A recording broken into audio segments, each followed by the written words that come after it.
on this ground. The first game, we pitch behavior definitely has been changed, but anyhow, we are very much familiar. We will try our best.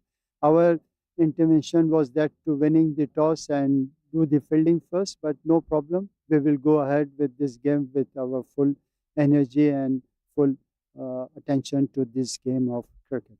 All the very best. Have a good day. Thank you. The news from the center, Saudi Arabia has won the toss and put Iran into bat.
Good morning, and we start proceedings in this Group A contest between Saudi Arabia and Iran. Those of the viewers joining us now, Saudi Arabia won the toss and chose to bowl first.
Good morning and welcome to the UKM this morning.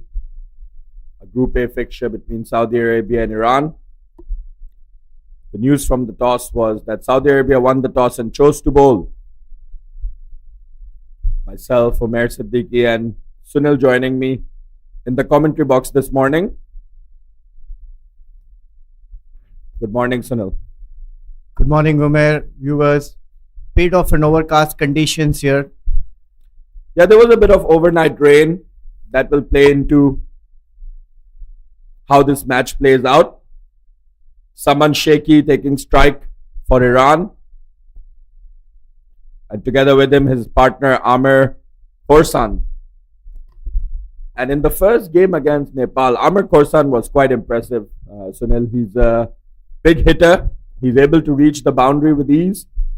And it'll come down to how Amir Khorsan bats. They will directly be depending on him to get a big total. And we are underway.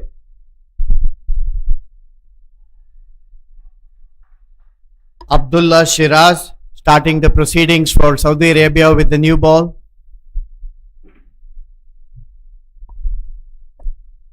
We're here at the beautiful UKM sporting facility.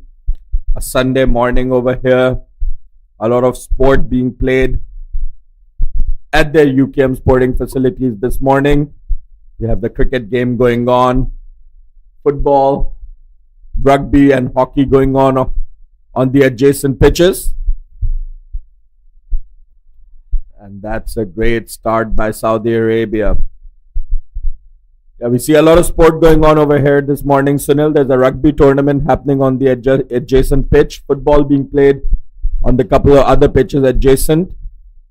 I saw the cricket nets fully occupied as well behind. Some frisbee being played. So a great morning for sports over here at UKM. Seems like a super sports Sunday.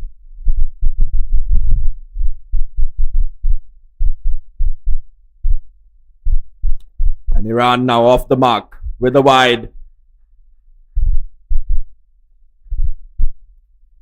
Interesting take that for the keeper. I thought he swung quite a bit after it passed the batter on that occasion. Yeah, the batter just trying to get out of the way of that one, letting that one go to the keeper. And Iran off the mark now.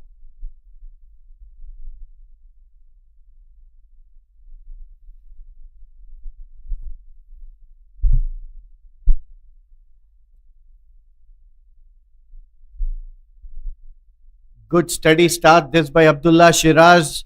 Again, a left and right hand combination at the top of the order. How useful is that, Umair? Yeah, we've been talking a lot about that in the commentary box. Always very important for teams, batting teams, to have that left and right hand combination.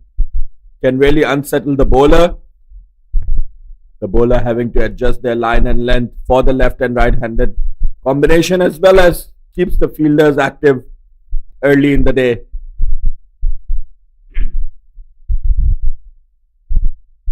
This time in the air, and he's dropped it. Put down, simple chance at covers, straight in and straight out. Early in the day, Saudi Arabia would have really liked to pick that one up. Both Saman Sheikhi and Amir Khorsan are very important batters for the Iranian lineup. And Saudi Arabia would have been looking to pick them up early. Unfortunately, on that occasion, the cover fielder not able to gather that, and a chance gone begging for Saudi Arabia in the first over. Driven beautifully. It'll be interesting to wait and see if that's going to prove costly for Saudi Arabia here. I saw a video a little over a month ago from Jonty Rhodes, who was in India, and he mentioned the first and foremost job for a fielder is to expect every single ball to come to you. And he mentioned that more often than not, we drop catches, not because of skill or poor technique. It's mostly because we aren't ready.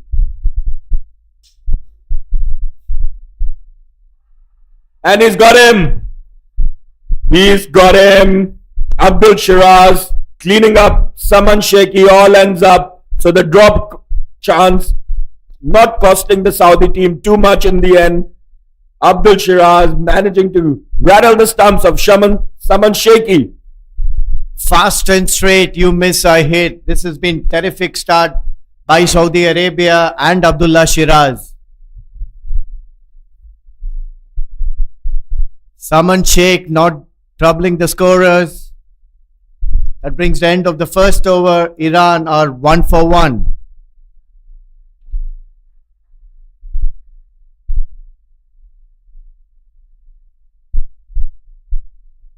Yeah, coming back to your point about the fielders, that's an interesting point. Sunil, definitely, even coaches will tell you as a fielder, you got to expect every ball is going to come in your direction. You got to be ready every time. You got to be walking in and expect every single delivery to come in your direction. So, the great Jonty Rhodes, one of the best fielders the game has ever seen, taking some excellent catches, fielding in that point and cover region for South Africa in the late 90s and early 2000s, Jonty Rhodes.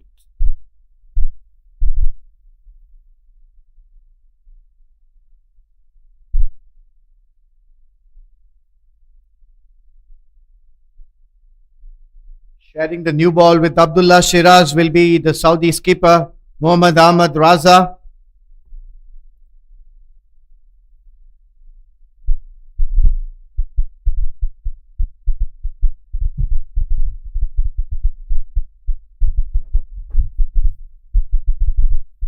Amir Khorsan is going to take the strike now. And that's beaten the outside edge of the bat. Amir Khorsan is not going to waste any time over here. We saw him in the first game against Nepal, a formidable Nepal lineup, a very strong Nepal lineup. And he took the bowling apart early in the day. The two paces from Nepal, who were bowling with a lot of pace, but Amir Khorsan was able to find the boundary, and he looks like the main hope over here for the Iranian lineup, and they'll really be relying on him to get some runs over here early on the board. For Iran, Amir Khorsan. Once again, a swing and miss. Rather adventurous start this for Amir Khorsan. The two balls that he has faced so far, he has been looking to heave it over mid-wicket. That's interesting strategy here. But I think Sunil, he has the license from his team management and coaches to just go out there and play his natural game. You see from ball one, he's not holding back at all. Yeah, seems to be doing his natural self, being his natural self here.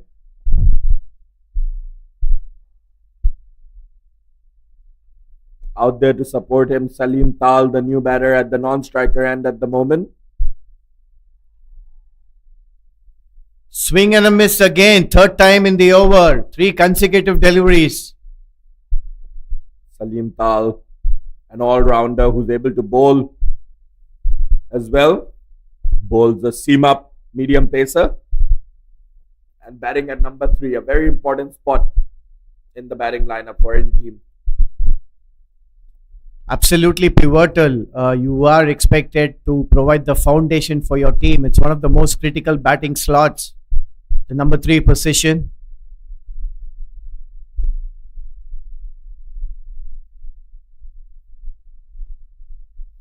That's 4th time in the over. He's trying to swing, but not making any connections.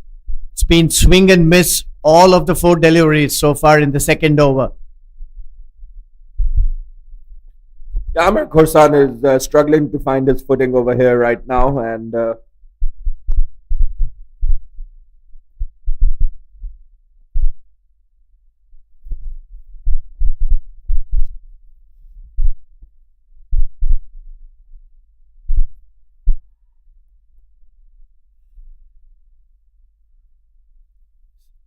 same result, swing and a miss. I think Amir should take a little bit of his time, get bad on ball, try to present a straighter face. And that was interesting over there. Mohammad Ahmad Raza showing Amir Khorsan the eyes a little bit. Sunil, typical fast bowler aggression over there from Mohammad Ahmed Raza. Well, he would be considering himself unlucky, beating the bat on 5 occasions. Hopefully, be finding the edge. Not this time. Gets bat on ball in front of the wicket on the square to the first boundary of the innings. Amir Khorsand off the mark. Iran in the second over at 5 for the loss of 1 wicket.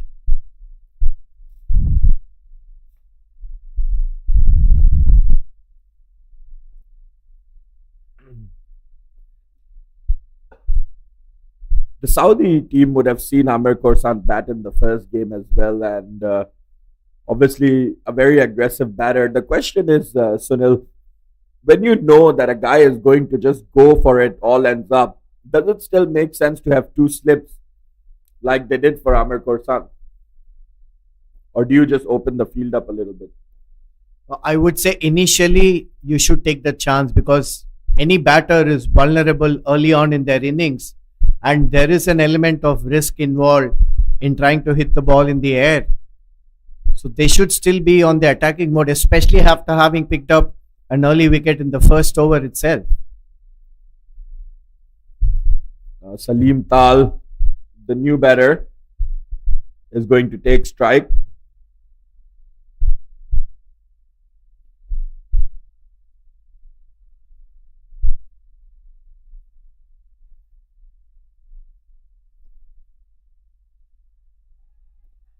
Straight away off the mark, presents a good face. 1 run to the vacant mid-wicket region. I think it will be a good experience here, Umair, for Iran in terms of setting a target, because they won the toss last game against Nepal and decided to bowl first and were chasing. And this time around, they're going to set a target, and I'm sure this will be a good learning curve for them as well. Yeah, absolutely. And they should be looking to set a good target over here for Saudi Arabia. Saudi Arabia, obviously, a very strong team.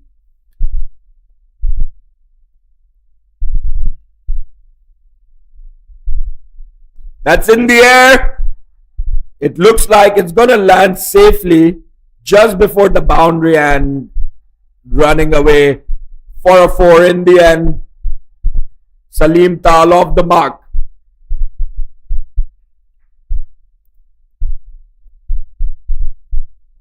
In fact, pardon me, that is Amir Khorsand indeed. So the aggressive batsman Amir Khorsand. The good thing on that occasion with Amir was he was looking to hit the ball straighter, whereas the earlier over he was going to go across and missing the deliveries. This should give him a lot of confidence, hitting straight down the ground for a boundary.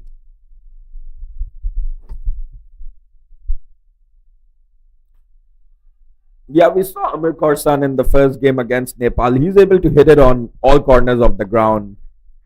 Sunil, he's definitely a very formidable batter.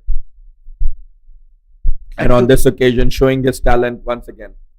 Would like to see him be little more judgmental here, Umair, and not swing at everything, pick the right ones to hit. Yes, he has the ability. He has the natural attacker of the ball.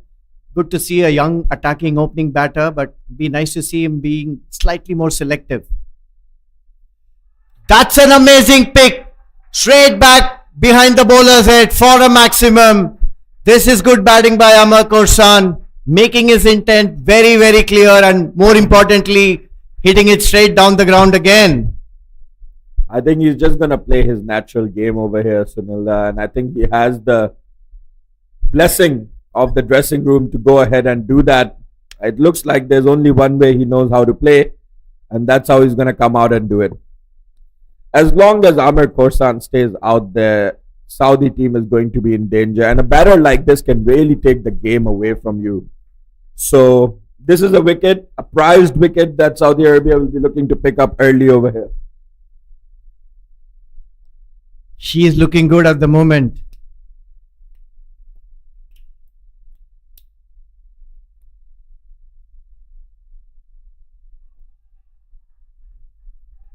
Another swing, but this time the ball going way far outside the off stump, swinging away from him and rightly called a wide. The wicket-keeper batsman Amir Khorsand swinging at everything.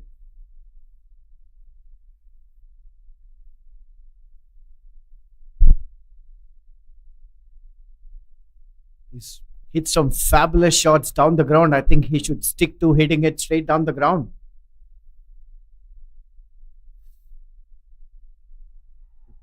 There's an appeal over here. They've gone up in a massive appeal, but the umpire not interested on that occasion. I think that hit him a little bit too high as well. You can see he's felt that one near his thigh guard region. So probably going over the stumps. Yes, Umair, I think that was way too high. We see now his partner giving him a bit of physio work.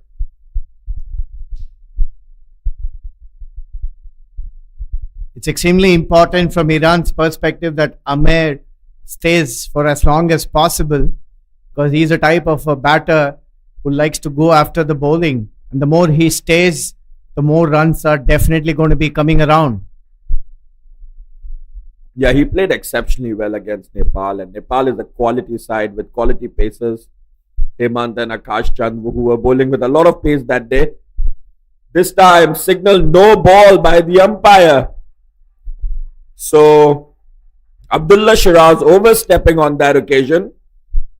And you do not want to be giving Amir Khorsan free hits over here. He's already very, very dangerous batter. And when you give him free hits,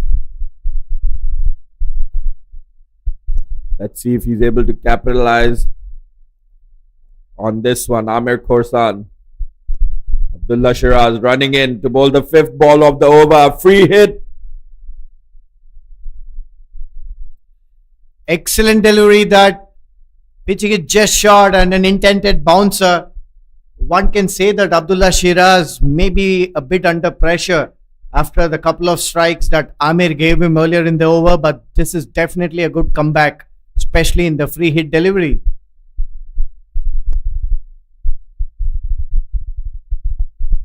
Yeah, great ball to bowl for the free hit. Final ball of the third. This time, that's pulled away. That's going to roll away to the boundary for 4. So a short delivery once again from Abdullah Shiraz. We have a look at the replay over here. Short and wide and aptly put away by Amir Khorsan. I guess the previous delivery he wasn't expecting the short ball, but this time around seemed like Amir was waiting for it and hitting it, picking it up really early and hitting it in front of a square for another brilliant boundary. End of 3 overs. Iran off to a positive start, or 23 for the loss of 1 wicket. Yeah, this is an excellent start from Iran. Iran looks like a solid team in this competition. Amir Khorsan batting for them up in the order. They have Zaid Raisi and Dad Rahman Raisi, who are excellent bowlers as well.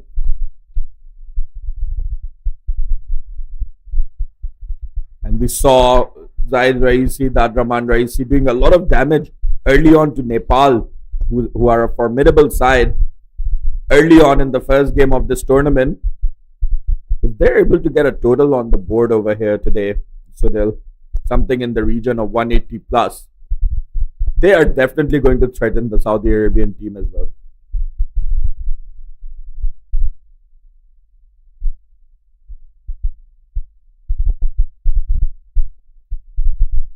Edge, but to the right of the slip fielder, 1 run back to third man. Yes, coming back to that point, Umair, we saw how enthusiastic and the kind of efforts they put in their fielding and bowling effort against the game versus Nepal earlier in the tournament.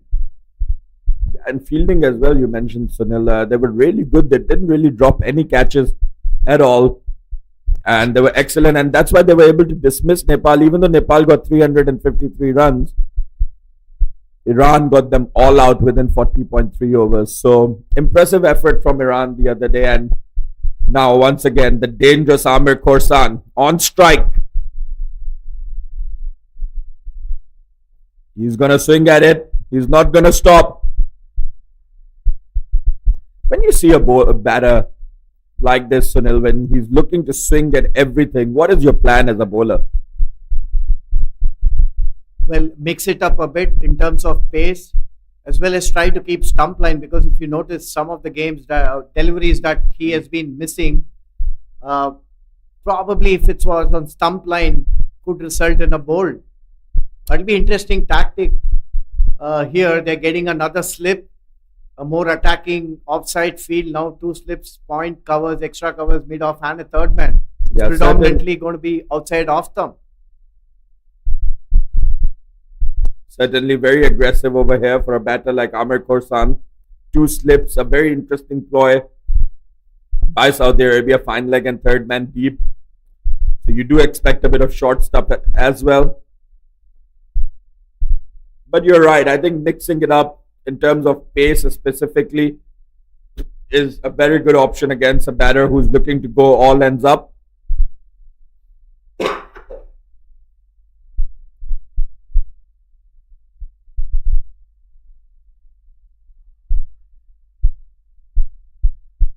This has been an interesting innings from Amir. He's definitely given the Iranians the momentum at the top of the order, quickly getting on to 18 of just 14 deliveries.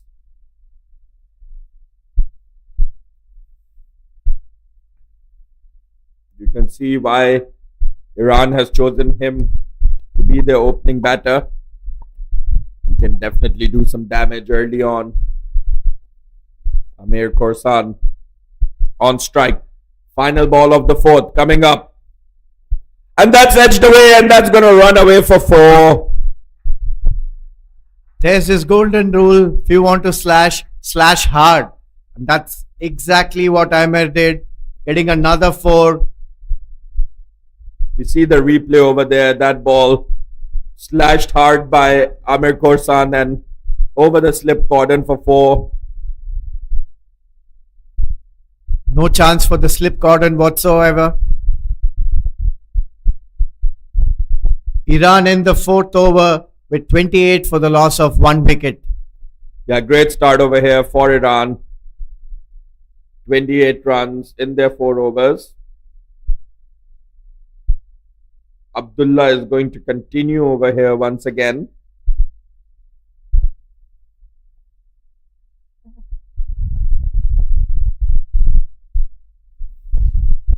It'll be interesting to see Salim Tal's strategy here. I think he should be taking a single look to rotate the strike and give it to Amir, who seems to be in good touch today. And that is what Salim has been doing as well. We saw with both the overs, he just got a single early on and handed it back to his partner, who's looking to smash it away. And he does that once again, plays it down the ground. Another sensible single by Salim brings Amir back on strike. Yeah, that's an interesting field change. When Salim was on strike, they've had a long off, resulting in an easy single. Ideally, you should be looking to bowl more deliveries to Salim, at least the way that Amir is now currently tonking it all around the park. Perhaps they feel that they have a chance of getting Amir Korsan out over here as well. Maybe a case of that. But Amir is now on strike. The exciting batter, Amir Korsan. And he's played that in the air. There is a fielder underneath it. And that's an excellent catch over there in the end. And that's the breakthrough that they were looking for. Amir Korsan on his back. That was a very, very well judged catch. Was in the air for a long time. The fielder there, mid-wicket fielder, coming around, keeping his eyes and head still, making no mistake. Much needed breakthrough this for Saudi, and the dangerous Amir Korsan is dismissed for 22 of just 16 deliveries. We see Shahid Niazmand walking out there to bat, and he is an excellent all-rounder. He's able to ball those off spinners. Was quite impressive in the game against Nepal as well. And it's now going to come down to these two to rebuild this inning for Iran. It's going to be very interesting to see after the dismissal of Amir Korsan how the rest of the Iranian lineup contends. We saw the other day against Nepal that after the dismissal of Amir Korsan, the rest of the lineup found it very difficult play the Nepal bowlers. So let's see how Salim Tal and Shahid Niazman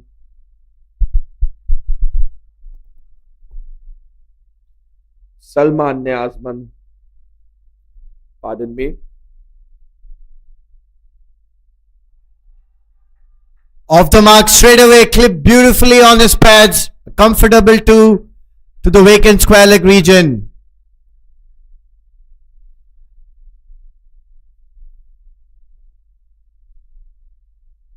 This is a very important passage of play. Two new batters at the crease and will be wanting to build a partnership here, while Saudi Arabia picking up two quick wickets and an important wicket of Amer will want to keep the wickets tally going.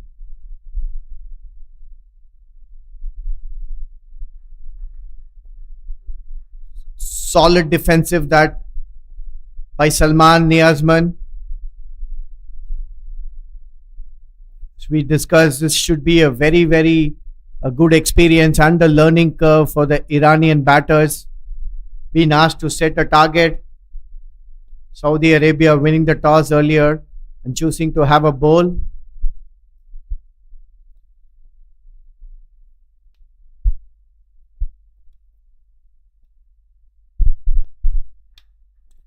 Yeah, I think it was a good option by Saudi Arabia. Obviously, coming into this game as favorites, asking Iran to bat, hoping that they can get Iran out for a low total and then chase it down. But also, there was a little bit of rain overnight and this morning.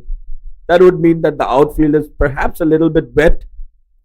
Outfield already rather slow over here at UKM, but with a little bit of extra wetness, very difficult to reach the boundary. So a good option overall by Saudi Arabia to choosing to bowl over here this morning. Played on a miss. How close was that to the edge? That brings the end of the fifth over. Iran 31 for the loss of 2 wickets. Yeah, a bit of a cloud cover here as well, and overcast conditions means the ball might move a little bit more, Umair, and rightly so. Saudi Arabia wanting to exploit the conditions, choosing to bowl first. Meanwhile, Abdullah Shiraz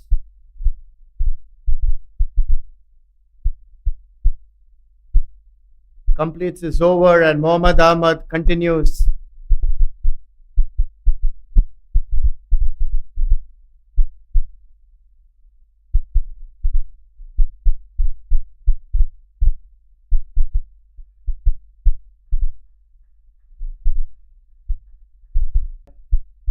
Good areas that has kept consistent line on and around the off stump, and with a strong offside field, 2 slips, third man point, covers, extra covers, mid off, a strong ring on the offside in front, just the 2 fielders mid on and a fine leg. We are going to see a lot of deliveries on and around the off stump. Again, beating the bat for the nth time. Late swing there. He's been extremely consistent with his line and getting the ball away, shaping it away for the right-handed batters. You see the other fixture in this group this morning, Bahrain versus Nepal.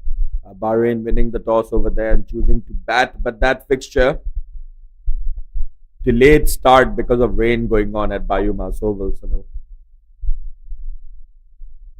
Yeah, I think we had a bit of rain interruptions yesterday as well there. But what a surprise, Japan beating Malaysia yesterday. Yeah, definitely an upset for Malaysia, but not surprising because Japan is a very good team, especially at the youth levels. They've played consistently well. They played in the World Cup a couple of years ago as well. So, an upset, but not completely shocking. And that group is wide open. The group of death, Group D, Japan, Hong Kong, and Malaysia. I think after Japan losing yesterday in that Group D fixture, that group is probably heavily favoring towards Hong Kong. Hong Kong has a very strong youth setup. We saw them winning the game over here yesterday as well, and without two of their key players not yet arriving, they arrive on Monday, Sunil. So they'll be playing the remaining two fixtures, Shiv Mathur and Jaden Botfield.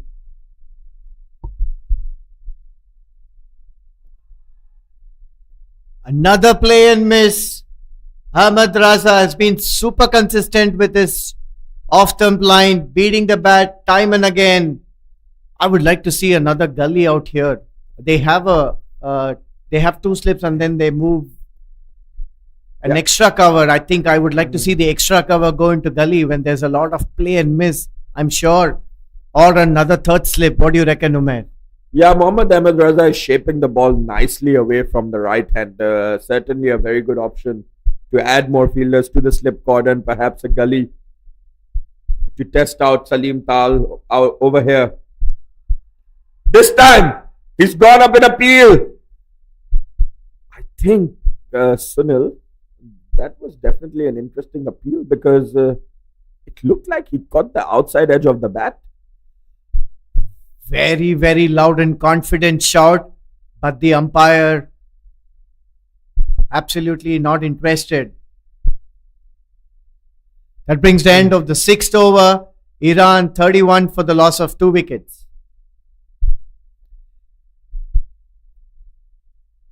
An excellent over by Mohammad Ahmed Raza, the skipper of the Saudi Arabian team. Great consistency and control. Good shape as well, trying to move the ball away from the right-handed batter.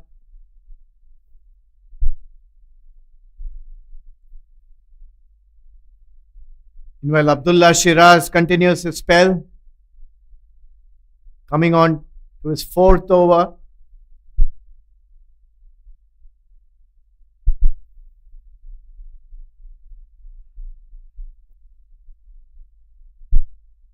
Both these bowlers have been very consistent in terms of line, and Abdullah Shiraz earlier, we saw him mix up a couple of short deliveries. He has the intent to give a bouncer every now and then.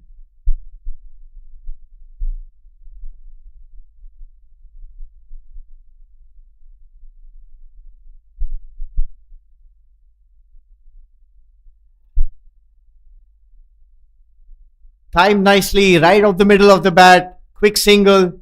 This is excellent batting by Salman Niazman. He has looked solid from the time he has come onto the crease, looking to play straight, getting the balls mostly on the middle of his bat. That is good confidence for any new batter at the crease.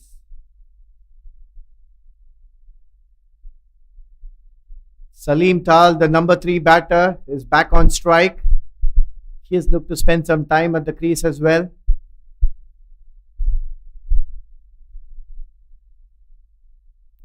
Shot and slashed over point. Powerful strike this. All the way to the square boundary. This is good batting. Waited on it. Smashed and smashed it hard in front of point. Useful boundary this for Iran. From the blade of Salim Tal.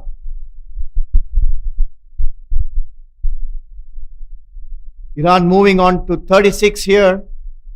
This has been a good positive start from them.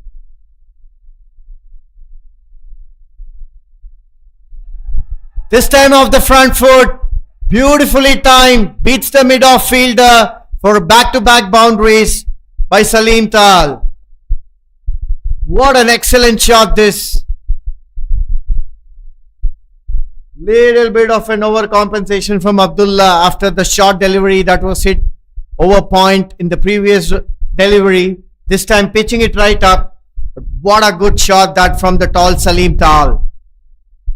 Getting to the pitch of the ball, smashing it between the bowler and mid-off for the second consecutive boundary in the over.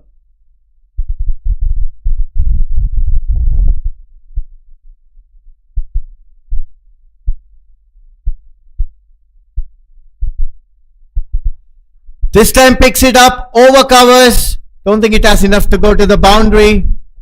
Couple of runs nevertheless. This is good batting intent by Salim Tal. Scored 10 runs already in this over.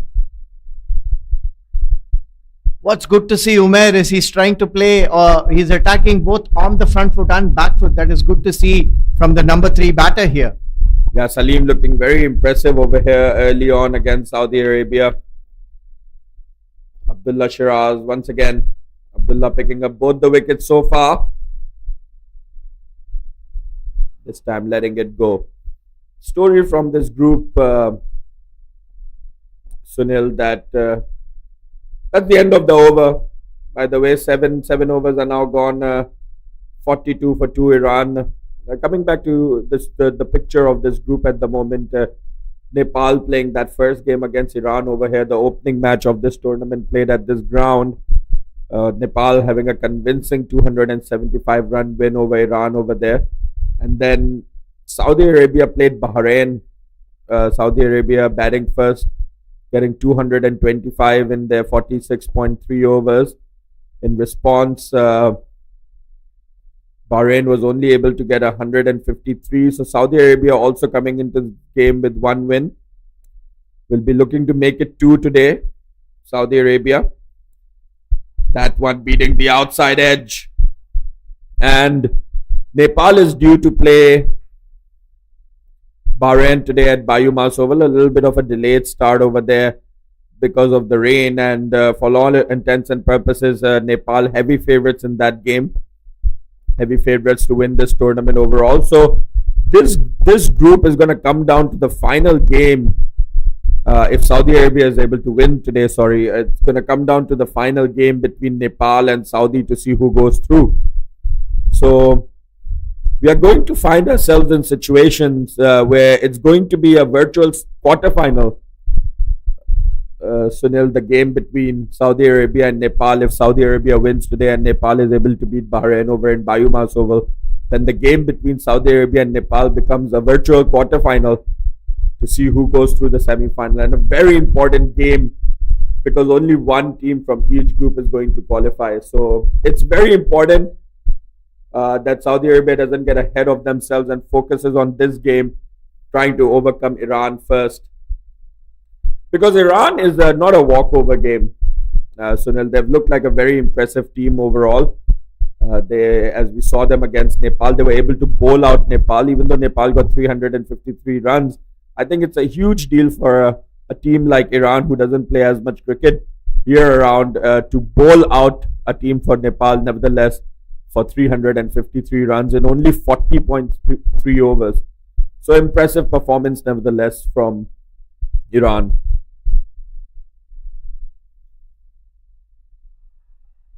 Full toss, clipped in the gap. Fielder does well to cut it to a single. Yes, Umair, especially what they showcased to us in their first game in terms of their bowling and catching abilities with some runs on the board. I'm sure Iran will be a formidable side defending. And as you mentioned yesterday, Japan managing to get 167 on the board, which proved to be enough against Malaysia, a quality side, upsetting them. Over here today, if Iran is able to get a similar score, 160, 180, they're definitely going to test out the Saudi Arabian team as well. We saw them in the first game, Sunil, and the bowling unit and the fielding unit is really impressive from Iran. Yes, Umair, and also the trend has been that the teams batting first have been winning, and we were discussing about having a little bit of a maturity at this level, especially when you're doing a run chase. Even the low scores can put a lot of pressure on the chasing side, and you need to have a lot of nerves to overcome and handle the pressure situation. Yeah, absolutely, Sunil. I think that's very, very important for these young lads to learn.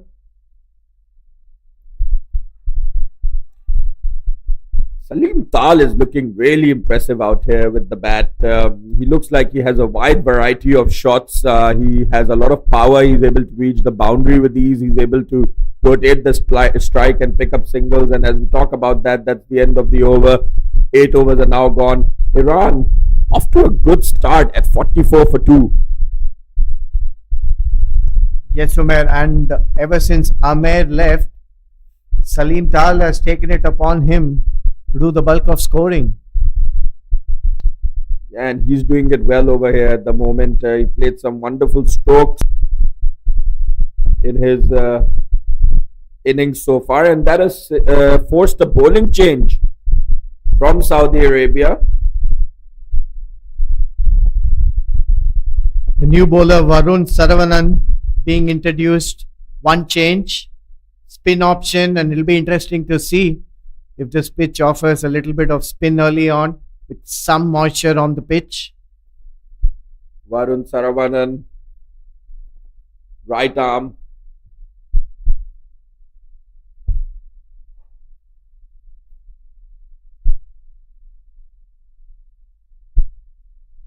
Right arm over.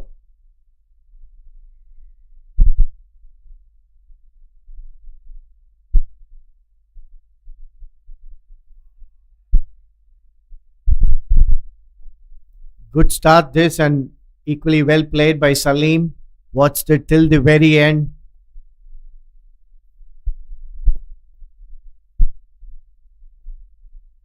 It'll be interesting to see how they play spin over here.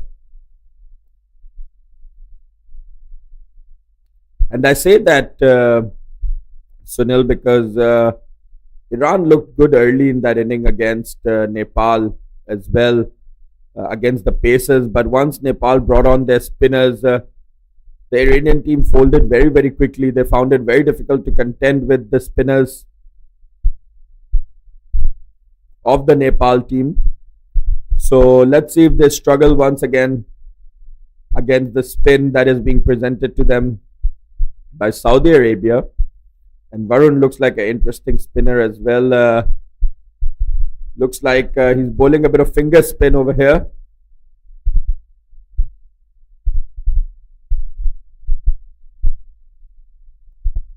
Seems to me a bit of a mystery spinner here. Yeah, absolutely. Finger spin. I'm sure he possesses quite a few varieties as well, as do all finger spinners. Bit of leg spin, wrist spin in there. Interesting release this.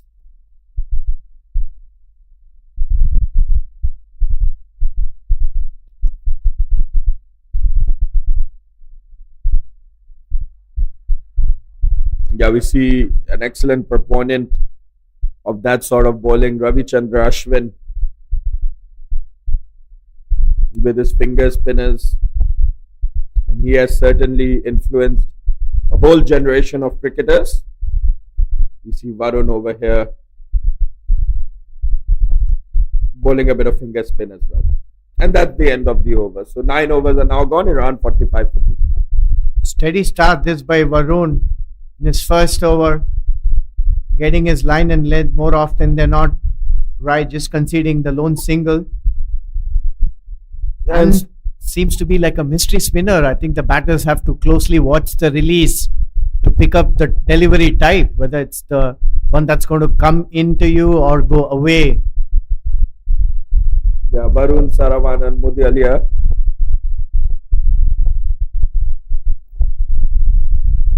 And another bowling change over here from Saudi Arabia. Shahid Mujibur Rahman Abu Hussaina is the new bowler. Shahzeeb,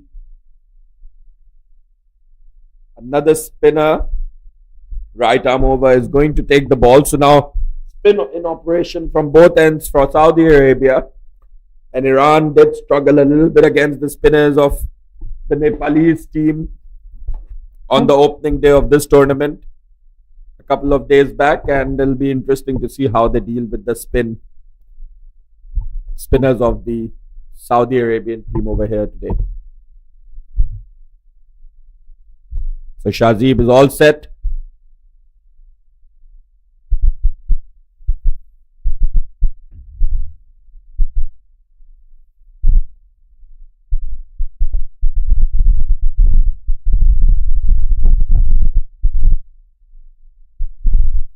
Shahzeeb seems to be the wrist spinning option, right arm leg spin for Saudi Arabia.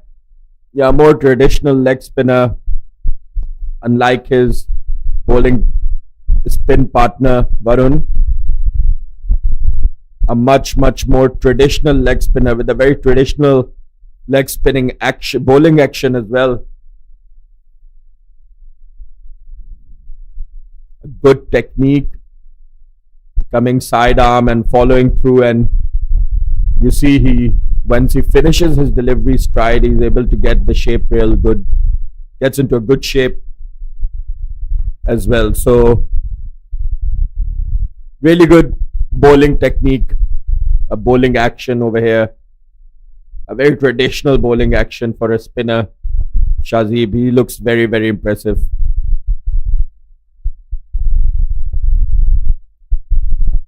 Bowling in pairs, as important as a batting partnership.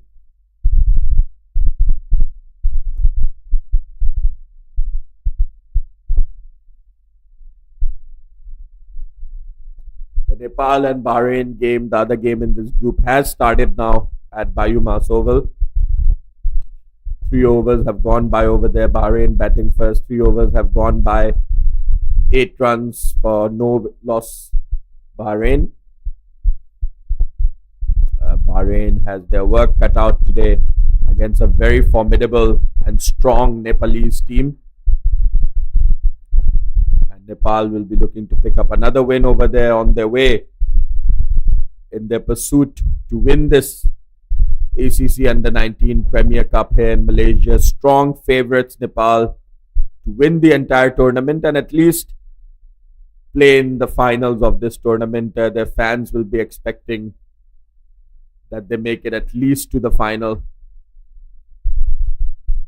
Heavily supported team. Nepal, the fans of Nepal love their cricket over there. Packed stadiums in Nepal whenever there's a cricket game over there. And with that, 10 overs are now gone, Sunil, and the umpire signaling the start of the second power play. So 4 fielders can now be outside the inner circle. And we see at the moment Saudi Arabia persisting with just the 2. There's a long on and a deep backward square leg outside the circle.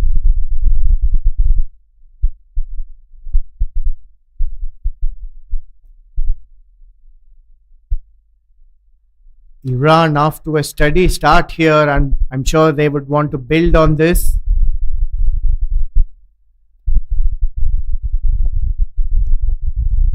Both the Saudi spinners, Varun and Shazib, have been very steady so far in their spell. Varun continuing his second over.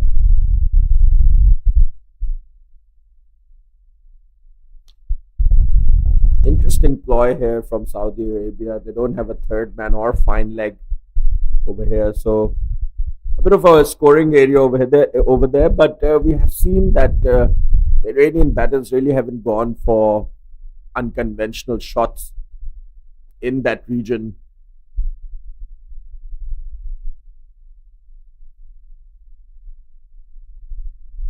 Driven beautifully, no run on that occasion. Nevertheless, Salman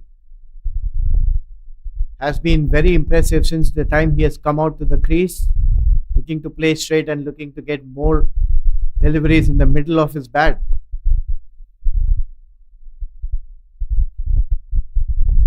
It's been a good over so far. Varun mixing his pace well, keeping the batters guessing, because that seems to be his forte, his variation in speed.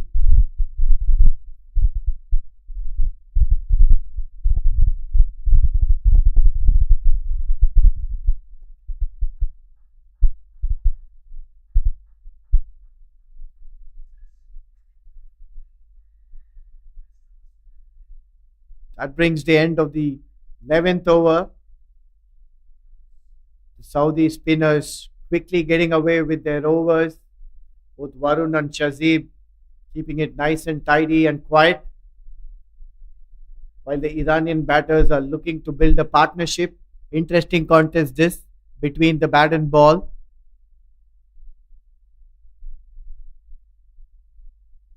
Shazib, the leg spinner, continuing his second over.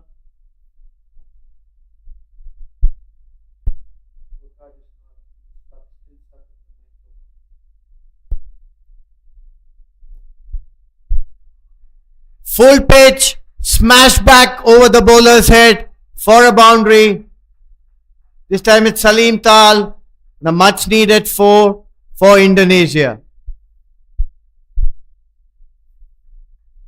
Shazib trying to give it a little bit of air, keeping it full, and Salim Tal making the most of the loose delivery, dispatching it right over the bowler's head for a much needed boundary.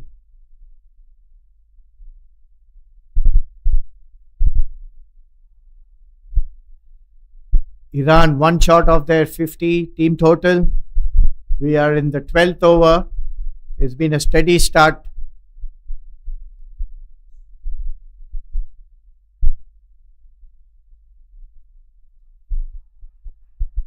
Punch nicely down the ground. The mid-on being pushed too long on now. That's resulting in a single. Sensible batting by Salim Tal. That brings the 50 for the Iranians in the 12th over. 50 for the loss of 2 wickets.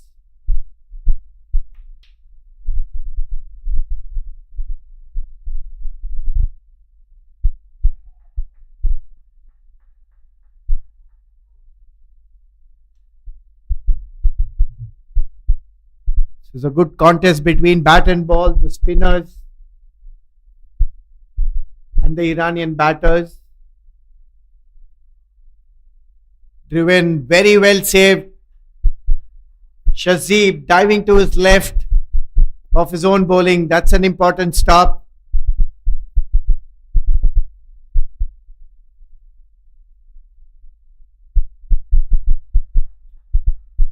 Excellent lengths again. The Saudi spinners have been very consistent, equally well negotiated by Salman and Salim, the Iranian batters at the crease. Interesting innings from Salman Niazman so far, getting 4 of 23 deliveries. He's been out there for quite a while. And that's the end of the 12th. Iran 50 for 2. This has been a good steady start by the Iranians despite losing 2 wickets. They have consolidated and cruising along nicely at 50 for 2. Yeah, Iran has been surprising team, Sunil. They've definitely surprised all of us. They've played some excellent cricket. Iran, not a nation that we associate with cricket. Definitely don't play as much cricket around the year as some of these other boys do. But they have come here to play. That time driven away by Salim Tal, and what a stroke it was. Scorching cover drive. Let's watch the replay. Tall batter getting to the pitch of the ball, leaning into it, beautifully timed, races away to the boundary between covers and mid-off. Yeah, giving him room outside off, and Salim accepting the invitation and putting that away to the boundary for 4. That raced away.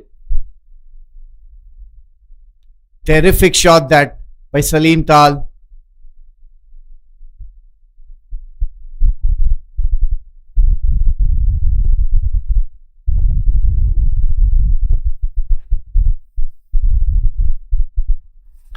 As I mentioned, the Iranian team has taken everyone by surprise over here.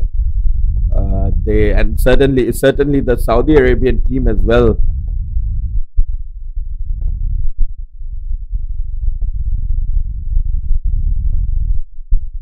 Beautifully driven again, but this time straight back to the bowler. Yes, the Iranians have been very impressive in their efforts, Umair. They've been all hearts, giving it their everything, whether it's batting, bowling or fielding.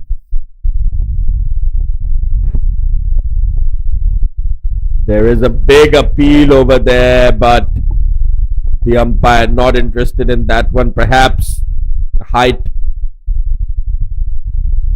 Good comeback delivery that, and a strong appeal.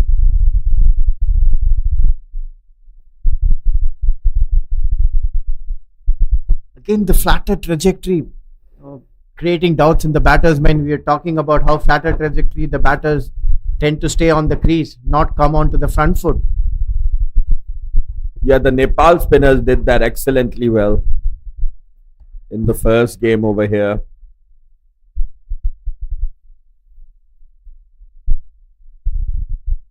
Good comeback this by Varun after being hit for a boundary, followed it up with 3 good deliveries.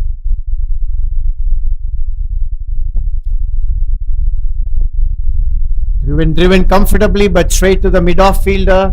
No run on that occasion. That brings the end of the 13th over. Iran cruising along nicely. 54 for the loss of 2 wickets.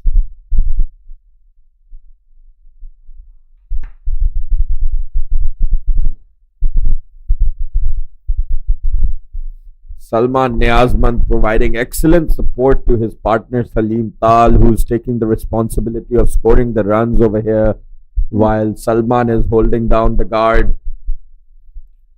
Salman just 4 of 23 deliveries that he's faced. I think they're complementing each other very well as a batting pair.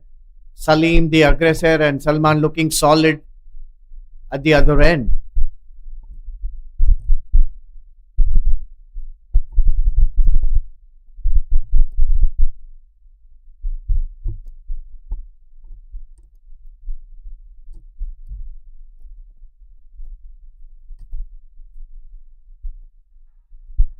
Driven beautifully straight to long off for a single. Yes, Salman has been solid so far, the time that he has spent, and giving good company to Salim. This is an interesting partnership for Iran.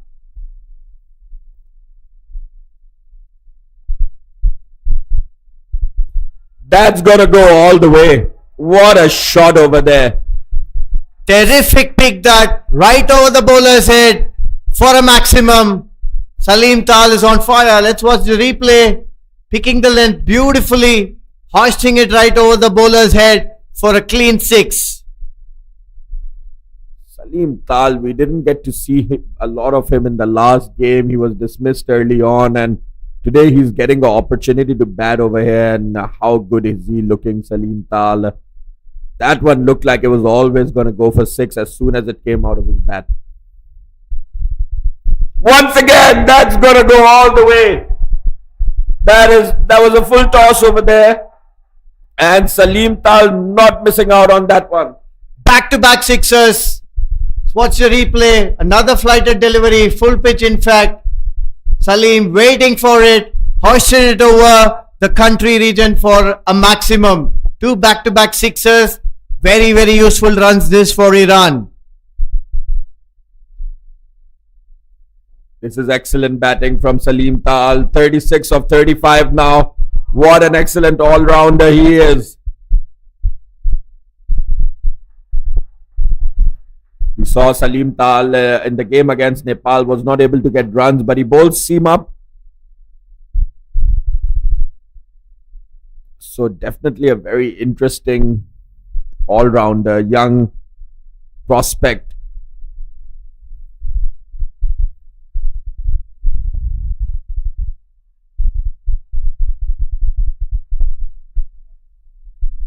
Two sixes in this over so far. What an over it has been for Iran.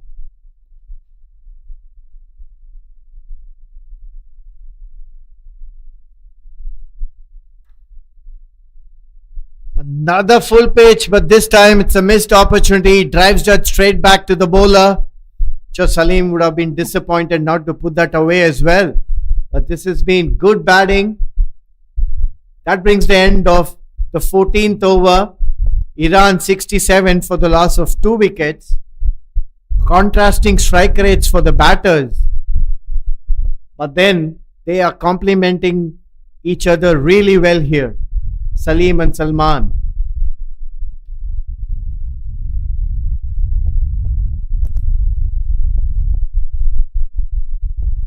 Bit of a confusion here. I think the batters wanting some water and the fielding team thought it's the drinks break.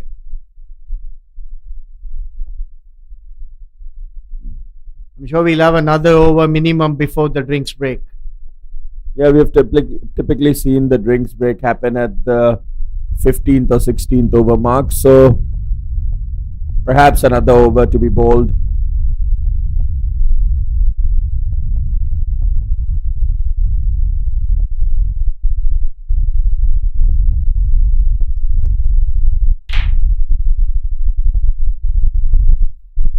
Varun continuing his spell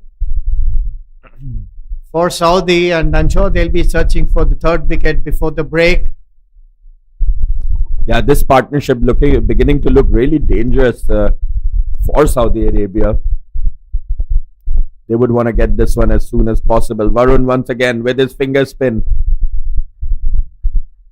Well watched again on that occasion by Salman Niazman.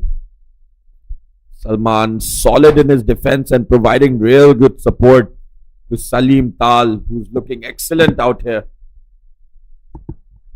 Salman has not really looked to take any risks, and he's just been nicely rotating the strike back to his partner Salim, who's taking the responsibility of scoring the big runs over here today.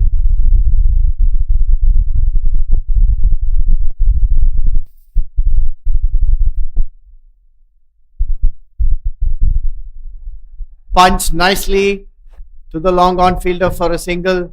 Yes, Salman has really been supporting Salim well, and their contrasting styles are complementing each other and building a nice little partnership for Iran here.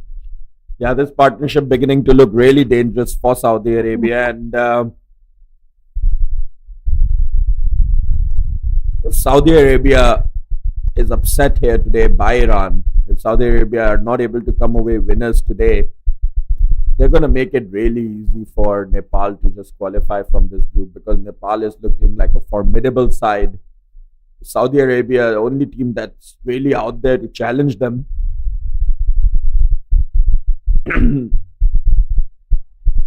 Saudi Arabia walking over Bahrain in the first game.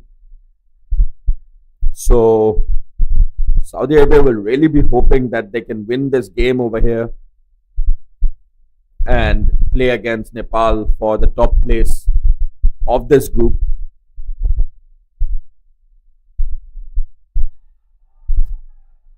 Hoisted straight behind the bowler's head.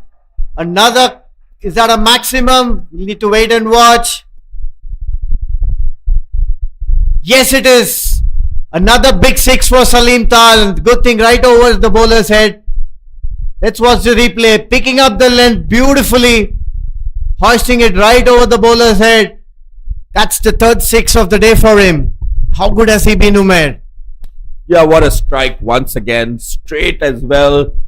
There is a fielder out there. There was a fielder out there rather in the long on region. And the ball in the end was too straight for that fielder to get around, and going over the boundary for a maximum. Salim Tal for the third six of this innings, 42 runs from 41 deliveries. How good is he looking today? It's the end of the 15th over. Iran cruising along nicely. 72 for the loss of 2 wickets. There's a bowling change as expected. Pace being brought back by Saudi Arabia. The new bowler here, Mohammad Ghayur Ahmed, being introduced. Yeah, forced bowling change, I think, Sunil, because Salim Tal was just taking the spinners apart. He was looking really good against the spinners. And I think the captain in the end deciding that perhaps pace is a better option against him. We see the field has now really opened up. The slips are gone and it's a fairly spread field now. That is what a partnership can do to a bowling side. Now they're on the defensive. We see a long on, deep square leg, fine leg, as well as a third man outside the circle, 4 fielders. That one edged away to the third man, but I don't think Iran will mind that too much, as that brings Salim Tal on to the strike. We see a huge empty region over near the mid-wicket region. We have a deep square leg, And after deep square leg, there's no other fielder on the leg side except then the long on fielder. So a huge open area in the mid wicket and the cow corner region. Let's see what line Mohammad Qayur Ahmed is going to maintain.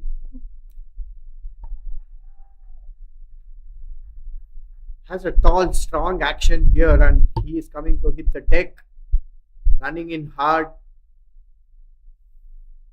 I'm sure Salim Tal will be aware of his scoring areas over here. Huge gap here on the leg side, and he'll probably be looking to exploit that. Salim Tal, this time, once again, a great delivery, only managing to edge it down to the third man for another single. So this innings progressing really nicely over here for Iran, Sunil.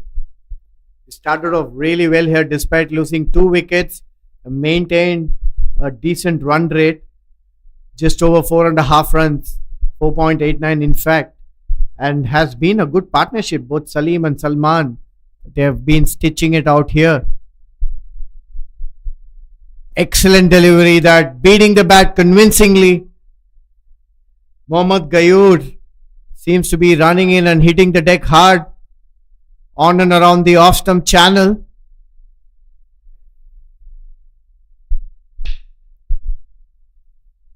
Saudi will look to break this partnership that's blossoming well for Iran here.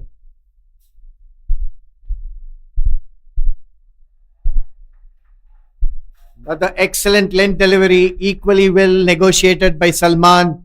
He is in no hurry, looking extremely composed at the crease since the time he has walked in, and offering solid support to Salim Tal, his aggressive partner.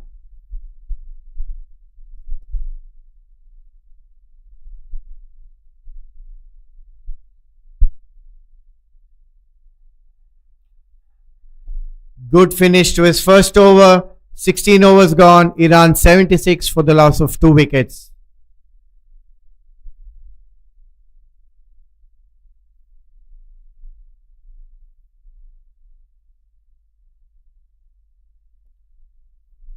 Seems like there's going to be another over before drinks being called. Saudi has done really well, being very quick between the overs.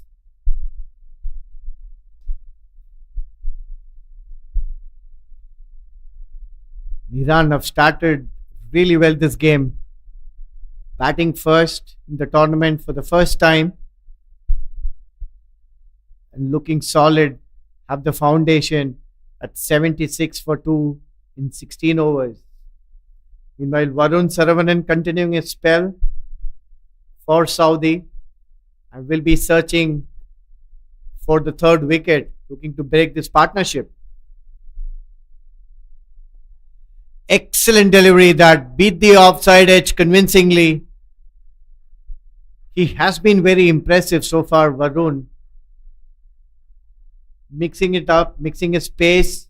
Seems to be the mystery type of a spinner by the mid-wicket fielder there, resulting in a single. Little short on that occasion, Varun. The tall Salim Tal moving back, punching it beside the bowler.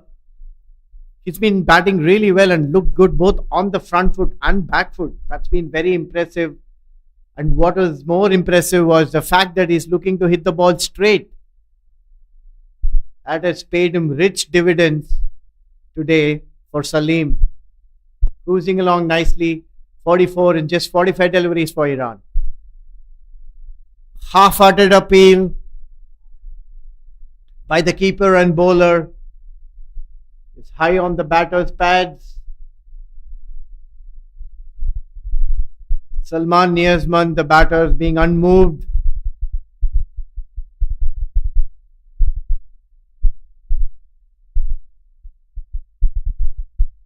Short delivery once again. Another poor effort by the mid-wicket fielder, resulting in a single.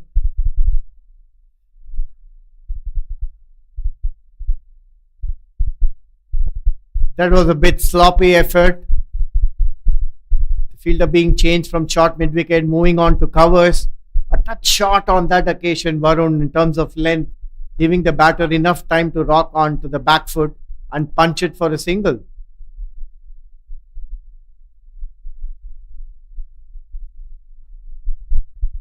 That's a much better length over there. It's extremely important for spinners to consistently get the batters onto the front foot.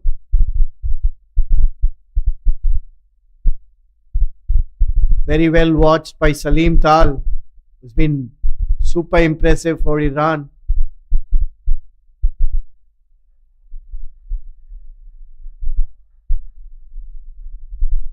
That's the end of the 17th over. Iran cruising through 78 for the loss of 2 wickets. And that will be the first drinks break of the innings. We will see you at the other end of the drinks.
Welcome back after the first drinks break from the UKM Oval.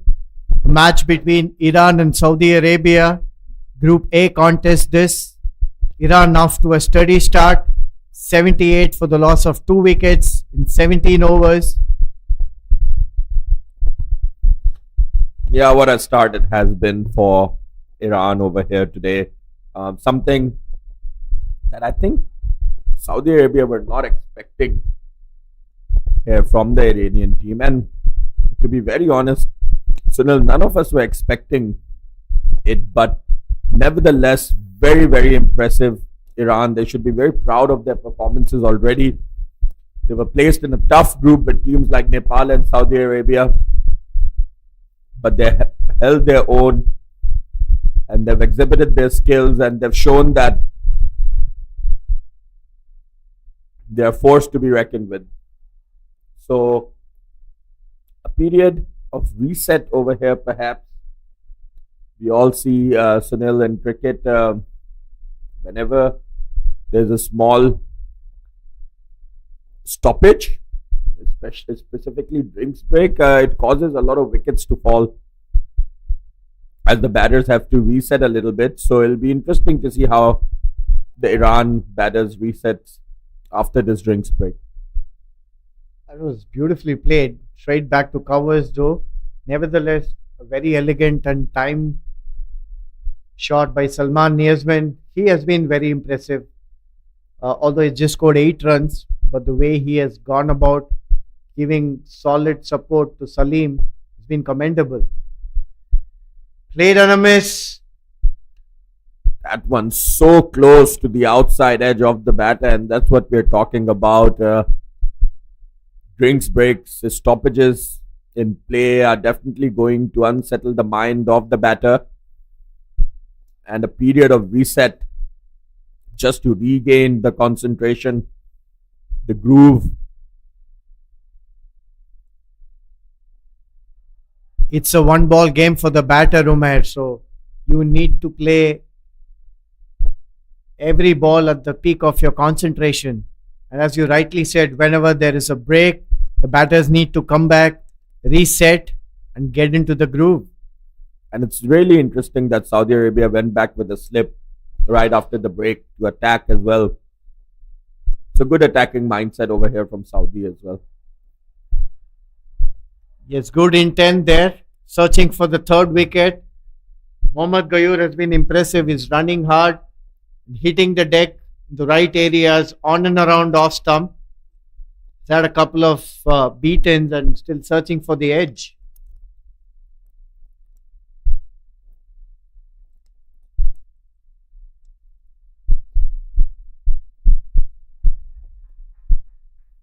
Driven square of the wicket. Third man comes along. Single to Salman. He has been very, very impressive, Umair. Yeah, for the final, rather, that's the end of the over. So now 18 overs are gone and Iran 79 for 2.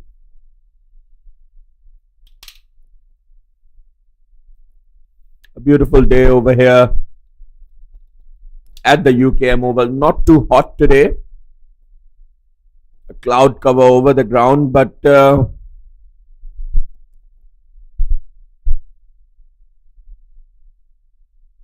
not quite raining either. So a nice and cool day.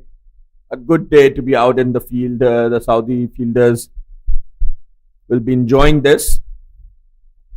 As we all know, the weather in the Gulf, in the Middle East, can be very, very hot at times. And I'm sure these boys play cricket over there in some extreme conditions. So a nice change for them over here, nice and breezy.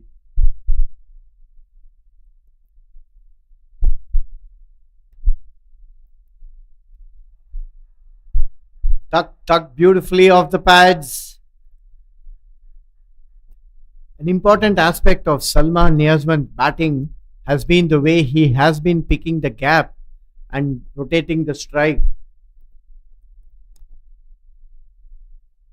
Very impressive and very well supported by Salim, who has been the more aggressive partner of these two. Well, Varun continuing his 6th over on the trot. Been a steady spell from him.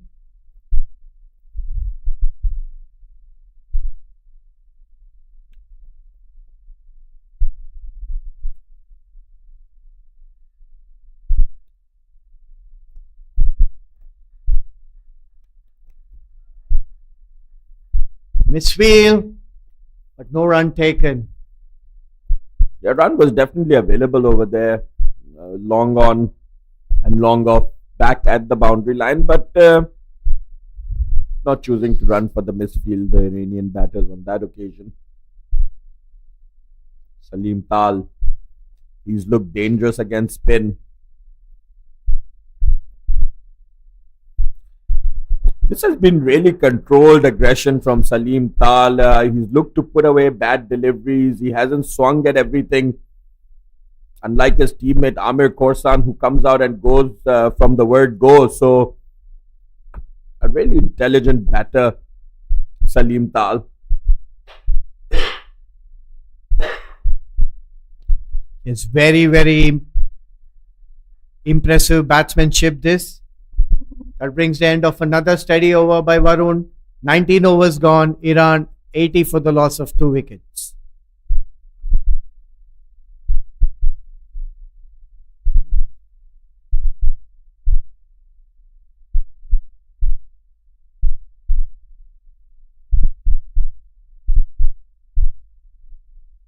Mohammad Ghayur has been impressive. Tall, strong lad. Has a very smooth action. He's been hitting the deck hard in and around off stump, and good to see the slip continuing for him.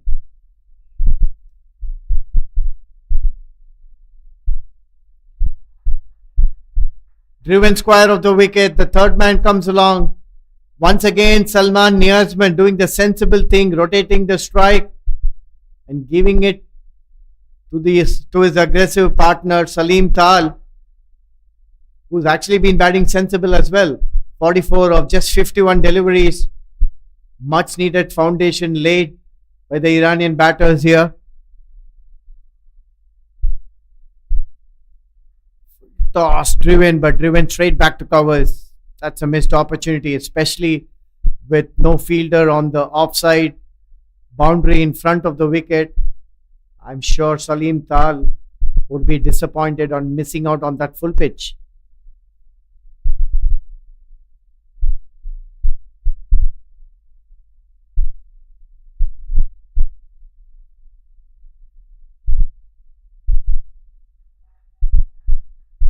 White ball signal and attempted bouncer. It was way off target. By and large, the Saudi bowlers have been pretty disciplined in their bowling effort in terms of extras. They haven't conceded too many so far in the innings. Another full pitch, takes the thick outside edge. Will they push for the double? No, content with the single. Mohammad Ghayur struggling a bit with his length. That's the second full toss of this over.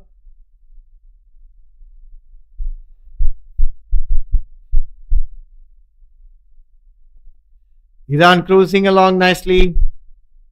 Salim and Salman stitching a good partnership here for the team. Down the leg side. No surprises there. White called. Mohammad Ghayur, guess is trying to go extra, try a little bit more in search of his first wicket, and wicket number 3 has been slightly off line and length this over so far. That's a much better comeback, hitting the deck, and another solid defensive by Salman Niazman, who's been very impressive today. Spending a lot of time at the crease and more importantly, looking solid, looking extremely composed and relaxed at the crease.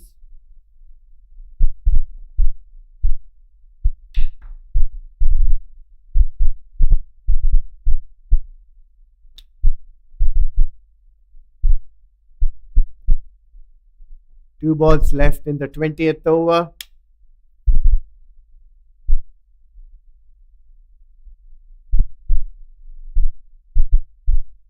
Another full pitch. Utilize this time. Salman Niazman timing it beautifully.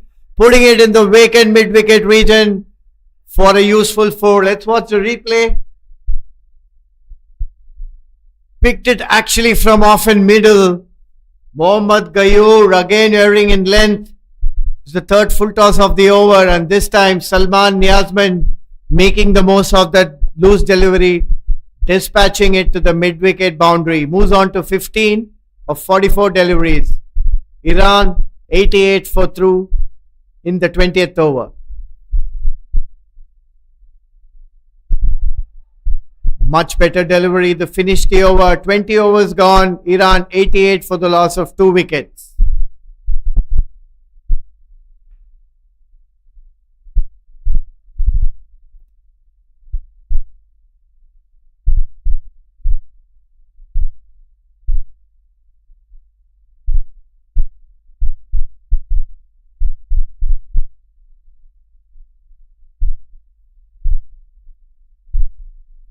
Varun Saravanan, the spinner, continuing his spell. Be the 21st over of the innings. He's had a steady spell so far. Hasn't picked up a wicket, which I'm sure he will be looking to pick one up. Get going on his wickets tally. Bowling to Salim Tal now.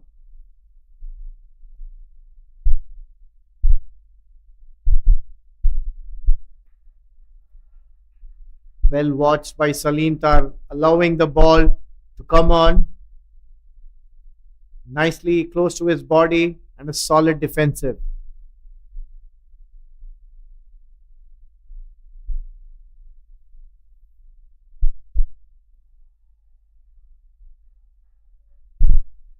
It's been a bit of a mystery bowler here, Varun. Seems to be varying quite a lot.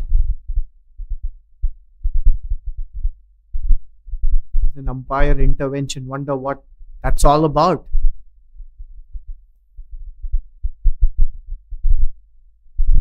Flighted delivery, enticing the batter straight to the hands of mid-off. Much needed breakthrough for Saudi Arabia. Salim Tal would be disappointed. Watch the replay here. Tossed up flighted delivery. Hitting it slightly away from the body. Only got the elevation, not the distance. Straight into the hands of mid-off. Much needed breakthrough by Saudi Arabia. Iran lose their third wicket. Salim Tal, the batsman, dismissed for a well-made 45 of just 55 deliveries.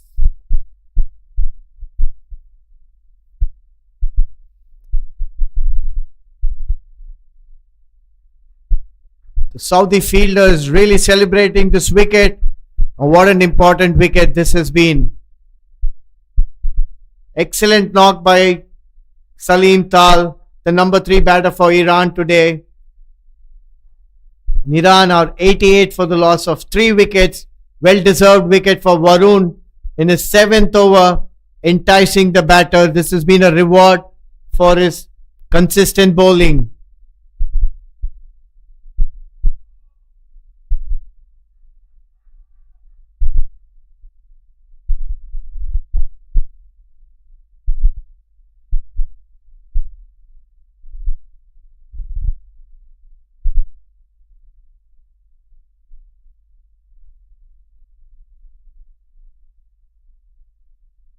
The new batter in for Iran.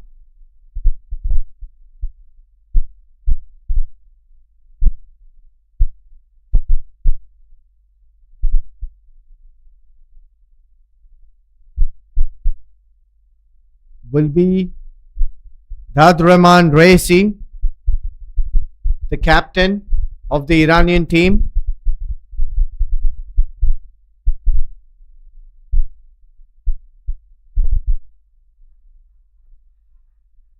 Excellent delivery first up for the new batter. Varun has been very impressive here, very consistent in this spell, bowling his 7th over.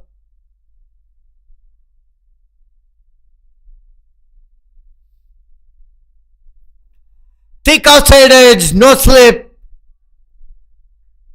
Short third man fielder keeps it to a single. Dear oh dear.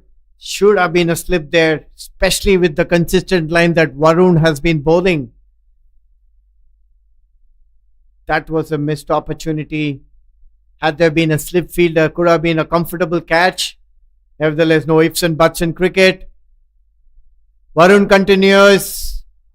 Salman Niyazman driving beautifully. Straight back to the fielder. That's the end of the 21st over. Iran 89 for the loss of 3 wickets.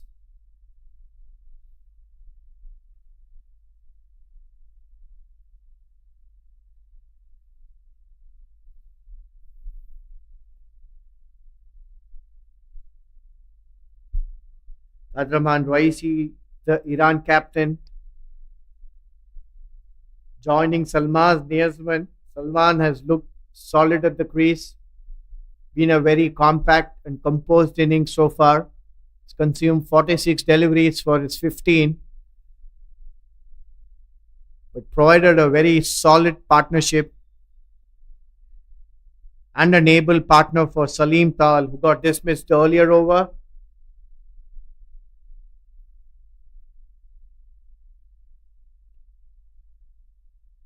Mohammad Gayoor starts off his over with a wide down the leg side.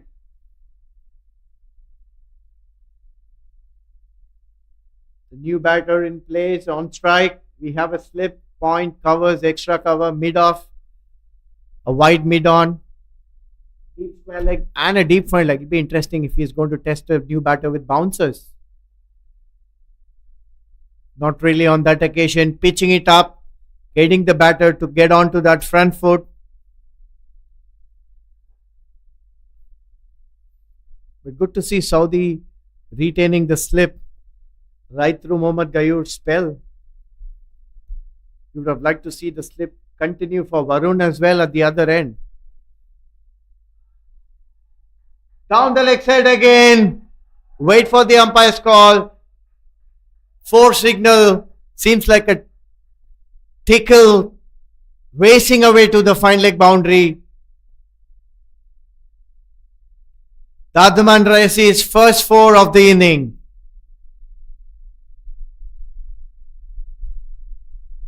Iran moved to 90 with that 4. Mohammad Gayoor has been struggling a little bit with his line off late in the last 2 overs.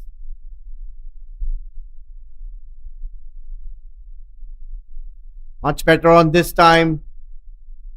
Drawing the batter onto the front foot. Well negotiated by Dadraman Raisi, the Iranian captain at the crease.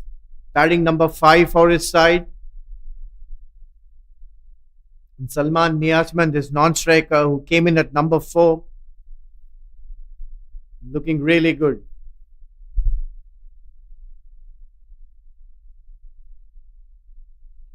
Mohammad Gayoor bowling his 4th over in the spell. Close delivery, thick edge, take on the point fielder, and a comfortable single in the end. Excellent calling and running. Salman Niazi, who was a non-striker, Niazman. Oh, there's a medical attention here. I think the ball hit the stumps. Hit the keeper in the...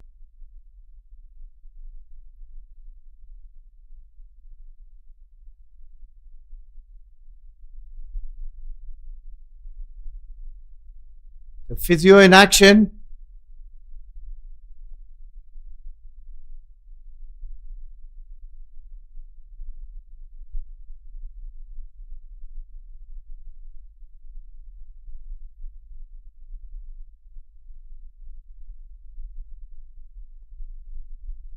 The medical staff immediately attending to this.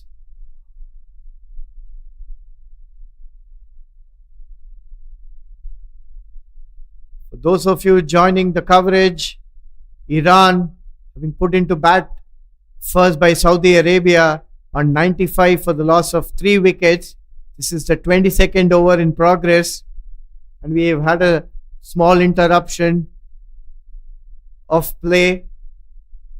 The Saudi Arabian wicketkeeper seeking medical attention.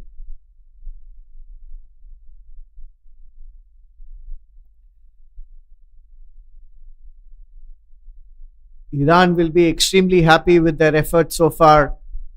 This is the first time they're batting or setting a target in the tournament. Have responded to the call of being asked to bat first today. Slight overcast conditions here at the UKM Oval.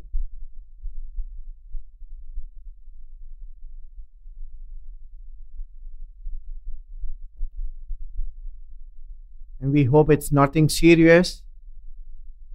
The medical staff are out there examining.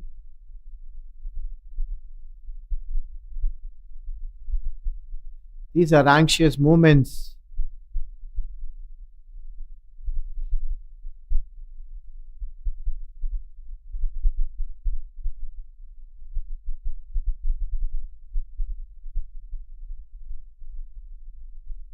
It's unclear so far if he's going to continue or there's going to be a change in fielder.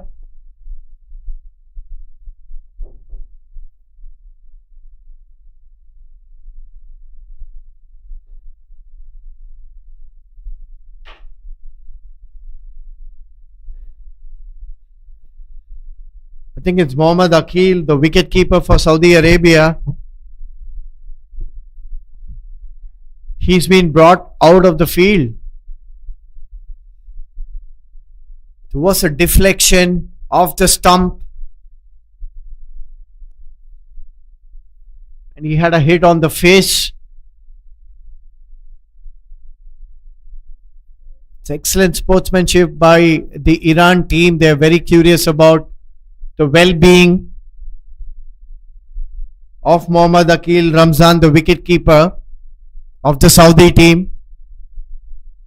We are seeing a substitution and a change in wicketkeeper for Saudi.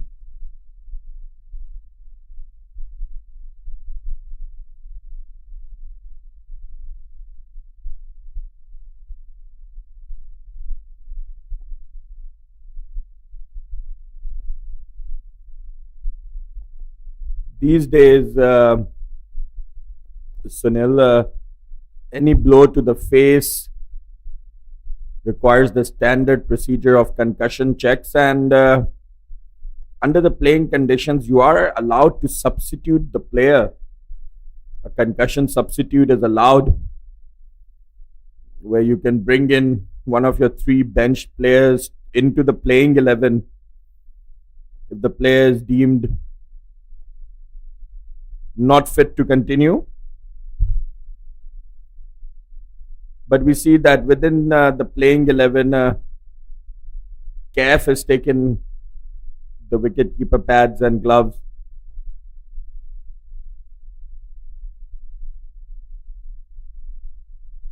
Mohammad CAF.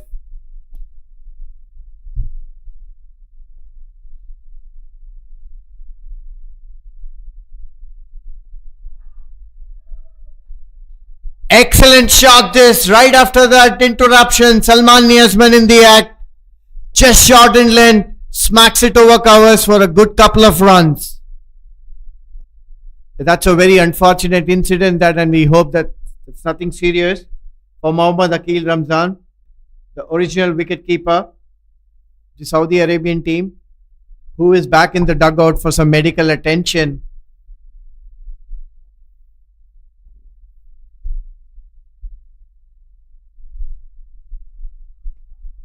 Yeah, we never like to see any injuries to any team, and especially these young lads. So hopefully he's going to be all right. 22 overs gone. Iran 97 for the loss of 3 wickets.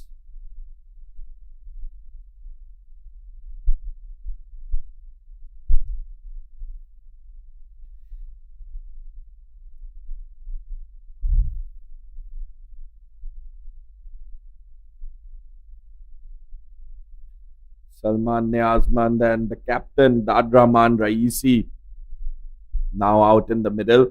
Dadraman also a very capable all-rounder, opens the bowl for his team, and now here to bat at number 5.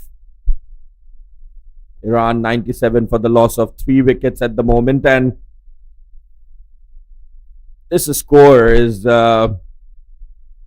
possibly exceeding their own expectations as well. Iran only loss of 3 wickets for 97 runs, having a strong showing here against.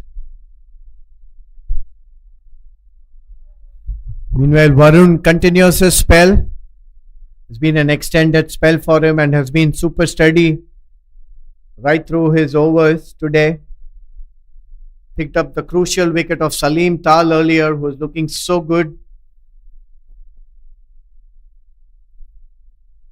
Into his 8th over, and last over we saw an edge in Varun's bowling, and this time he has a slip, rightly so.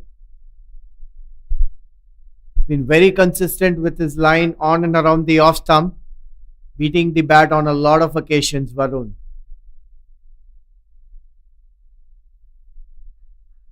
Not the ideal length this time, little bit on the shorter side, comfortably punched by Dad Rahman.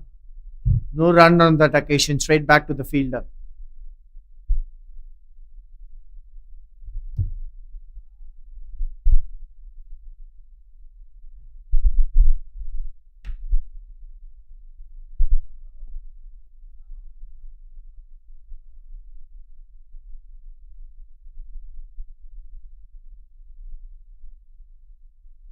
Varun in his eighth over has been a marathon spell. This been very economical. It's considered only 16 runs so far. This time onto the leg side, top edge. Gets a single though, not a convincing stroke.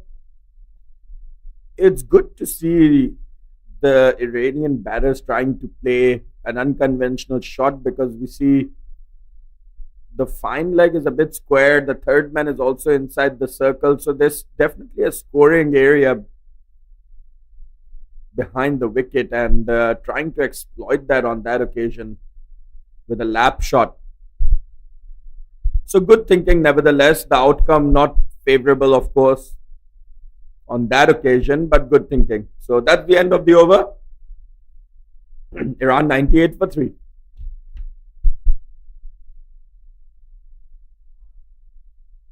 23 overs gone and Iran inching towards their 100 team score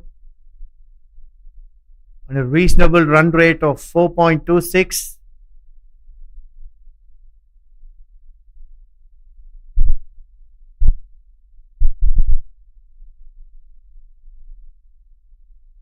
As we see a change in bowling, the Saudi Arabian captain Mohammad Ahmad Raza comes back into the attack.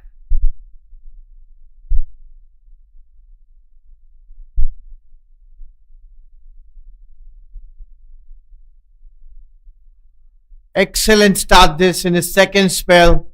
Straight and fast, hitting the deck hard. Beating the outside edge of Dadraman Raisi.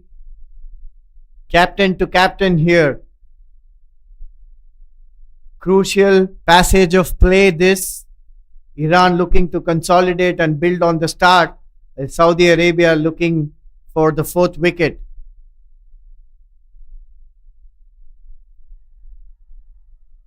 Loud appeal.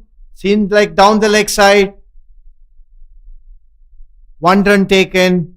And the leg by signal by the umpire.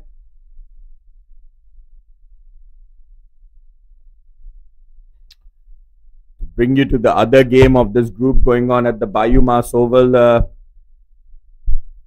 Sunil, the Bahrain team batting first over there. Currently at 26 for 4 after 15 overs. Drinks break over there at the Bayou Mas Oval. So Bahrain struggling at 26 for 4 against Nepal. Nepal obviously going into that fixture as heavy favourites and living up to that tag, Nepal against Bahrain. So it's really important for Saudi Arabia that they pick up a win over here today to stay competitive in this group.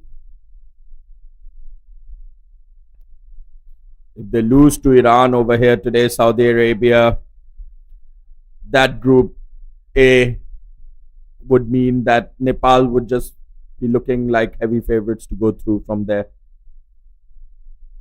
as only one team is going to make it from each group. A start, a foundation is extremely important in white ball cricket.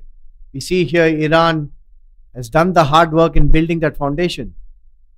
Shot picked up well, just a single. Salman Niazman has been growing in confidence. And with that, Iran is going to reach their 100. They're 100 for 3 after 23.4. So this has been excellent.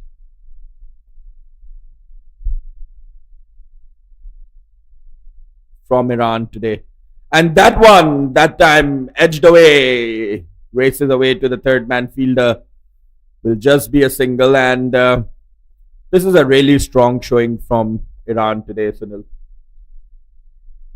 Yes, they've done the hard work early in the order with Amir and Salim looking to be aggressive. And Salman Niazman at number 4 has consolidated really well, giving good company to these aggressive batters and a strong foundation laid for Iran. Flicked elegantly, searching for the second. The deep square leg keeps it to a single. Salman Niazman has been rotating the strike very well ever since he came on and middling most of the deliveries that he has been facing. Very impressive this by the young batter. Yeah, absolutely. You're right there, Sunil. And then also, he's been putting the anchor down. He's anchoring this innings. And we see the Iranian physio now running on to the pitch. A little bit of an interruption once again. There, the captain, Dad Rahman Raisi, struggling a little bit with his foot, it seems. Once again, we don't like to see injuries to any of the players, and hopefully he's able to continue because he is also a very important player for the Iranian side. He's the pick of the bowlers. He bowls with a lot of pace, opens the ball for the Iranian team, and we saw against Nepal, he was able to get 2 early dismissals, had Nepal rocking at 15 for 2. So, very important that he's able to continue over here. Change in bowling, Taha Wasim Ambre being introduced. Another spin option for Saudi Arabia.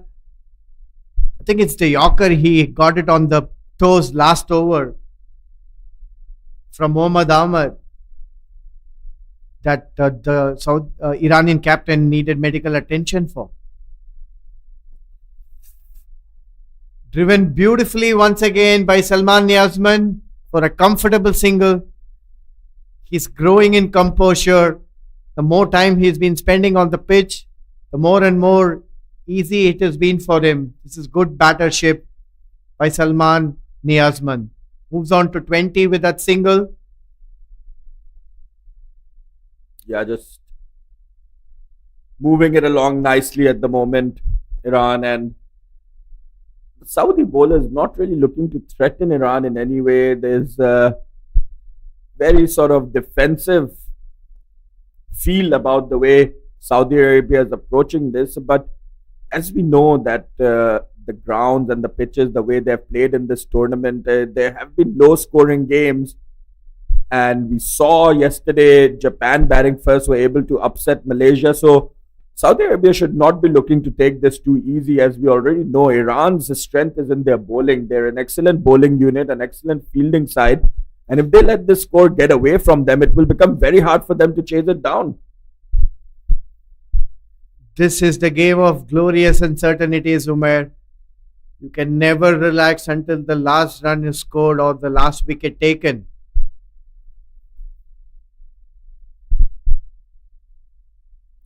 Just to remind our viewers, the winner of this Group A being contested between Nepal, Bahrain, Saudi Arabia and Iran, will play the winner of Group D being contested between Hong Kong, Malaysia, Japan and Indonesia. So we saw over here at this ground at UKM yesterday, Hong Kong was able to come up with a convincing win against Indonesia. And then Japan upsetting Malaysia over at the Biomass Oval. So Hong Kong still looking, or now rather looking, heavy favorites to qualify from Group D, whereas Nepal are looking like heavy favorites to qualify from Group A. And that could be a very, very mouth-watering semi-final fixture. Hong Kong versus Nepal. Two very strong teams. Hong Kong having players in the under-19 setup that have represented the national senior side as well. So Hong Kong by no means a weak opponent for Nepal. Cleans him up. Wicket number 4. What a good delivery by Mohammad Ahmad Raza, the Saudi Arabian skipper. And Salman Niazman, effort at the crease comes to an end with a beauty of a delivery. And a little bit of showmanship you see over there, flexing his muscles after getting a dismissal. Fast bowlers, as we know, love a good celebration. And on that occasion, Taha Wasim Ambre successful in the first over that he bowled over here. So Salman Niazman getting a round of applause from his teammate. He mounted a very, very solid defense. Played really well for his 20 out of 54 deliveries against a strong bowling opposition over here. And more importantly, Salman didn't let the wickets fall, didn't let the order collapse. Got Iran to 103 for 4. So, a commendable inning, and rightly so. His teammates giving him a round of applause as he walked back towards the dressing room over here. So now we see Zaid Raisi has walked out to bat.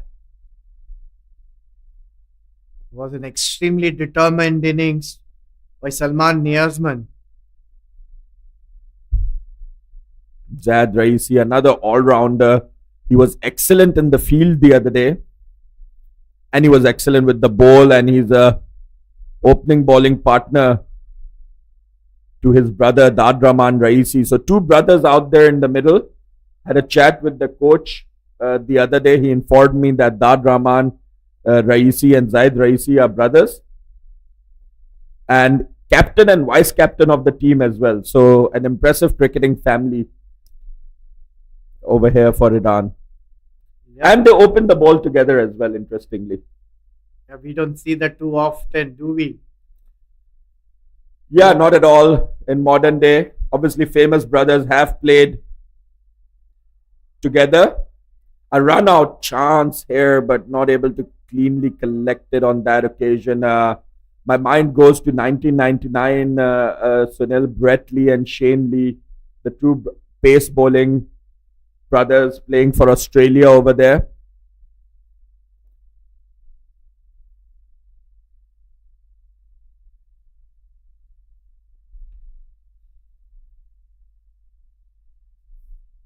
Been a bit of an argument here on the field, the umpires intervening. Zaid Raisi gets off the mark with that single. Not sure what's going on there. These two nations having great rivalry in sport, Iran and Saudi Arabia, and we see things heating up on the field a little bit.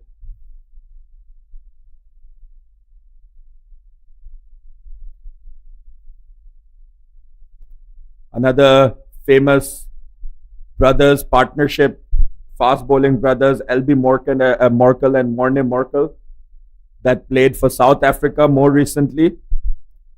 We have Hardik Pandya and Krunal Pandya who have represented India. Kamran Akmal and Umar Akmal that have played for Pakistan, and also their third brother Adnan Akmal who's also played.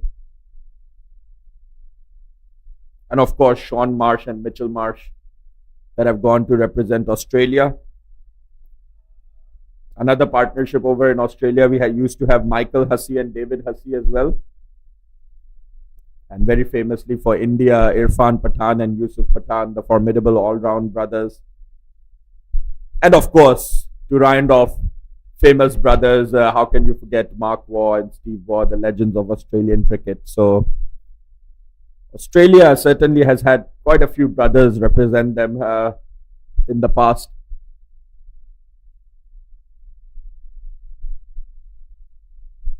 Cleans him up. Wicket number 2 in the over. Terrific comeback this by Saudi. And the jubilant celebration by Mohammad Ahmad. And giving him the send-off. As you can see, there was a bit of a tussle between the two at the beginning of the over. And with his trademark celebration, flexing his muscles, Mohammad Ahmad Raza and Zaid Raisi on that occasion losing that battle to the bowler after a little bit of a disagreement that they had. So Ibrahimpur is going to walk out to bat. Sabir Ibrahimpur, the number 7 batter for Iran, and after what was a really good start, things beginning to wane off a little bit for Iran over here. Sunil, I think It's very important that the captain, the Adraman Raisi, stays out there, uh, rotates the strike, and hopefully Ibrahimpur can provide good support to him to sort of rebuild this inning. Anything upward of 160, 180 will be a competitive score. As we saw yesterday, was enough for Japan to overcome Malaysia. These grounds have played low-scoring matches. Of course, Oman versus Qatar, another low-scoring game that took place over here at the UKM Oval, where Oman only got 122 batting first, dismissing Qatar only for 80 in return. So definitely a competitive score, 160 plus, and that's what they should have in mind. Set yourself small milestones, get to 160 first, and then reevaluate from there. Saudi have pulled things back here. This has been an excellent spell by Mohammad Ahmad Raza, the captain. That brings the end of the 26th over. Iran 105 for the loss of 5 wickets. Yeah, we saw the other day with the Iranian team, once they lost 5 or 6 wickets, the rest of the team wrapped up very quickly. So they'll certainly be hoping that these two can stay out there for as long as possible, because once this wicket falls, it will really expose the tail of the Iranian batting. And we saw that the tail was not able to get too many runs against Nepal the other day. So Ibrahimpur and Zaid Raisi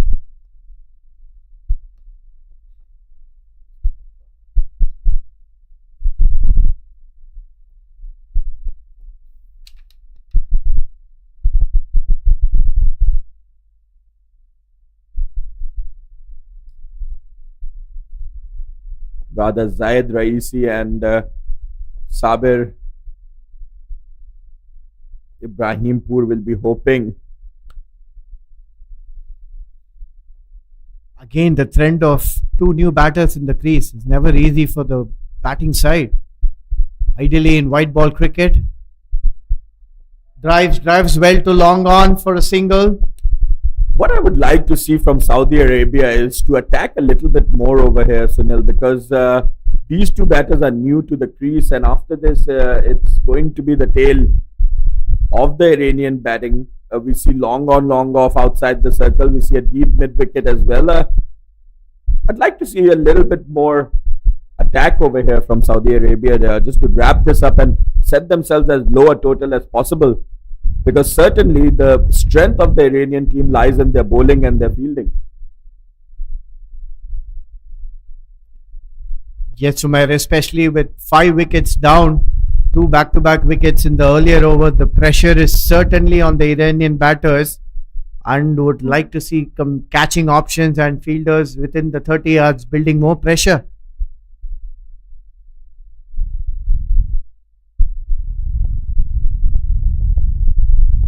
Taha Wasim Ambre, the off spinner, continuing his second over. Been a flatter type of a bowler, not giving too much air.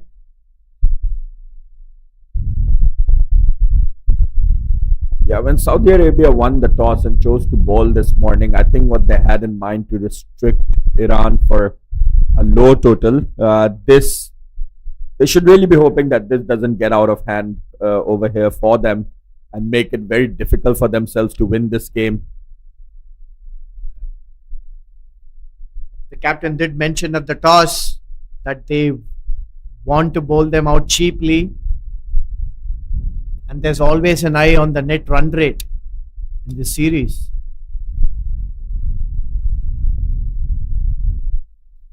Yeah, net run rate in this group might not end up mattering in the end. If Saudi Arabia wins both their games and Nepal wins both their games, then it's just going to come down to who wins the game between Nepal and Saudi Arabia, and we'll be calling that over here at the UKM Oval in a couple of days. That game will end up becoming a virtual quarterfinal, and I'm sure that will be a heavily watched game, as both teams have supporters. Nepal obviously has a large fan base. As we saw in the last game, they were heavily supported.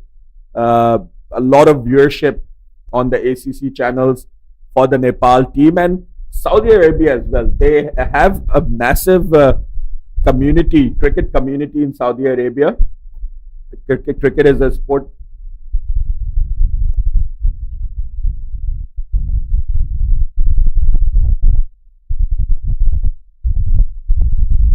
And cricket Saudi Arabia, as I mentioned, is also very heavily supported in Saudi. So there'll be a very interesting and heavily watched game, Saudi Arabia versus Nepal.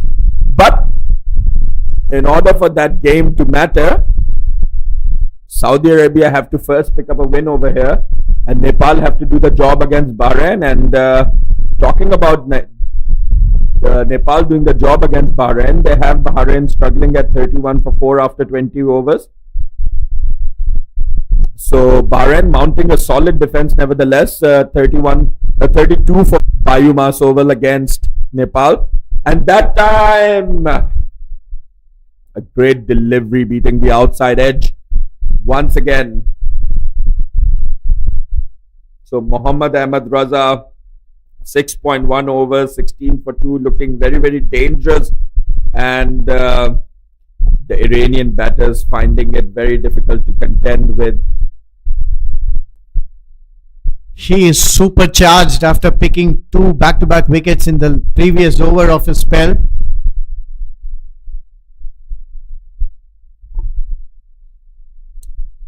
And another fixture going on, a Group C fixture between Singapore and Kuwait at Johor. Sunil, Kuwait over there batting first, 70 for 5 in 24.1 overs against Singapore. A strong Singapore team, I must add, a very strong youth setup in Singapore for cricket. That one played nicely, and there's a fielder down at fine leg, and once again using a little bit of footwork. Excellent running between the wickets. Set right away after the shot and rightly put pressure on the fielder, making it a comfortable 2 in the end. And the interesting fact for our viewers who might be watching this, the game between Singapore and Kuwait taking place at the Johor cricket ground. And Johor, Sunil, is the first town just across the border from Singapore. So a quick 20 minutes drive from Johor will get you to Singapore. Oh, is that all? Yes, a lot of people who in fact work in Singapore reside in Johor because Malaysia's cost of living is slightly cheaper than Singapore. Singapore not a cheap place to live in. And as a result, a lot of people who work in Singapore, they commute every day. So they cross an international border every day to go work in a different country and then come back every day back to Johor. That's an interesting piece of information, Umair. Thanks for sharing that. End of the 28th over, Iran 108 for the loss of 5 wickets. We see Singapore playing most of their games at Johor and jokingly probably having home ground advantage as they're just stone throw away from home, the Singapore team. And in fact, a lot of the Singapore cricketers do make the journey down to the Johor cricket ground to play friendlies every now and then against Malaysian clubs. Regular cricket happening at Johor. Johor, a wonderful stadium ground over there down at Johor. The coverage of that game also available on the ACC YouTube channel. For those of you interested in watching Singapore versus Kuwait, Group C fixture going on at the beautiful Johor cricket ground. Meanwhile, Taha continues his spell. Flattish off spins into his 3rd over. Has been very economical. Has conceded only 2 runs so far. Or will be looking to pick up his first wicket here.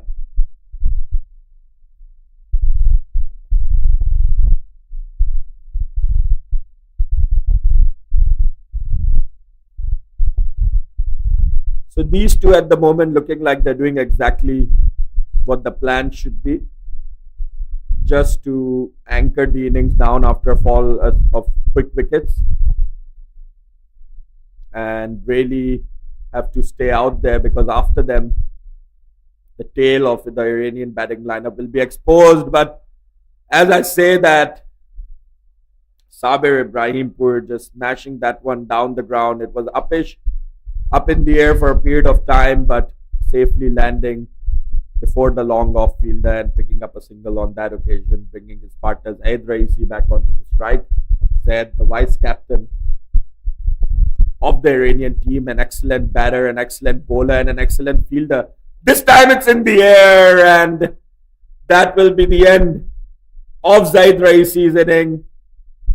Perhaps not able to time it as well, late onto his back foot, edging that one, and the short third man fielder making no mistake in taking that one. And Taha gets his first wicket. Not a great delivery though. Yeah, it was short and it was there for the hitting, Sunil, but Zaid Raisi not able to connect with that one, perhaps rocking back on his back foot a little bit too late and not timing that one well at all, and catching the edge. And you can see he's clearly disappointed with himself as he walks back to the dressing room. He knows he should have done a better effort, as it was a poor delivery. But as is the case, a lot of times we see spinners pick up wickets on poor deliveries, because with the lack of pace, there's always a chance that the batter is going to muck it up. No, on that occasion, he was trying to hit the ball very hard, in the process, losing out his shape, not able to control the ball, hitting it straight to the throat of the fielder. Yeah, certainly was there for the hitting, and Zaid Raisi couldn't resist the temptation on that occasion. Unfortunately, not able to time it well, and that's the end of Zaid. So the new batter in Arsalan Sheikhi for Iran. Saudi Arabia pulling things back here, picking up 6 good wickets. Iran are 109 for 6. Last ball of the 28th over. Wasim Amre with his first wicket over there. And he's been quite economical as well. 2.5 overs, 3 for 1. Great effort from Amre so far. Picking up a wicket on not his best delivery, but overall very, very strong from Amre.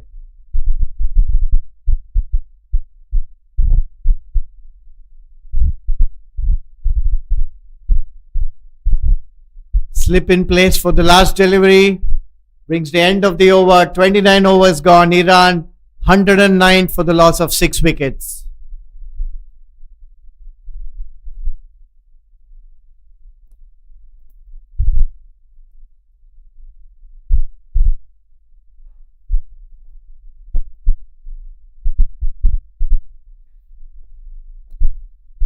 So now going back to their pacer, and he's been really impressive today. The skipper has bowled his heart out for the Saudi team. Picked up 2 wickets in the same over and brought the Saudis back in the game. Mohammad Ahmed Raza, he's been impressive today. Tall, fast bowler, bowls with a lot of pace, and on that occasion, Sunil, I think there was a single up for grabs, and Iran missing out there. Absolutely. There's no square leg, there's no mid wicket. You had a mid on the earlier ball, and now the mid on comes into a short mid wicket. That was a comfortable single. Wonder why the batter and the non-striker missed out on that opportunity. It's always important to keep the scoreboard ticking and keep rotating the strike. Yeah, as the saying goes, all coaches will tell you anything in front of square is the striker's call, and the striker on that occasion just didn't look interested at all. Maybe he couldn't gauge the pace of the ball off his bat. There was a certain single there. And they do need to take those singles, Sunil. They need to get their score as high as possible to stay competitive in this game, Iran. They've already done a wonderful job, and this time played a pitch. There is a fielder underneath it, and that's taken comfortably. And Mohammad Ahmed Raza continues doing the damage and the trademark celebration, flexing his muscles. This time, Mohammad Ahmed Raza picks up his third one, and that's the back of Sabir Ibrahimpur. This is what happens if you miss a single. Another soft dismissal, trying to go over the top, not getting enough, lobbing it back to the mid-off fielder for a simple catch. 7th wicket falls for Iran, 109 on the board.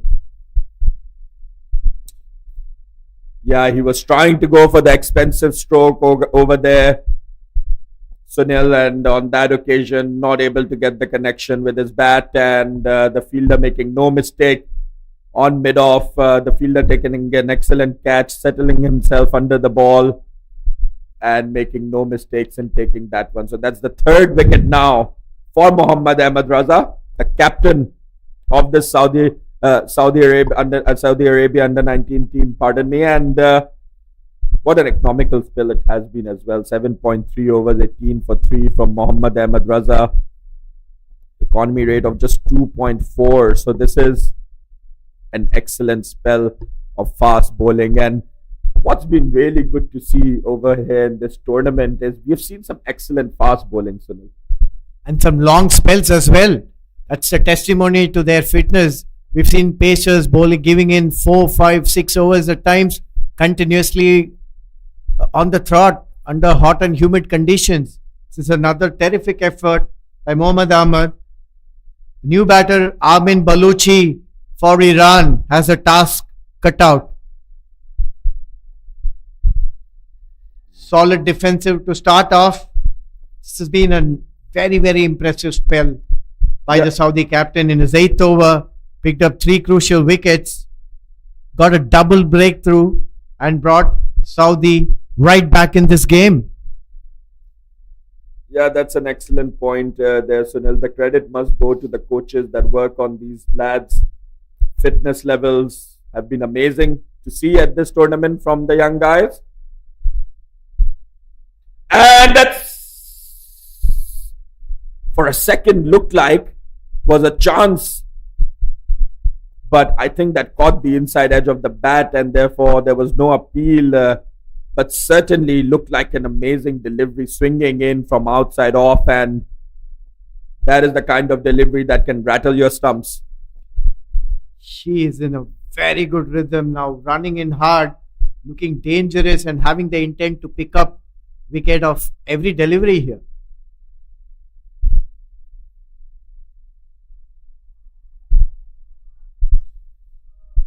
That's going to be the end of this over. Successful one for Saudi. Iran 109 for the loss of 7 wickets. That's the end of the 30th over. Yeah, this pacer has been really impressive for all of us. I think we have seen at least 1 or 2 pacers in each of the teams impressing us. Nepal over there with Akash Chand and Hemant. We saw Oman having some really good fast bowlers as well. And here today, Mohammad Ahmed Raza from Saudi Arabia continuing to impress. Mohammad Kaif, the backup wicketkeeper for the Saudi team, as their named wicketkeeper Mohammad Akil Ramzan picking up an injury and has not been able to return to the field, Sunil. So we'll find out during the break on his condition and whether he's able to return to this game. Yes, that will be a cause of concern. We don't want any of these young athletes injured and injured severely. We hope not.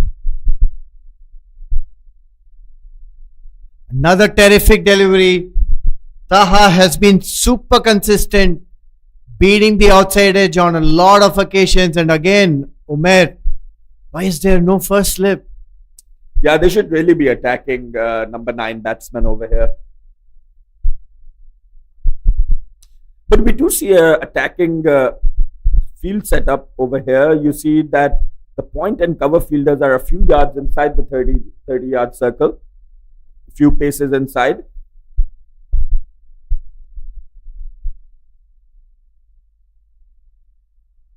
We also see the mid-wicket fielder a few paces inside. We have two men in front catching both the short mid-wicket and extra cover. Yeah, the extra cover and short mid-wicket inside on this occasion, beating everyone, the batter and the keeper.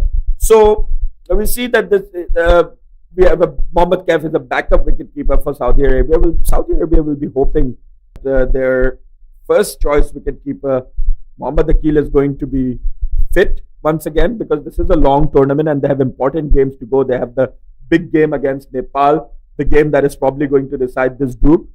Or if Mohammad Akil is not able to continue, hopefully they have another wicketkeeper in their squad, because I think it's too late in the day to call for replacements from overseas for this kind of tournament. So they'll really be hoping that their first choice keeper is going to be able to continue. Mohammad Ahmad Raza once again continuing.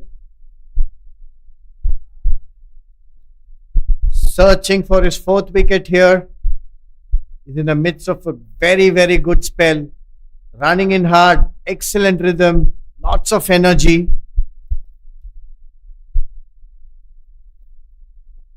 Has brought the Saudis right back in this game by picking up 3 quick wickets.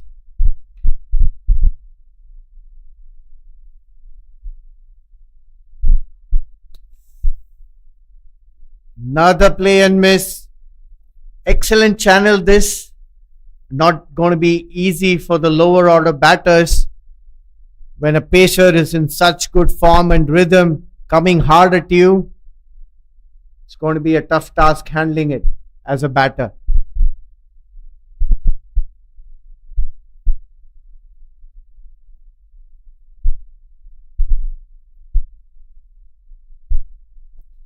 A wonderful day for sports out here at the UKM Oval, as we mentioned earlier on the field at Jason. There's a rugby tournament going on, inter-university rugby tournament at the moment, Sunil. So I saw a few rugby teams out there.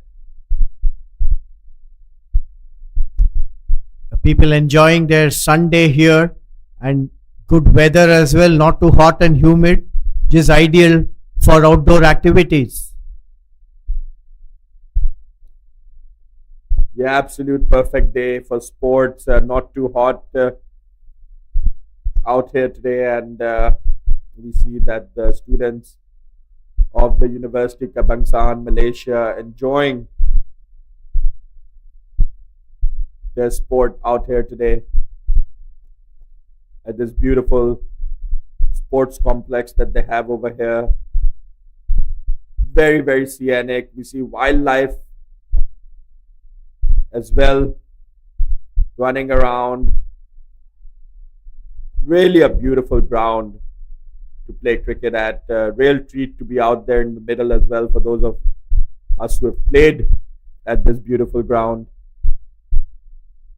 Pristine outfield, very well maintained by the Malaysian Cricket Association. And the University Kebangsaan Malaysia themselves have a very, very strong cricket team. They have provided a host of cricketers to the Malaysian national team in the past. So, a great facility here. Lots of greenery around as well. Very, very pleasing and pleasant to the eyes. That brings the end of the 32nd over. Iran are 110 for the loss of 7 wickets. And what is impressive has been about Mohammad Ahmad Raza, the Saudi Arabian captain, is his fitness levels, his enthusiasm. He's been running in and given 9 overs so far. And even in his 9th over, he's bending his back. It was heartening to see the bounce and carry in the short pitch delivery that he bowled in the previous over, Umair. Very impressive. It's been an amazing spell of bowling. 9 overs, 18 for 3 with an economy rate of just 2. He's been the pick of the bowlers and he's kept this side in this game. He's kept Iran on the back foot. He's the captain of the side as well. Excellent cricketer and one to watch out for the future.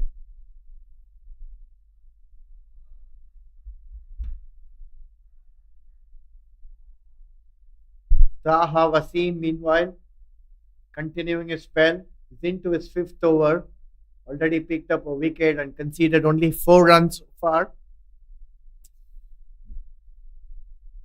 To bring you to the other game in this group, Sunil, 26 overs gone, Bahrain 50 for 4. So the fifth wicket partnership mounting a very solid defense over there for Bahrain against the formidable Nepalese team. Yes, they need a decent score to put any sort of pressure on the strong Nepali batters. Yeah, the Nepal team looked really strong. We saw them on the opening day of this tournament here at the UKM Oval.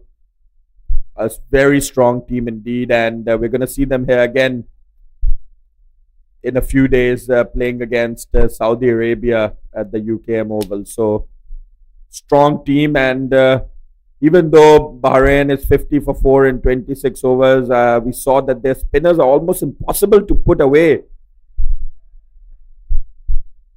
Because not only do the Nepali spinners are bowling variations, they are also change of pace, change of angle. So a lot of variations possessed by the Nepali spinners, and then they have pacers who can bowl with a lot of pace as well. So great bowling unit there. And as we talk about that, Thick outside edge, no slip, goes away to the boundary. yeah, coming back to your point, eighth wicket partnership, we have a look at the replay over there. Thick outside edge, that would have gone into the hands of the slip fielder. So going back to your point, Sunil, why is Saudi Arabia not attacking the eighth wicket partnership with a slip? That's surprising, and that brings the end of the 33rd over. Iran 115 for 7. With that, we're going to go for our second drinks break. Stay tuned. We'll be back shortly.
So we are back here for the action.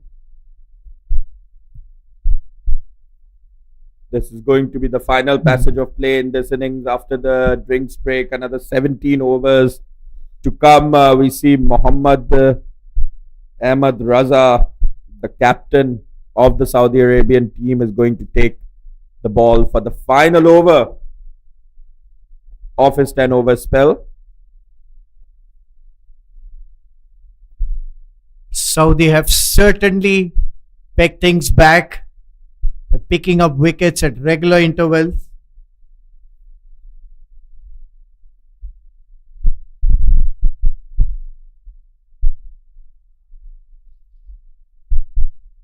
He has been super impressive. Mohammad Ahmad Raza, the Saudi Arabian skipper. Yeah, he's been almost unplayable today, presenting the Iranian team with a tough challenge.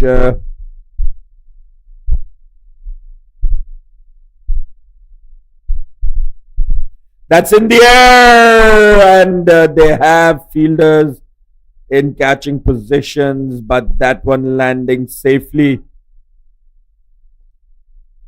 No man's land on that occasion. Once again, an interesting field setup over here. 6-3 field with only 3 fielders on the leg side. We see a deep backward square leg, a fine leg, and then a catching sort of mid-wicket fielder in close. And that's always going to be the plan. Short balls when you have a deep third man, fine leg and square leg. All deep. Definitely there are going to be short balls in the mix.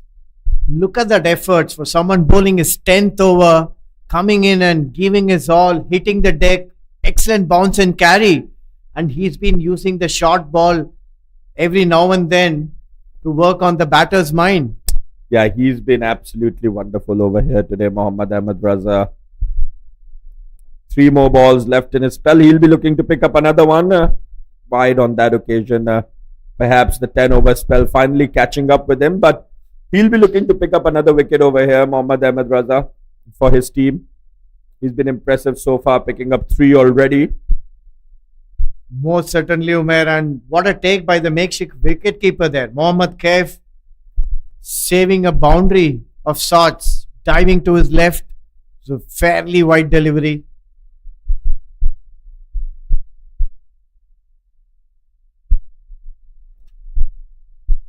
Take edge this time. Straight down to the third man fielder for a single. Again, they are missing that first slip, Umair. Yeah, Sunil, we've been talking about that in the commentary box. They should be looking to attack the 8th wicket partnership. Both Armin Balochi and Arsalan Sheikhi haven't looked too convincing with the bat, and they've edged a few into the slip cordon, and Saudi Arabia has persisted with no slip. We see now there's a gully in place. A gully and a backward point.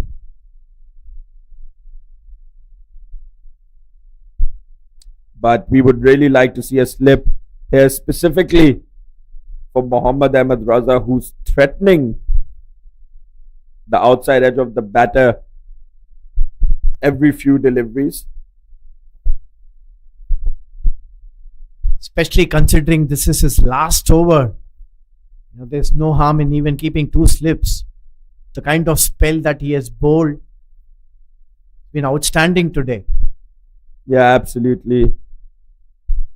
He's been wonderful, and you can see that Arsalan Sheikhi just happy to see him off. Happy to just defend the last few deliveries from him and see him off.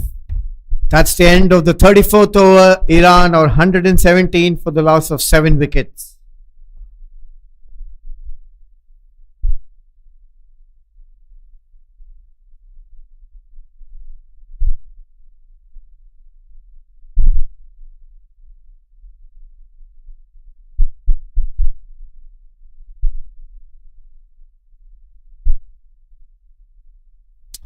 We see there's going to be a bowling change over here. Taha Wasim been given the break, the off spinner. And Abdullah Shiraz, the medium pacer, is back into the attack. Yeah, I think that's a good option. These 2 batters look like they're struggling against pace a little bit. And so the captain introducing the pacer from the other end as well. And it'll be interesting to see how they fare against him. The bowling change has been impressive by Saudi Arabia. They have been mixing up pace and spin quite well right through this innings. Yeah, absolutely. And presenting different kind of challenges, keeping the Iranian batters guessing. This time beating just the outside edge. Another terrific start, but we still see the vacant slip region, Umair. Yeah, you can see that these pacers are threatening the outside edge, and clearly to bring the pacer in means you're trying to attack your opposition. You want to pick up the wickets over here, so it only makes sense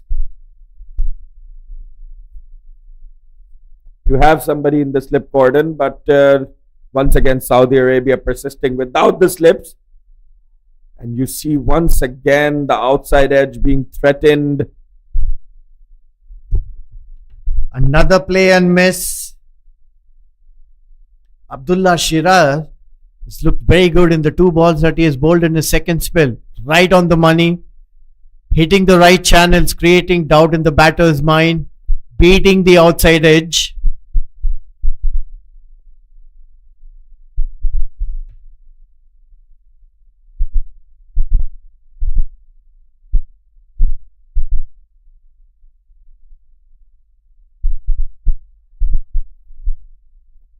Comfortably played this time around.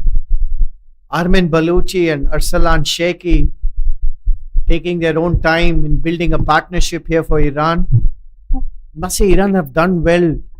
They've had a good start, actually more than a decent start at the top of the order with Amer, Khorsand and Salim Tal looking really good for them. Yeah, Amir Khorsand has been really impressive up the order. An aggressive batter, looks for the boundaries. And that occasion, it's going to be a wide. And as you mentioned, Salim Tal playing a peach of an innings today. Hitting it to all corners of the ground.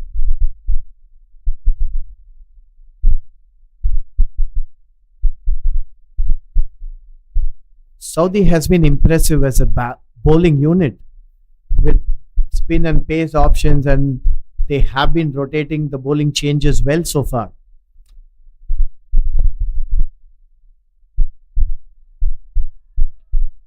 Goes to the boundary. Interesting to see the umpire signal.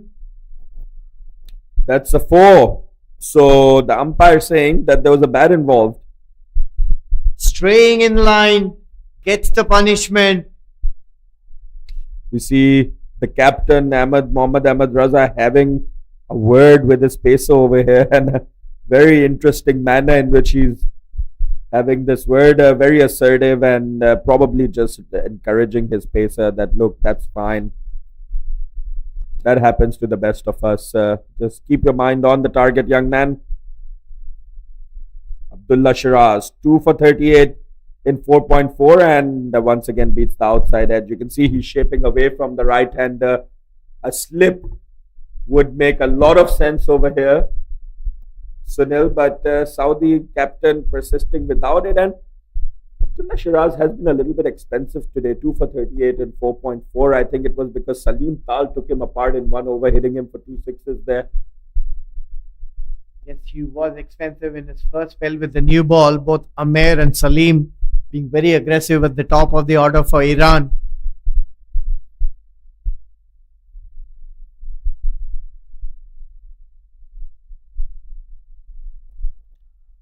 What's been good to see from the 2 Saudi Arabian pacers as that over comes to an end. Iran 122 for 7 after 35. What's been impressive from both the pacers from Saudi Arabia is that they're able to swing the ball both ways. So that can create a lot of doubt in the mind of the batsman. And it's never easy to play a bowler who's bowling in a consistent channel but moving it in and out from the same channel, and becomes very hard to play. And we see today, every time I hear any batter interviewing, when they talk about pace bowlers, it's not the fast express paces that they say they found difficult to play. They always found the guys that swing it around a lot more difficult than just extreme pace. Especially over here, we see a little bit of help always in the first innings morning with a bit of juice in the pitch. There's a change in bowling. We have Zuhair Mohammed coming into bowl. Yeah, Mohammad Ahmed Raza, the captain, bowling out his 10 overs already. giving away 19 runs for a return of 3 wickets. So excellent spell from the captain. And after his 10 overs are now finished, they've gone to the spinner, Zuhair, over here. Zuhair also happens to be the vice captain of this Saudi Arabian team. They have used 7 bowlers so far. The leg spinner, Zuhair, conventional leg spinner. And on that occasion, bowling an off spinner. But just now, I saw him warming up with his teammate. And on that occasion, he was warming up using leg spinners. So perhaps a multi-talented spinner over here. It'll be interesting to see how he fares. And that can also be a strategy, right? The batter is looking at you warming up, and you're warming up with leg spinners, and suddenly you come in and you start bowling the offies. So an interesting ploy over here by Zuhair. Certainly, we can find the humor in that over here in the commentary box. And on this occasion, just a wide, and you can see the captain has been very involved with his bowlers. He's having a chat with them. Yeah, on a lighter note, if it didn't confuse the batter, it did definitely confuse us, the commentators. Yeah, it's hard not to find humor in such things in cricket.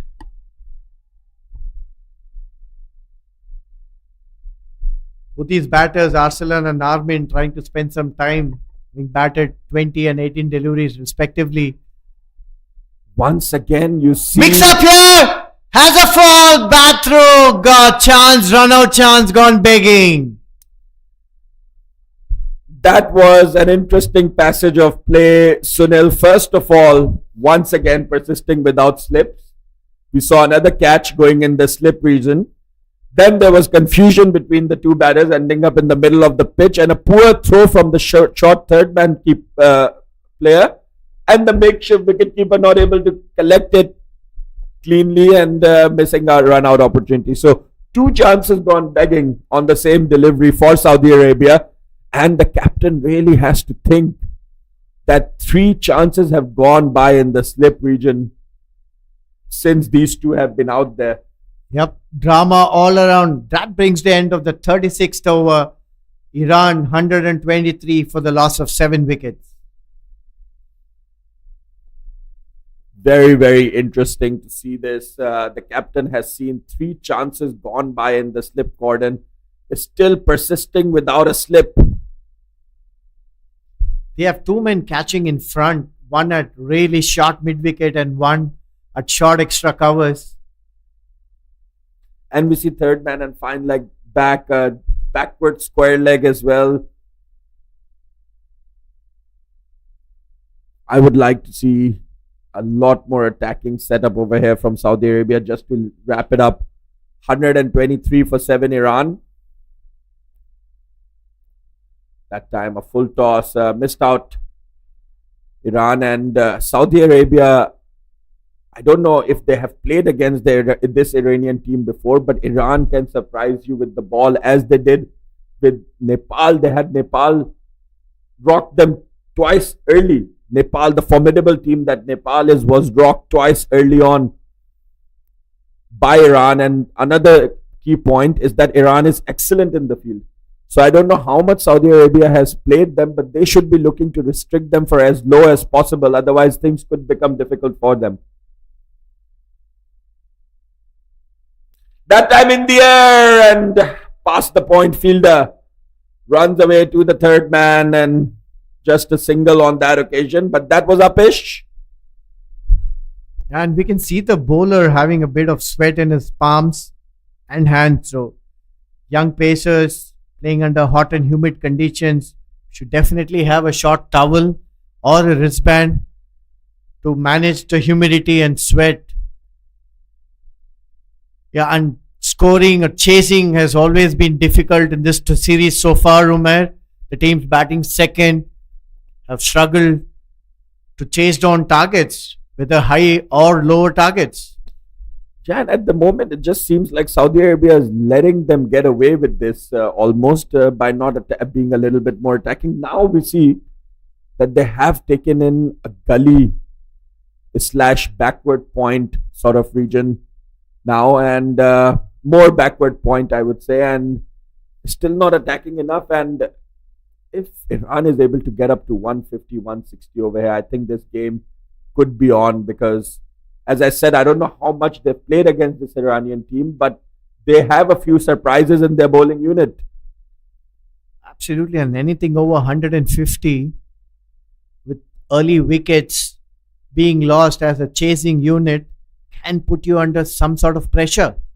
Absolutely. We saw Dad Rahman Raisi and Zaid Raisi, the two opening bowlers. They have very nice bowling actions. Both are very tall lads and they bowl with quite a bit of pace as well. So, definitely a tough bowling lineup, and they made no mistakes in the field the other day against Nepal. And keeping in mind that time it's in the air, there is a fielder underneath it, and that's dropped.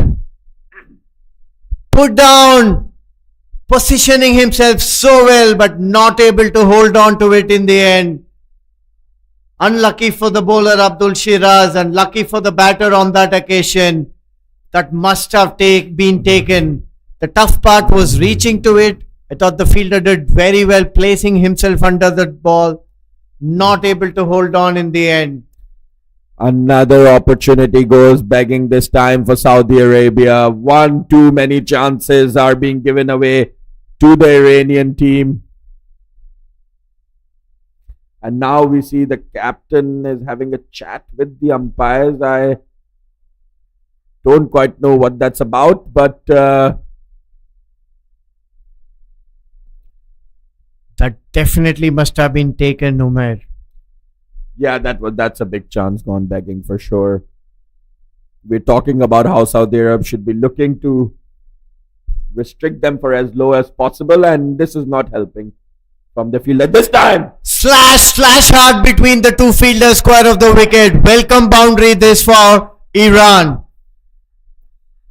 Punished for dropping that catch straight away. Brings the end of the 37th over. Iran 129 for the loss of 7 wickets.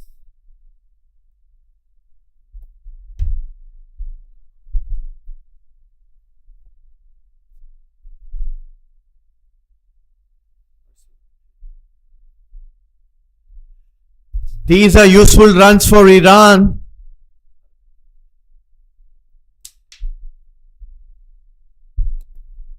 So once again, the vice captain Zuhair is going to continue over here.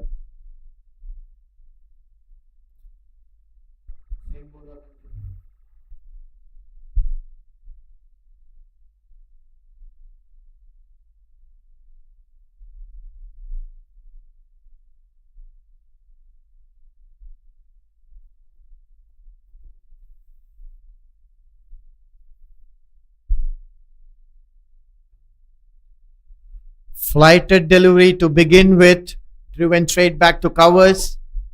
Yeah, this is an interesting passage of play. Saudi are looking to wrap up the Iranian innings, and Iranian batters showing some resistance. Hit over covers. Another boundary. Good positive intent with offered on that occasion. The Iranian batters gladly taking. Let's watch the replay. Too far wide, comfortably placed over the infield for another boundary. These are welcome runs for Iran. Yeah, this can really get out of hand over here for Saudi Arabia. Once again, we keep on talking about this in the dressing room, in the commentary box rather, that Iran is a strong fielding side. They had a very good showing against Nepal. Nepal is a very strong team, and to bowl out Nepal in 40.3 overs. Yes, Iran got the runs, 353. Obviously, Nepal plays a lot of cricket throughout the year, but to bowl out Nepal in 40.3 overs did take a special effort, and Iran was able to do that. So this game can get tough for Saudi Arabia. We keep saying that, and Saudi Arabia keeps missing opportunities. But Sunil, the captain, seemed to have finally listened to us, and he's got a slip in. But talk about this positioning of this slip fielder. He's slightly wide, slightly, almost a second slip in place. What do you think is the reason for that? Probably because of the line that the bowler's bowling, he's been giving a lot of width way outside the offside. Otherwise, for an off spinner, usually the slip has to be much finer, maybe a step to his left. Absolutely. That's what we see traditionally. But a second slip in place over here. Played up a Shot this time off the back foot. Just a single though. But nevertheless, the scoreboard is ticking for Iran. Nice bit of resistance from the lower order here.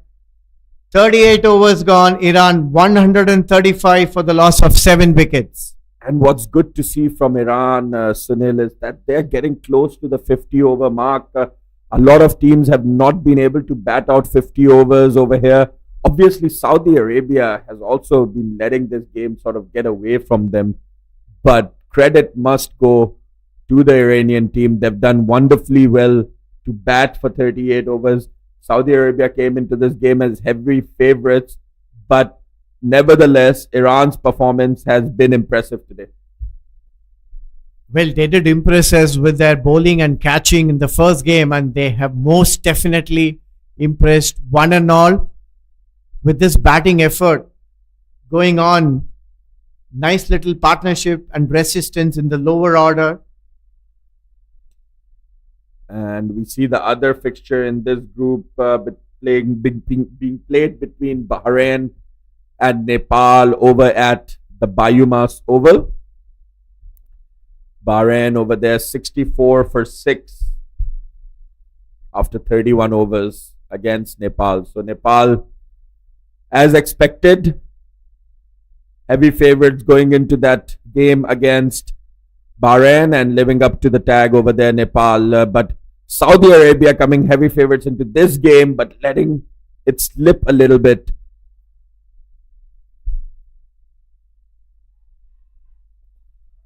Another chance there, Sunil. That was probably a half chance. Then once again, an opportunity at the non-strikers end, but the batter getting back in time. That was a half chance there inside the circle. The ball landing just short of that extra covers fielder, and then calling for 2, but sending his partner back. The Iranian batters, no trouble there. For a second, it looked like there might be a chance at the non-striker end for a run out, but safely getting back. So, Shazdeep Mujibir being brought back into the attack. The wrist spinner, leg spinning option for Saudi Arabia.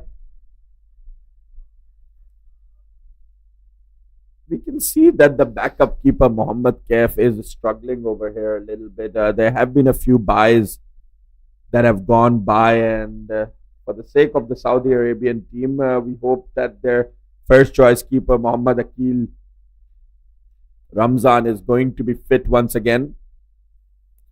He has not been able to take the field again after being hit in the head, and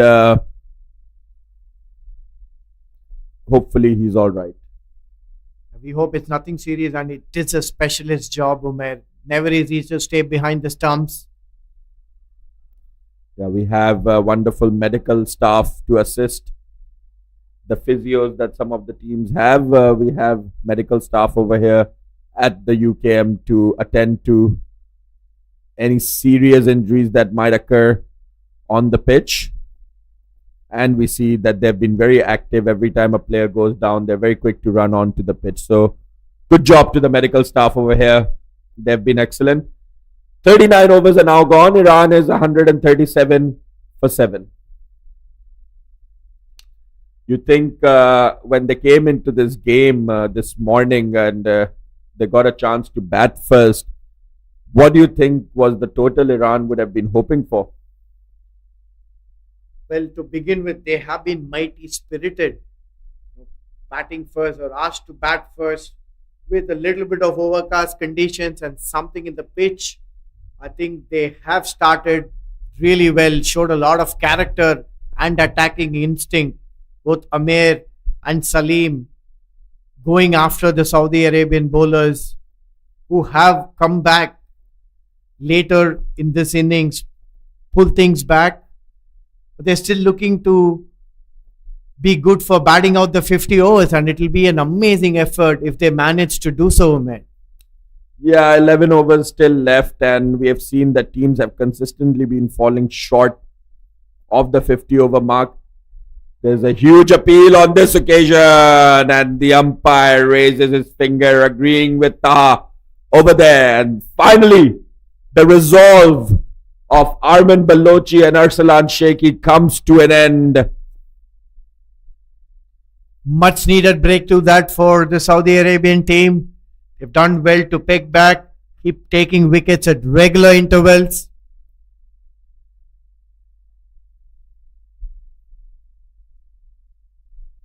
Ismail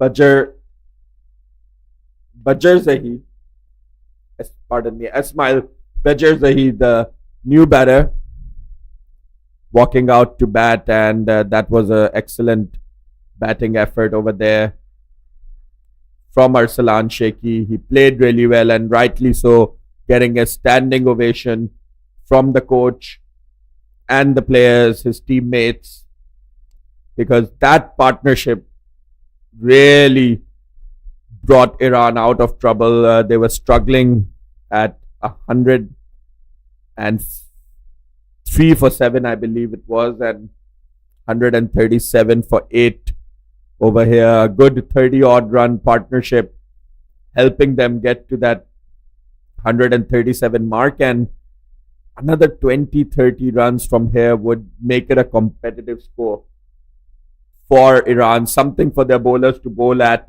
something for them to defend.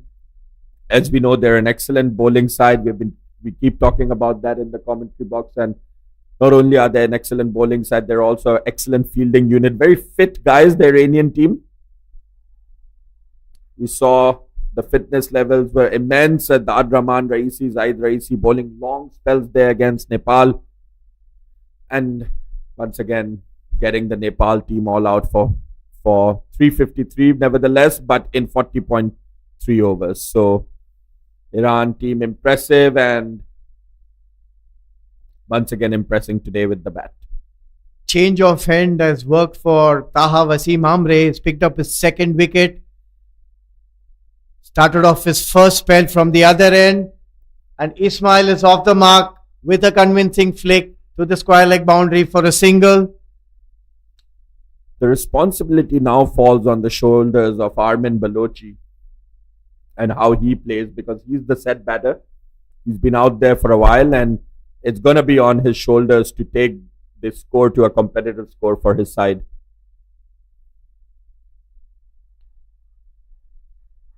Another steady over this from Taha Wasim. Continues from where he left in his first spell. Was more flattish in his first spell, and this time not afraid to give a little more air for the batters.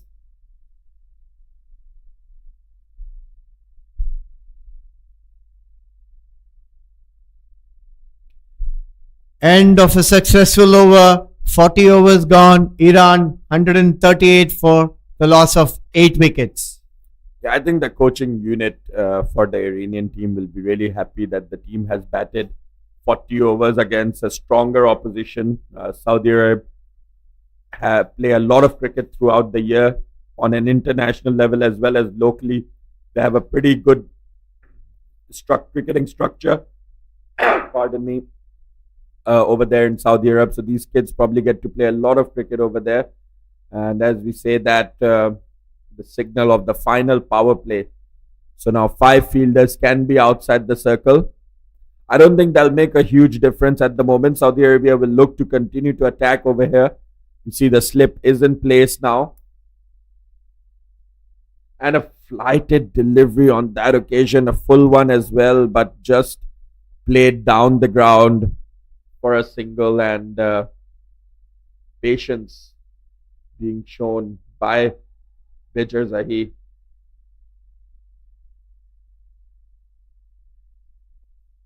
By Arman Balochi, pardon me, it was. Pardon me, that was Bajar Zahi. My bad.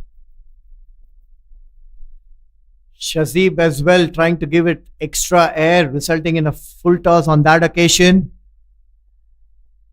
They're appealing, but that one probably catching a bit of bat, and also impact seemed to be outside of stump on that occasion.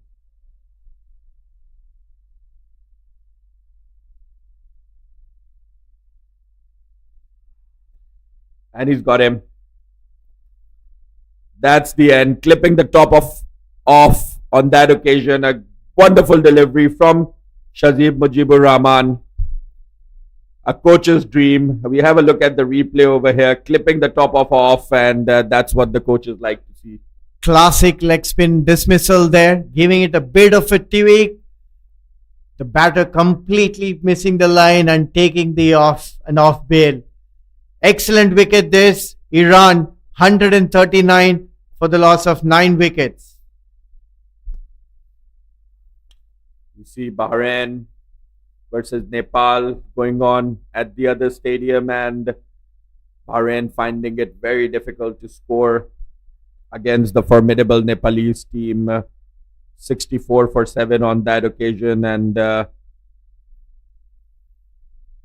that game heavily swaying in favor of the Nepal team over there. So coming back to this game, Iran at 139 for 9 after 40.4. The final wicket for them. And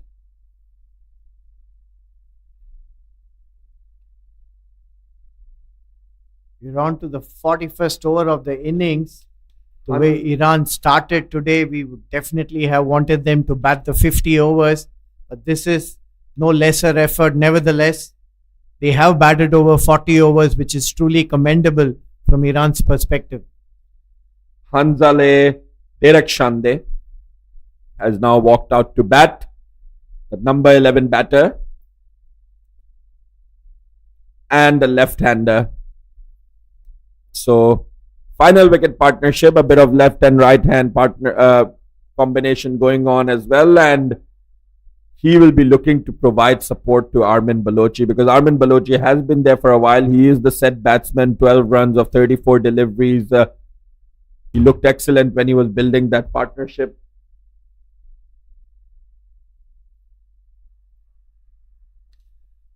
Gone! Shazib Mujibur finishes the innings. Corded slip, the left-hander poking at the one outside of them. Let's watch the replay here. Beautifully tossed up. Excellent bounce and taking the outside edge. Deflecting of the keeper's hand. Simple catch to first slip. That's the end of the Iranian innings. And this is what we had been talking about, Sunil, the importance of having that slip fielder. A lot of opportunities were created in that region. Finally, Saudi Arabia persisting with a slip over there and picking up the wicket. So that's the story from here at the UKM Oval. Iran has been bowled out for 139 in 40.5 overs. Nevertheless, a wonderful effort from their side, the one they'll be proud of, playing against a much stronger opposition, that is the Saudi Arabia under-19 team. Yeah, they impressed us with their bowling and catching skills in the first game, and they have certainly impressed us with their batting effort. Lasting over 40 overs is truly commendable.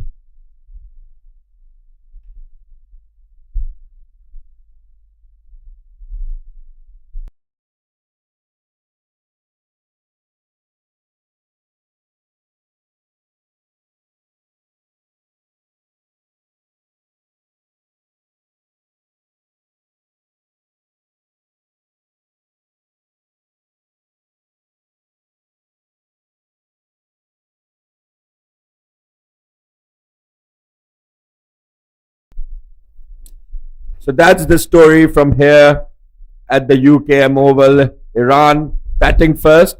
We saw a wonderful innings from Salim Tal, 45 of 56, hitting some big sixes in the process. Amir Khorsan, the wicketkeeper batsman, getting 22 of 17. Another impressive and aggressive batter. Salman Niazmand, a commendable effort from him. The anchor of the innings, getting 20 runs of 54. And Armin Balochi towards the end getting the score up to 139 for Iran with his 12 runs of 34. The pick of the bowlers, Mohammad Ahmed Raza, the captain, bowling his 10 overs, giving away 19 runs and picking up 3 wickets.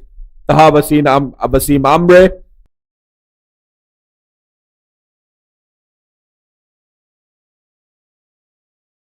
and 2 wickets. Abdullah Shiraz, a little bit expensive in his 6 overs for 44 runs, but also picking up 2 wickets. So that's the story from here. Iran batting first, getting 139 runs. When we come back, Saudi Arabia will be mounting their chase. Stay tuned with us. We'll be back in 30 minutes or so. Thank you very much.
to the UKM Oval for Saudi Arabia's response of this 139 run total that was posted by Iran batting first. Saudi Arabia will need 140 runs in their 50 overs to win this.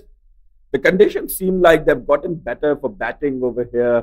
The sun is shining out here at the UKM Oval, and it's going to be interesting to see if Saudi Arabia chase this down. We've been talking about this, Sunil, bowling and fielding, certainly the strength of the Iranian side, and we talked about earlier how they were able to dismiss the formidable Nepal team within 40 overs. So definitely can spring some surprises to Saudi Arabia. One or two early dismissals, and this game will be on for all money. Good afternoon, Umair. Good afternoon, viewers. Yes, what started off as an overcast condition has turned out to be a very, very pleasant day for cricket. And the condition seems to be really good now for batting. But having said that, we saw Iran's committed effort in their bowling and fielding against Nepal in the first game. I'm sure they will be charged up now to come and display and make it as difficult as possible for Saudi Arabia in this run chase. I think Dad Rahman Raisi, the captain, is going to take the ball once again, and Ryan Khan, the opener, with his partner Mohammad Akil Ramzan. So Mohammad Akil Ramzan, the wicketkeeper, it seems like he's walked out there to bat. He wasn't able to continue in the field after he took a hit to the head, but he's walked out there to bat. So good to see Mohammad Akil Ramzan returning, and good to see that the main choice wicketkeeper for Saudi Arabia is not injured and will be able to take the field in this game and next game against Nepal as well, hopefully. Absolutely. It's a welcome relief that the player is fit and fine, has taken the field back. We're happy to see that happen. And we just hope it turns out to be a close game and make it an exciting finish for the viewers. And we are underway over here with Dad Rahman Raisi coming around the wicket to the left-hander Ryan Khan. And talk to me about this field placing over here, Sunil. They have two slips in place, probably a second slip and a fourth slip of sorts. And what's interesting to see is that the fourth slip fielder is standing behind the second slip fielder. First runs on the board, wide call. Yes, Umair, usually the slip cordon will have to be at an angle. The fielder has to be in front. The third or the fourth slip fielder has to be in front of the first and second. Usually that's how the cordon is shaped. But this is interesting. Now we see that the fielders have adjusted a little bit, the slip fielder. So Saman Sheikh has moved to a more of a first slip position.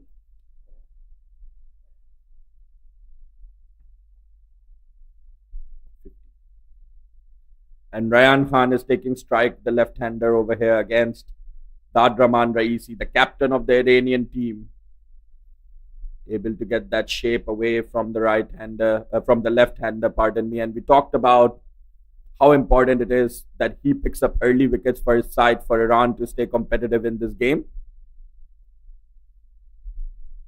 If they can rock Saudi Arabia like they rocked Nepal early on, this game will be on for all money because they're a very strong fielding unit. This time, has he got the edge? There's a huge appeal. They've all gone up in appeal, but the umpire not agreeing, and the keeper did not hold on to that. That's interesting. Wonder if it took the edge. As the appeal went up, the umpire told the bowler that the keeper has missed it. He didn't hold on to it. Dad Rahman Raisi didn't look back, and me in the commentary box also not looking at the keeper, focusing on the appeal. And in the end, Amir Khorsan not collecting that cleanly. Maybe a chance gone begging here early on. We've been talking about how impressive they have been in the field, Iran, and perhaps an opportunity early on for them. And their energy and enthusiasm on the field has been phenomenal. Yeah, absolutely. We see the keeper first slip. This time, once again, beating the outside edge of Ryan Khan. And this is what we were talking about, Sunil. The bowlers are definitely going to threaten the Saudi Arabian team. So that's the end of the first over. Saudi Arabia 1 for none. And during the break over here, Sunil, I was watching some rugby going on the adjacent field over here, both men's and women's touch. Some great talent on display by the UKM students, a great rugby talent as well, a great sporting university, the University Kebangsaan Malaysia. And for those of our fans that are rugby followers, yesterday the quarterfinals of the ongoing Rugby World Cup also happened, and Argentina was able to surprise the formidable Wales team and beat them in the quarterfinal. A big shock over there, and Argentina moving on to the semi-finals of the Rugby World Cup.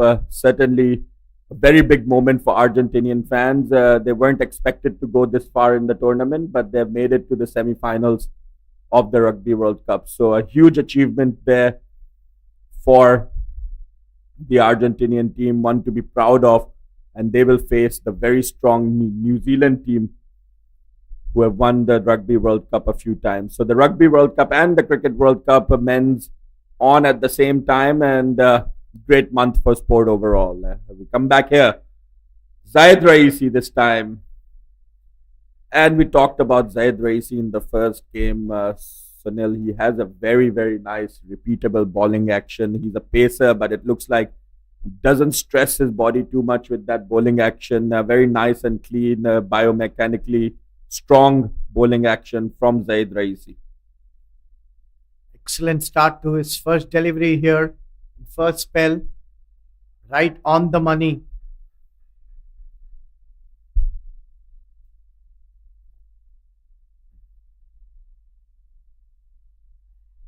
Thick outside edge, first runs off the bat. Comfortable single, wide of point. Saudi moved to 2 for no loss in the second over. And Mohammad Akil is off the mark with the bat.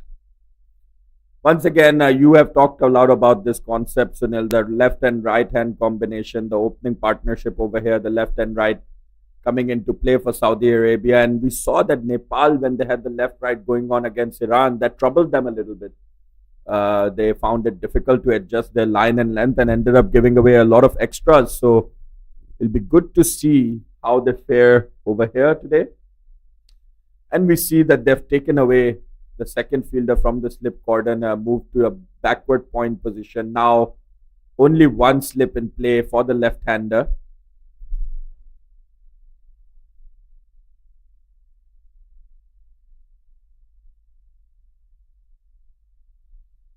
Attempted bouncer, but way offline down the leg side for a wide. But what's good to see about that delivery is that there's good carry for Zayed Raisi, bowling with a lot of pace and bounce. And I think the right and left, once again, making a bit of a difference here, not able to adjust his line and bowling a wide over there. The pitch has been really true and wonderful. There's been everything for everybody. Pacers bending their back, getting bounce and carry. Spinners getting some turn, and batters, ball coming on nicely to the bat. So it's been a true wicket in that sense, and full mark to the groundsman team for preparing such pitches. Yeah, good shout out to the groundsmen. And they've been working very, very hard. Every day there have been games going on at UKM Oval, so they have their work cut out for them. And we see even during the breaks, they're out there getting extra dust, extra debris off the pitch, keeping it clean for play. So good work from the groundsman. Flick, just shot of, could have been a run out opportunity. There was a mix up, but the short leg fielder, in his hurry to throw the ball, did not collect it and missed it. How costly could that prove, Umair? Yeah, absolutely, Sunil. They need to pick up early wickets over here in order to defend this 139. The only way for Iran to win this game is pick up 10 wickets. They're definitely capable of picking up 10 wickets, as they showed us against Nepal. This time around, they're going to have to pick up 10 wickets for less than 139 runs to win this game. So definitely can't afford that too much. Let's see how they're going to fare. So Zaid Raisi once again running in to Muhammad Akil this time. And that was wide, and that's going to run away for 4 as well. The umpire signaling a 4. So that came off the bat. It looked like from the angle that we have in the commentary box over here, the side-on view, that might have been a wide delivery, but that caught some part of the bat and running away to the boundary. So runs off the bat for Muhammad Akil, and that will help his confidence. Fine edge running past the fine leg fielder and to the left of the keeper. No chance for both of them, resulting in that boundary. Yeah, wonderful here from Saudi Arabia. 8 runs already on the board.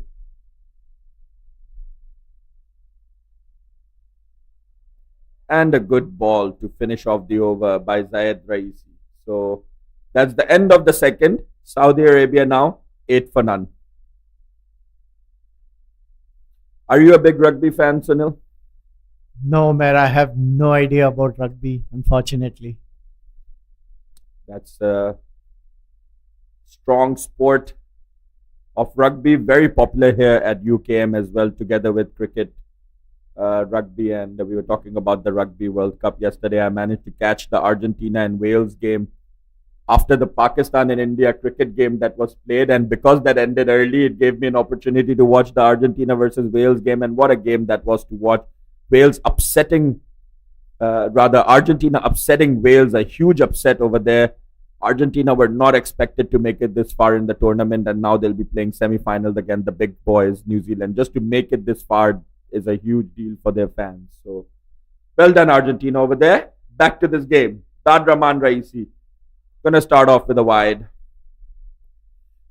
Well, Iran cannot afford to give these extras, Umair. There's very, very little margin of error when you're defending a partly 139 runs.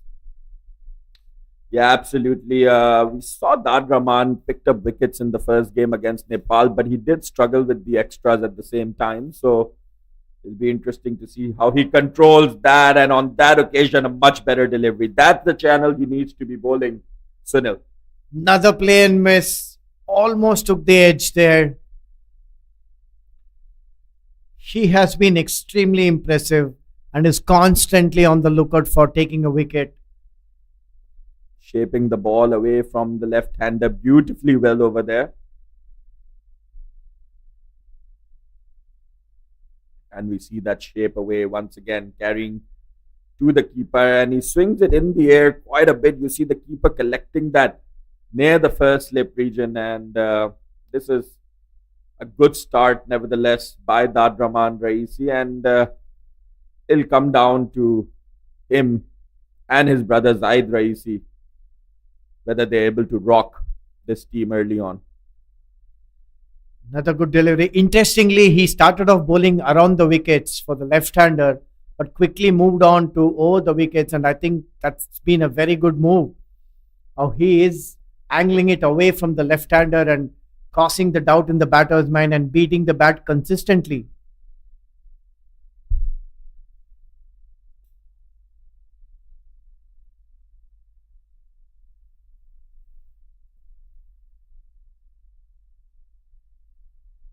Excellent areas again, keeping it nice and tidy.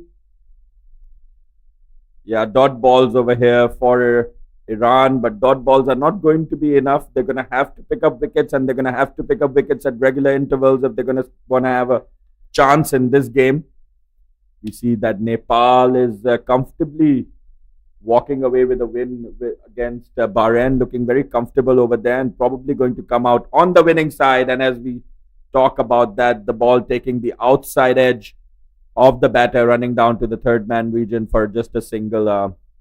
Coming back to that, Nepal versus Bahrain, Nepal is probably going to come up with a win over there. So it's very important for Saudi Arabia they win this game to stand a chance of going through this group. If they win here today against Iran, they will then play Nepal in the final group stage game, and the winner of that match is going to make it past this group. So it's going to be a virtual quarterfinal that we are going to have in a few days over from here at the UKM Oval. That game will be played over here.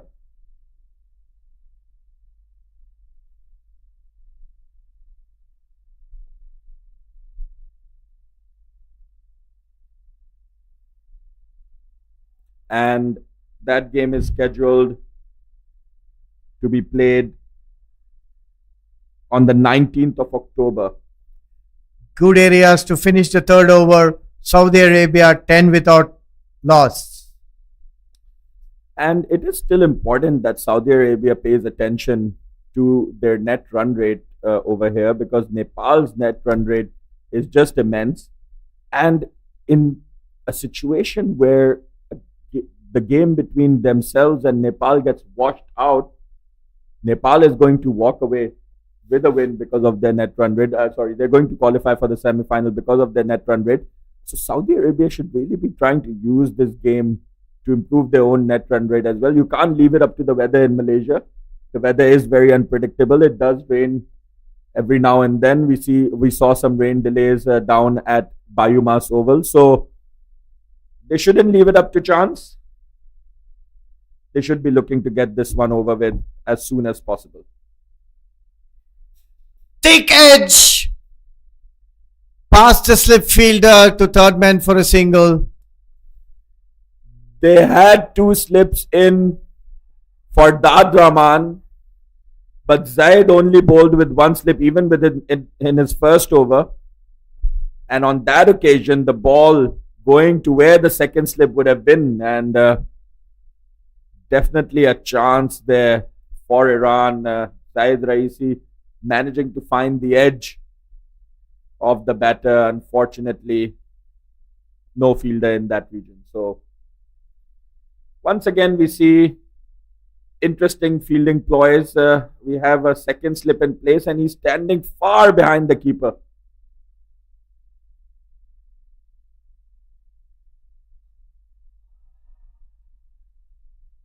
Driven handsomely to the left of mid-off for a comfortable single.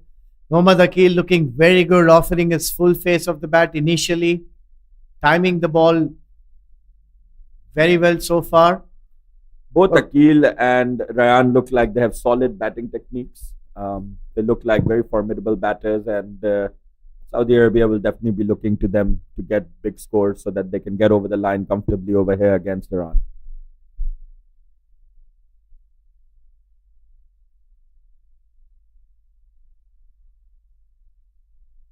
Wide signal on that occasion. Yes, it's extremely important to have a good start when you're chasing, especially lower totals, because early wickets will send jitters in the dugout, and the openers have a huge responsibility here to give a solid foundation for Saudi chase.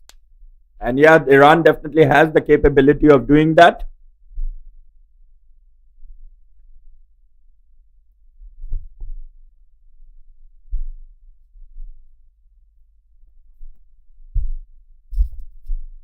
So once again, another dot ball, but dot balls are just not going to be enough over here. If Saudi Arabia doesn't lose their 10 wickets, they're going to win this game.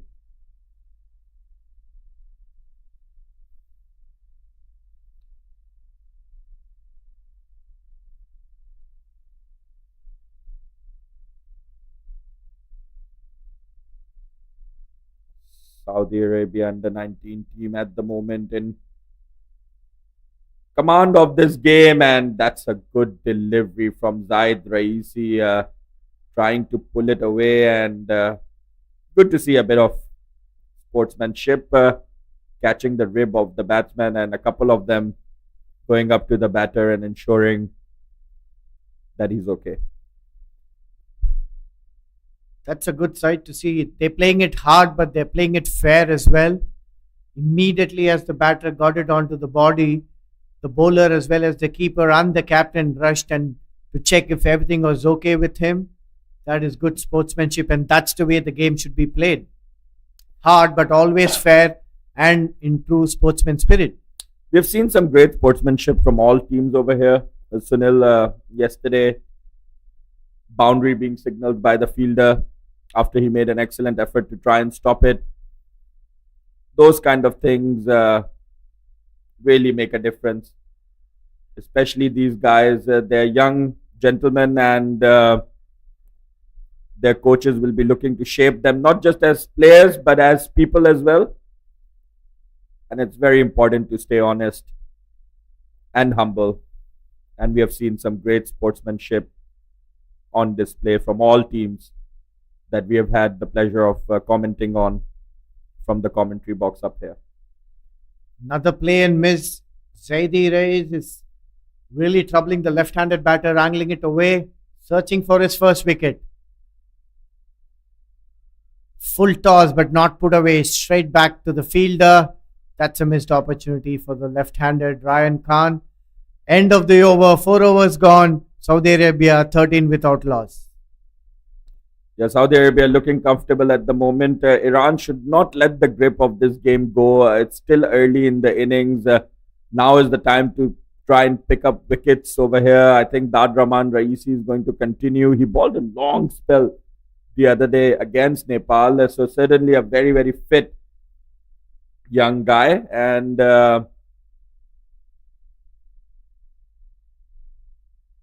he'll be looking to provide the breakthrough for his team over here early on. Knowing this Iran team, I don't think they'll ever give up until the last run scored, man. They fight hard. The way the discipline and the effort they showcased during their bowling effort against Nepal, I think they are continued where they have left in the first game. And there's a huge appeal on that occasion, but the appeal cut short because I think the bowler realized that there was a bit of an inside edge on that occasion. But what's good to see over here, Sunil, is a lot of swing generated by Dad Rahman at good pace, going to trouble batters from any opposition over here. They are bowling well in tandem. Both of them have kept the proceedings quiet and been beating the bat consistently.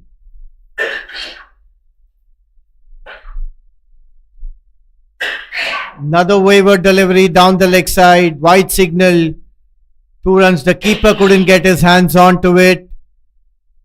These are extras that the Iran team should try to avoid.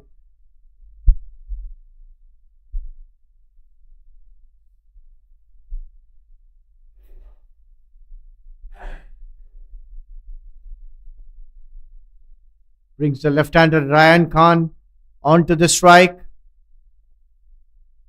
Iran searching for the first wicket, the initial breakthrough that is so crucial.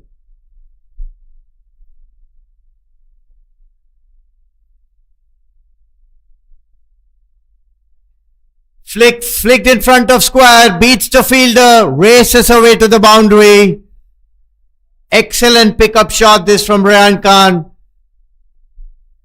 Watch the replay here on the pads, picking it up in front, dispatching it beautifully between mid-on and mid-wicket. Sweetly timed shot. That will give him a lot of confidence.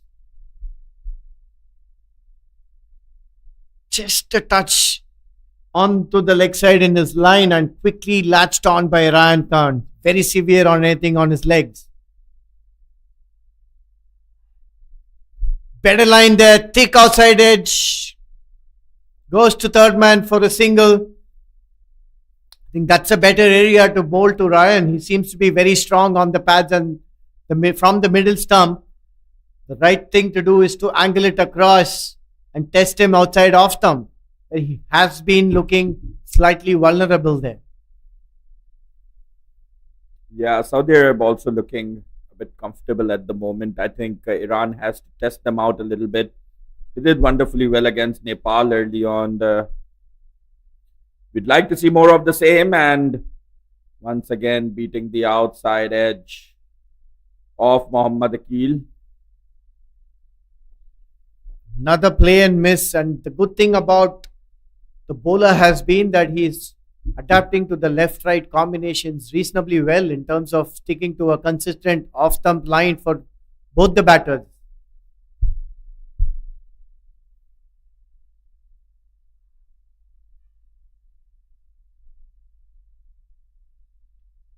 Another good delivery inside edge. They're not totally in control. Mohammad Akil. But Iran needs some initial breakthroughs to make a match out of this. And Saudi off to a solid start. Driven beautifully, picking up the gap between mid-off and covers. Chase for the mid-off fielder. Think the ball wins the race. Another handsome boundary. Second of the over. 5 overs gone. Saudi 20 without loss. That was a really good looking shot there from Mohammad Akil. A beautiful cover drive and hit with a lot of power as well. He looks like a powerful young man, and that's the end of the over. So after 5, Saudi Arabia 24 for none and looking comfortable in pursuit of 140 runs over here, Sunil. So far, so good for them. There has been a lot of beaten plays and misses, but they have been off to a sound, solid start, I must say.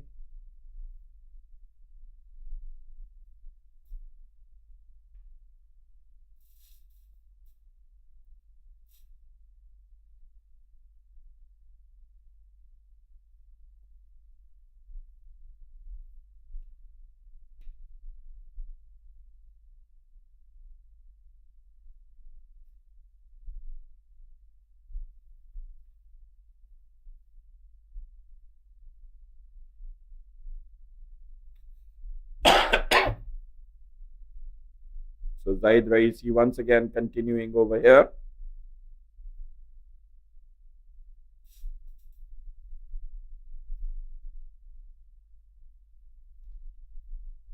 Intentional nudge to third man, seemed like an outside edge, but was in control for a single. Ryan Khan nicely rotating the strike, making it difficult for the bowlers with the right and left-handed opening pair combination.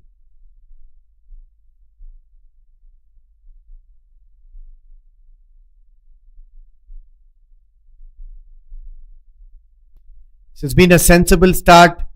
The run rate steadily climbing, 25 without loss, and this is the 6th over of the innings in the run chase.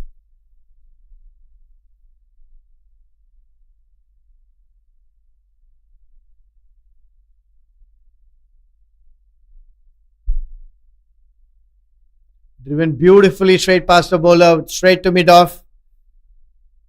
Mohammad Akil has been impressive, offering his full face of the bat earlier in his innings. Looking solid, extremely composed and relaxed in the crease.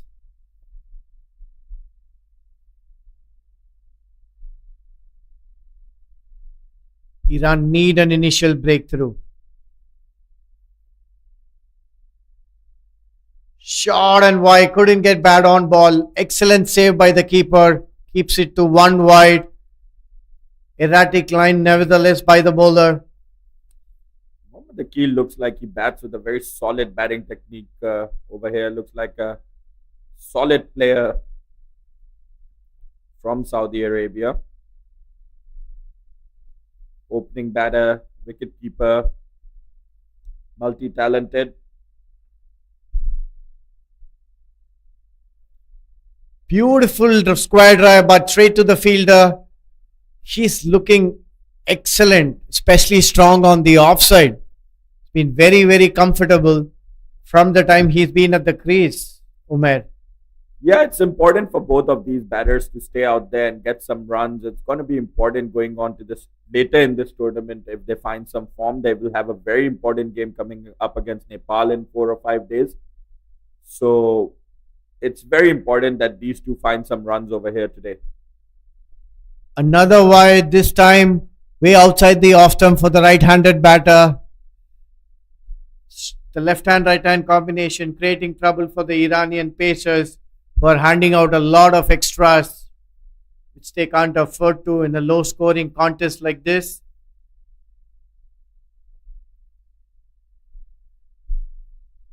Zaid Raisi in his 3rd over, searching for his first wicket.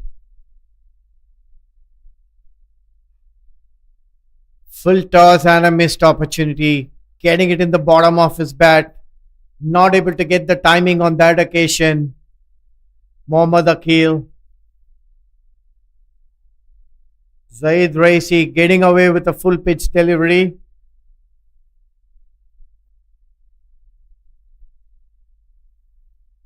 In his first spell, and in his third over here.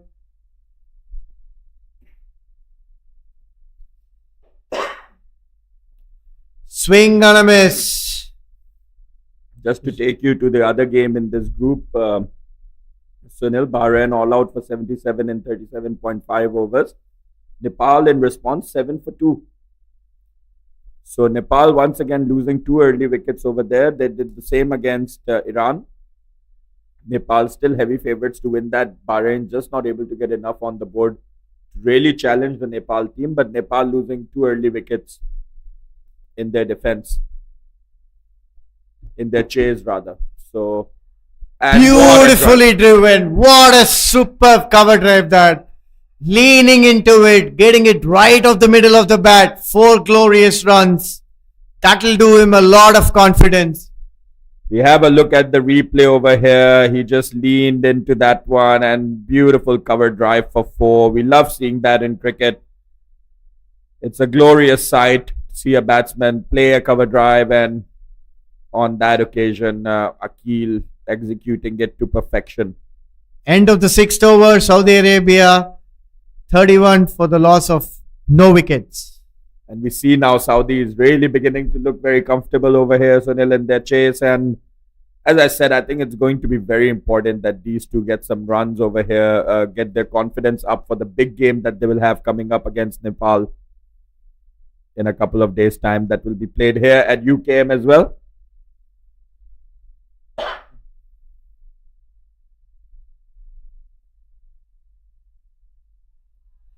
Beats the outside edge. It's been a tad unlucky here. The Iranian captain. He has been bowling his heart out. Consistently beating the bat. Not finding the edge so far in this spell. Bowling his 4th over. Tad Rahman has been extremely impressive.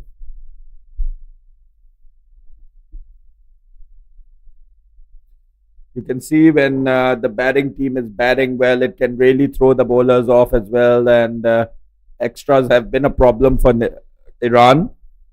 And once again off the mark on that occasion, Tad Rahman.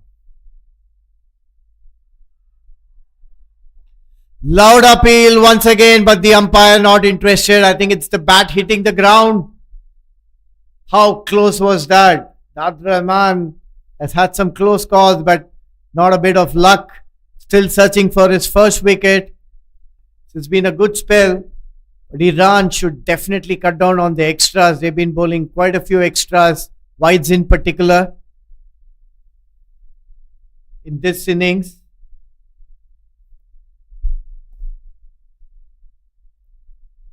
Full pitch and a no ball called over the waist. Free hit delivery.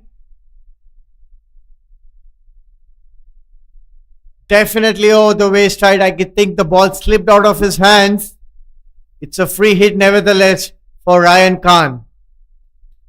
Yeah, his batting partner Mohammad Akil has been hitting boundaries at will. And Ryan has been playing more of an anchor role. So opportunity here for Ryan to free his arms. And he does that wonderfully well. It's a terrific fielding effort by the mid-off fielder. Sliding and pulling the ball back. Saved a certain 2 runs for his team. Outstanding effort this. Yeah, that looked like that was going to run away to the boundary. But we've seen that the outfield at UKM also on the slower side. And that ball just bouncing and stopping much like a golf ball. Zaid Raisi there on this occasion. What is even more commendable is he's the one who's been bowling from the other end. What a super athletic effort that was. Zaid Raisi has been excellent in the field overall. I feel the other day as well against Nepal, he did really well, took some catches. save some runs. And on this occasion, once again, Zaid Raisi on the mark with his fielding.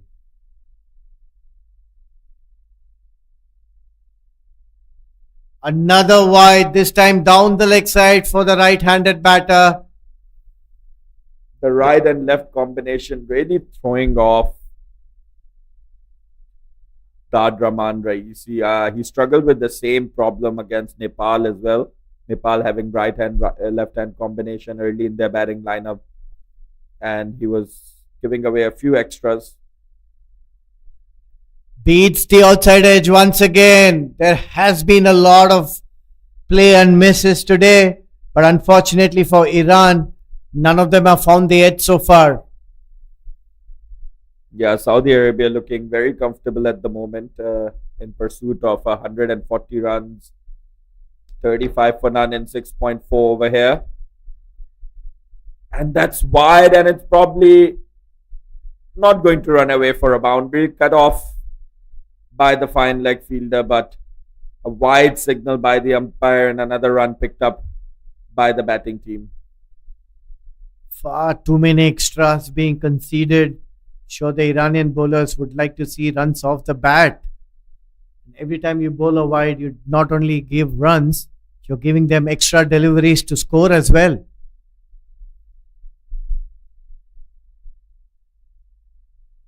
This time another wide on the leg side to the left-handed batter. Dad Rahman Raisi really struggling to get his line right. And the run rate steadily climbing for Saudi Arabia in their run chase. 37 without loss in the 7th over. Yeah, we take you to a Group C fixture between Kuwait and Singapore that's happening in Johor, Kuwait. All out for 97 in 32.1 overs. Once again, a wide here. So Dad Rahman Raisi really struggling. Just to go back to that, Kuwait all out for 97 in their 32.1 overs. In response, Singapore 33 for 2 in 12 overs. So Singapore looks like they're going to come up with a win over there. Strong youth setup in Singapore. That's played uppish, but looks like that's going to go all the way for a 6. What a shot that was for Ryan. And the umpire signaling a 4 over here, so that must have just bounced before the boundary. But what a stroke that was from Ryan. Straight as an arrow. Almost went for a 6. Just bouncing inside the circle, inside the boundary line. And Ryan now on 14 as well. You see here 28 runs have come off the bat.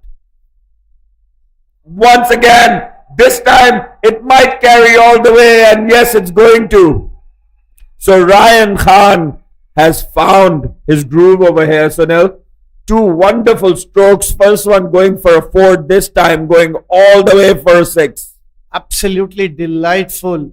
Ball pitched up on both the occasions, not trying to hit it hard, timing it beautifully and extending it straight past the bowler's head. The first one narrowly missing the 6, and the second one comfortably clearing the boundary. It's been a costly over.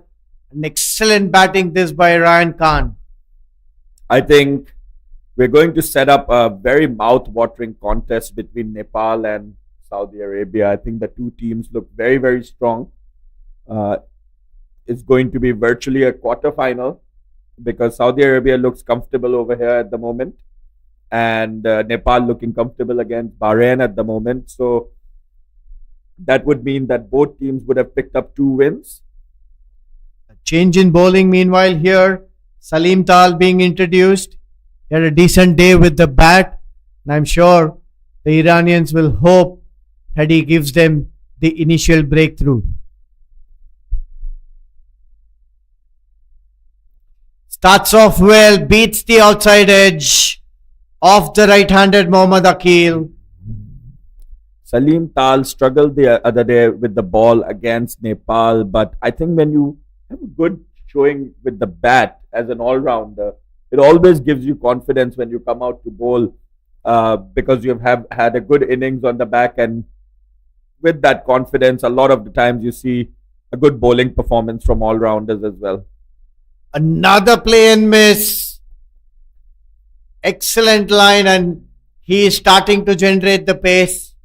Yes, Umair, if you are an all-rounder or if you've done well in one department, that will definitely boost your confidence in the other as well.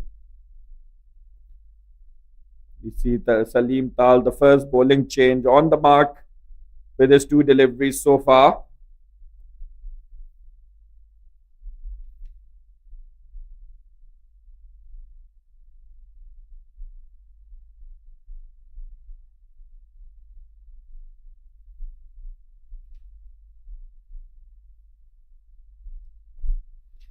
They have to break this left-right partnership, the Iranians, and crawl back into this game. At the moment, it's all too easy for the Saudis.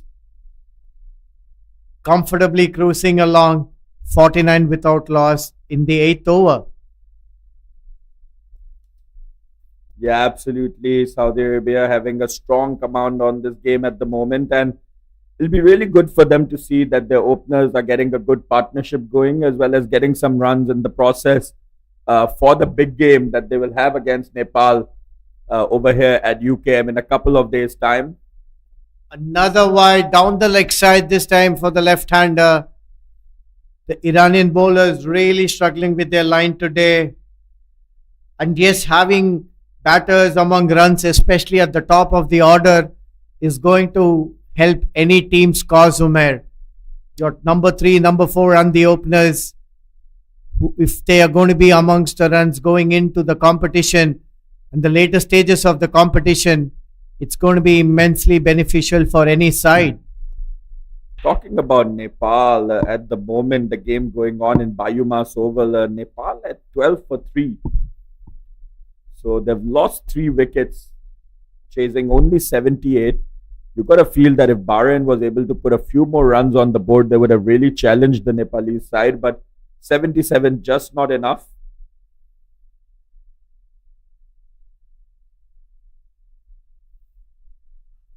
What a shot! That's a cracking pull. Just short in length. Beautifully timed. Waited on it. Hitting it comfortably between the square leg and mid wicket. Beautifully timed for Ryan Khan. He is growing in confidence and stature at the crease. Yeah, Ryan Khan is a delight to watch once he got into his groove. The couple of shots that he's played have just been wonderful.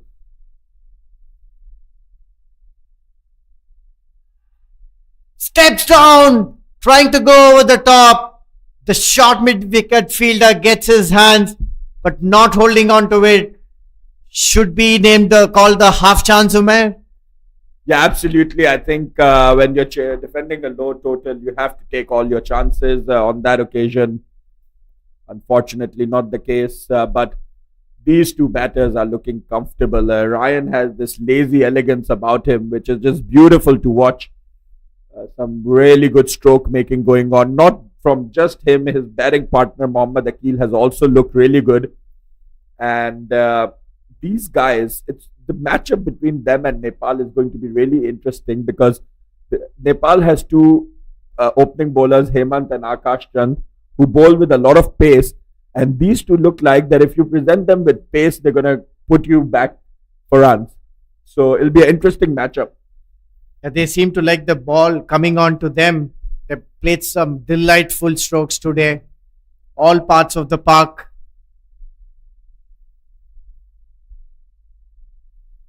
Change in bowling. Salman Niazman being introduced into the attack.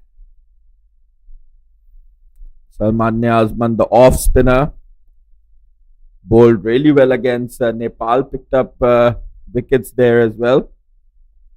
Went for some runs, but all the Iranian bowlers went for runs that day. 353, a mammoth total put up by Nepal against this Iranian side on the day. And Bahrain didn't have a good showing today with the bat against Nepal, but nevertheless, doing decently well with the ball out there. Yeah, they seem to be fighting with whatever they have. And we had a small interruption here. The keeper took his helmet, and it's mandatory. It's a rule that the keepers have to wear helmet when they're doing up to the wickets or up to the stumps for spinners.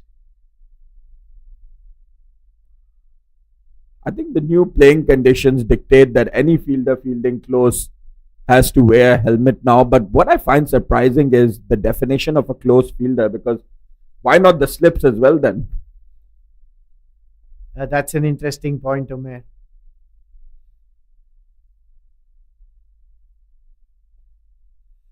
Taken on the full, hit straight back past the bowler's head. Beautifully saved by the long off fielder. 2 good runs nevertheless. Ryan Khan is growing in confidence. He's been timing beautifully, not looking to hit the ball hard.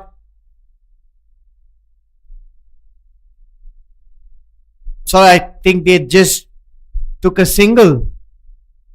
Yeah, not really taking any risks over here, Saudi Arabia. They're also probably trying to conserve some energy. They're looking comfortable to win this game at the moment. Another full pitch, not utilized fully. It's straight back to long on. We see that the fine leg region on that occasion was completely open. Another area that Saudi Arabia can look to exploit. Once again, we see no fielder in the fine leg region, no fielder behind square on the leg side. Seems like Ryan is trying to up the ante here, looking to go for his shots, and has been delightful today. What's been really impressive from Saudi Arabia is that they don't play too many dot balls. They are constantly trying to rotate the strike, and that's the name of the game in 50 over cricket. Another full pitch, hit straight back to the fielder again. Mohammad Akil on that occasion, missing out on another full toss and a loose ball. But I must say that the Saudi have paced their innings very well. Shot this time, pull hard. There's a deep mid wicket coming away. Just a single. These two have really paced their innings well, Umair. They started off with a lot of steady and slow approach and then opened up eventually once, probably after the 5th, 6th over upwards. Once they've got their eye in, they have really played some amazing shots. Yeah, you're absolutely right there, Sunil. There, Ryan Khan took a few deliveries to settle in, but once he saw the ball, the strokes that he has played have been masterful at such a young age. To have such good batting technique, just an immense talent over here from. Another bowling change coming up. Saman Sheikhi being introduced into the attack. 9 overs gone. Saudi are 60 without loss. Building a solid start and a partnership to finish off this chase without much trouble.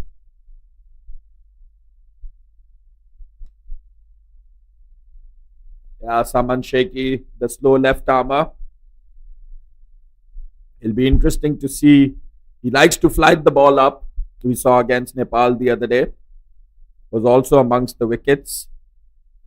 Be interesting to see how Saudi Arabia plays him, because it can certainly be very tempting to take him on with the flighted deliveries that he presents.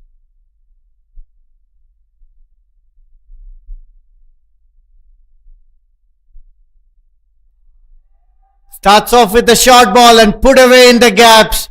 Tremendous shot this, rocking onto the back foot, allowing the ball to come to him and smashing it between the gaps. What a way to welcome the bowler. Mohammad Akil there. Timing return all over it. Fantastic 4.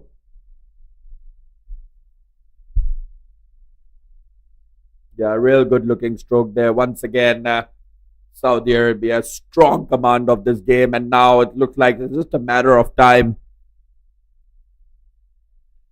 They're looking to finish this in a hurry, Sunil. 65 for none in 9.2 overs. Batting at over 6 and over. without a loss of a wicket. A really strong showing from the two openers over here. This has been a classic chase. I think they started off watching out for the new ball, and then once they got their eye in, they've been putting the bad balls away. And the run rate steadily climbing since the start of the innings. It's almost at 7 runs and over. Shot again, pulled off the middle of the bat, straight to the long on fielder. 1 run to Ryan Khan.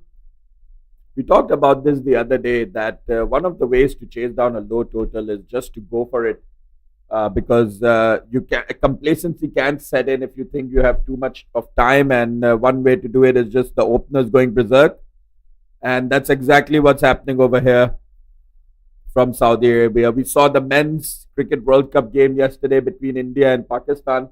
Pakistan dismissed for just 191 runs. India took a very similar approach in their chase. Rohit Sharma going from the word go, and India chasing down 191 with 23 overs to spare. So good showing from India yesterday in the men's 50 over World Cup, an all Asian affair yesterday. Full toss driven down the ground. The long on comes in. Could have been a second run there. I think the Saudi batters can look to be little more aggressive in their running between the wickets. They've been super aggressive in their batting approach. Saman Sheikhi is struggling with his length. That's in the air, but that's going to fall short of the fielder, and he makes a mess of it. And in the end, that goes to the boundary for 4. We have a look at the replay over there. That was in the air for a while. Fell short of the fielder. We have a look, and he wrong-footed himself. And then the ball just going over the boundary line for 4 more runs. So things looking nice and breezy for Saudi Arabia. 10 overs gone, 68 for none. Pardon me, 10 overs gone, 72 for none. So this is a really strong showing from Saudi Arabia, batting at 7.2 runs and over, getting over the line comfortably over here, and in quick succession as well, Sunil. They are making it look so easy, these two batters. The moment they've got set, they were very watchful initially, and once they've got their eye in, they've been severe on anything loose, putting the bad balls away and constantly keeping the Iranian bowlers under pressure. This is very good batsmanship. Yeah, that's well said that they're making it look easy, because it hasn't been easy to bat on these pitches. These two guys really making it look easy at the moment.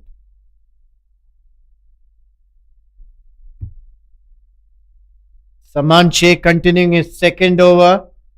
Had an expensive start, conceding a 6 and a 4 in his first over.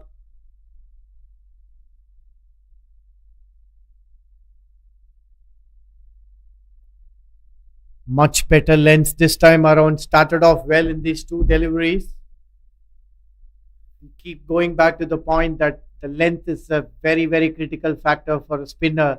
You've got to get the batter onto the front foot. Shot again. Enough time to go onto the back foot. Pulls it away to deep mid wicket for a single.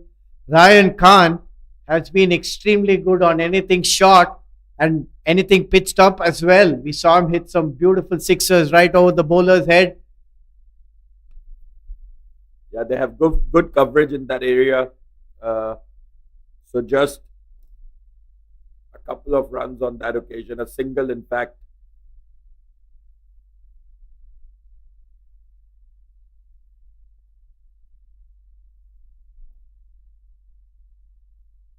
Played again, once again, down the ground, and that goes to the mid-off, long off-fielder, just for a single on that occasion. And diving effort by the bowler, not able to reach it, pitched it up with the intent to let the batter go after him. Succeeded to some extent.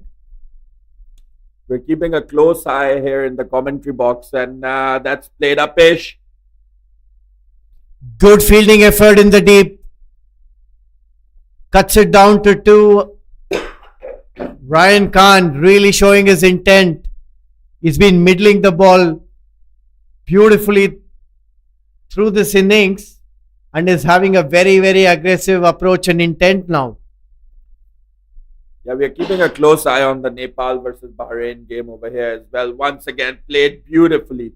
He looks so elegant with the bat, Ryan Khan. He reminds me a bit of Gautam Gambhir, in terms of his approach and height. Very elegant left-hander. Yeah, great opening batsman. Yeah, great talent for the future as well for Saudi Arabia. Saudi Arabia cricket on the rise, and the next generation of Saudi Arabian cricketers on display here, and they are showing their skills today, bowling out Iran for 139 and just making this look easy in return in the chase. Keeping a close eye here in the commentary box on the Bahrain versus Nepal game. Bahrain bowled out there just for 77 runs, and in response, Nepal 33 for 3 in 6 overs. So Nepal looking a little bit more comfortable now, needing only 45 runs more. Dave Kanal, their captain, is batting at the moment. He's got 100 here the other day at the UKM Oval against this Iranian team and batted wonderfully well to get to his 100 of just 60 odd deliveries the other day, Dave Kanal. So a great performance from Dave Kanal the other day over here at UKM, picking up the Player of the Match award as well. And they'll be looking to him today against Bahrain to finish the job. Why that game is so important is that sets the context for this group. Sunil played down the ground for a single to the long off fielder, because Saudi Arabia looking like they have a tight grasp on this game. They're probably going to come away winners over here, and Nepal probably going to come up winners against Bahrain the other day. That means the final match of this group between Saudi Arabia and Nepal becomes a virtual quarterfinal. The winner of that game will qualify from this group, and the loser of that game will have to go home empty-handed, unfortunately. And there must be a winner and loser in sport, and the best team will win on the day. But that will be a mouth-watering contest, and we'll be calling that from the commentary box here at the UKM Oval on the 19th of October. Yeah, the Group A is very interestingly poised between Saudi Arabia and Nepal. Meanwhile, Saman Sheikh continuing his spell. He has struggled a bit with his length, not been able to hit the good length. Much better on that occasion, beats the outside edge. Rare beaten for Ryan Khan. He has been looking so good and solid for a long time now. And Sunil, we've been talking about how Nepal are heavy favorites to win this entire tournament. But watching this game, and that's pulled away, but there is protection in that region, and there will only be a single. Another very, very well timed shot by Ryan Khan. Might be just a single, but look at the way how he pounces on anything slightly short. He's quick to rock on to the back foot, picking it up early. Very impressive batting, this by Ryan Khan.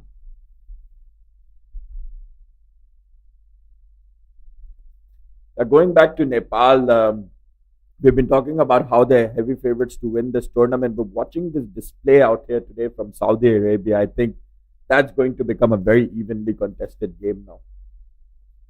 Especially when it's going to boil down to the equation that you've been discussing. It could be anyone's game, and Group A is certainly interestingly poised. Yeah, absolutely. And the pressure can get to the best teams sometimes, and Nepal, a very strong team, but it will come down to on the day how they play, and if Saudi Arabia is able to spring a surprise against them, they definitely look capable of that. The way they've played over here today, the two openers have just looked in exquisite form over here. Both Ryan Khan and Mohammad Akil have batted wonderfully well. Once again, played upish. And that's a dropped catch there in the deep. The long on fielder had an opportunity that carried straight into his hands, but unable to collect it. And that's going to go down as a dropped catch. Absolutely. The catching has not been as well as it was in their first game. Iran letting that go. Costly miss. Saudi cruising along nicely. 80 without loss. running away with the contest right now.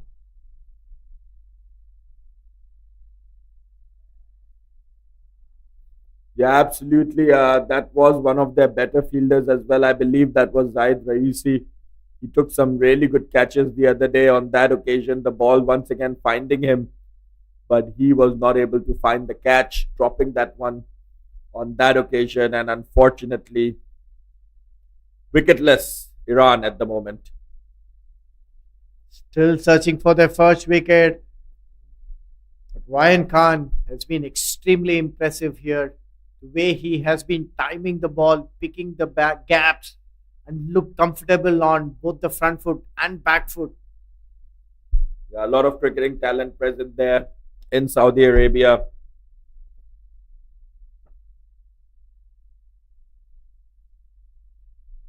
Punched round the ground comfortably for another single. Saudi Arabia looking really good.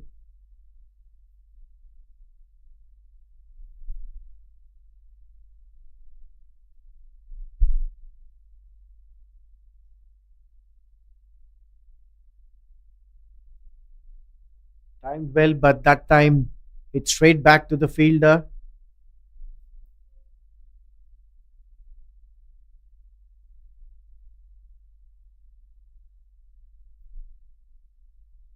Salman Nazman's over comes to an end. 13 overs gone.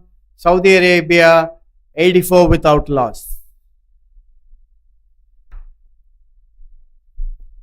So things looking comfortable at the moment for Saudi Arabia over here.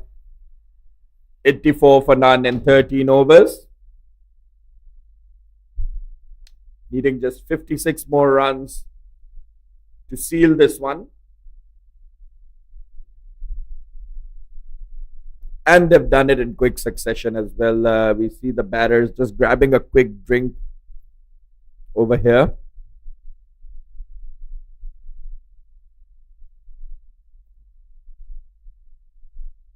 The captain, Dad Rahman Raisi, going back to Saman. Left arm wrist spin. Has the capability to bowl both the traditional wrist spin, leg spin and off spin. So, and he opens the bat for the Iranian team. Impressive all-rounder Saman Sheikh from Iran. But unfortunately for Iran at the moment, they're still wicketless. Unable to find the breakthrough. The two batters, Ryan Khan and Mohammad Akil, getting it done with comfort at the moment. That's played Upish.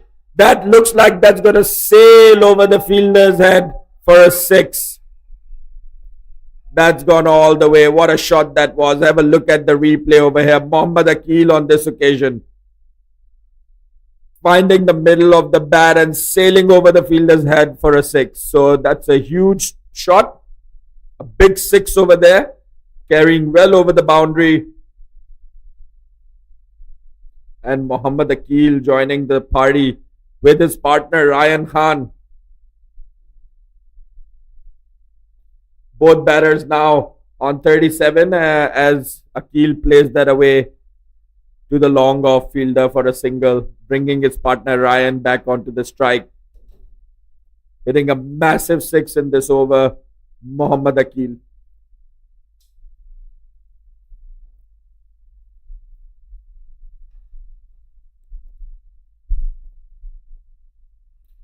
And now his partner has played that in the air. There's a fielder underneath it, and that's going to be taken comfortably on that occasion. So that brings to an end a wonderful inning from Ryan Khan. Have a look at this one. He tried to sweep that away to the M3 mid-wicket boundary, but skying it right up in the air. The mid-wicket fielder inside the circle. Salim Tal taking that one with comfort. Good catching technique. Stabilized himself under the ball and taking that one. We see Mohammad Ryan walking back. He batted really well. He looked very good out there for his 37 out of 48 deliveries. Unfortunately, not able to stay there to the end and see his side over the line, but He has done the job for his team. Saudi Arabia looking comfortable at 91 for 1. Much needed breakthrough this for Iran. Can they crawl back into the contest? Mohammad Zubair Sunasara, the new batter in for Saudi. I think the writing is on the wall, Sunil. This game heavily in favor of Saudi Arabia at the moment. Looking comfortable.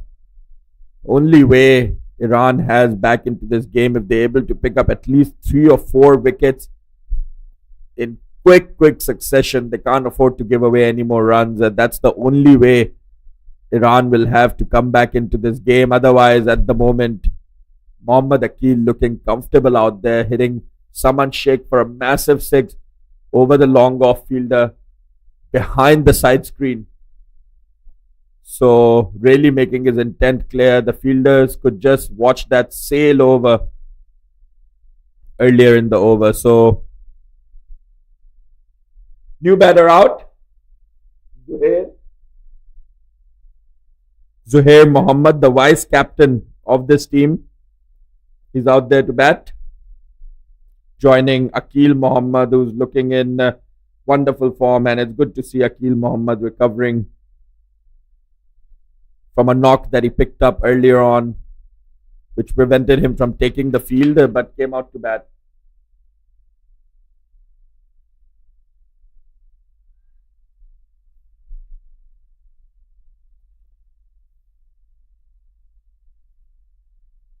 Saman Sheikh picks up his first wicket. Pardon me, Mohammad Zubair Sansara is the one that has walked out to bat, not Zuhair Mohammad, the captain. So Zubair now out there joining Akil Mohammad on strike against Saman Sheikhi, and Saman mixing it up. He's able to bowl off spinners, leg spinners from left arm around. Saman Sheikhi. That's cut away. That's racing to the boundary. The fielder's giving it a chase, and the fielder's going to cut that one off, and Zubair's going to come back for 2 runs as well, and off the mark Zubair. 14 overs gone. 91 for 1 Saudi Arabia. Well, I think Ryan Khan just got a bit carried away after his partner hit that huge 6. There was actually no need for him to go for a big one. Could have just rotated the ball around, hit it in the gaps, and taken the game forward. I think he was tempted, Sunil, because there was no fielder deep in the mid-wicket region, and the ball, short delivery was balled at him, so I think he couldn't help himself but try and go over. But on that occasion, finding the top edge of his bat and skying it straight up in the air and handing out. So not necessarily a bad option, but not able to connect on that occasion. But nevertheless, doing the job for his team. 93 for 1 Saudi Arabia at the moment, looking like they will get over the line comfortably over here at the UKM Oval. Just a matter of time, batting at 6.64 runs and over. A really aggressive display over here from Saudi Arabia as well. And Mohammad Akil has looked very dangerous over here. There's a huge appeal, and he's given him.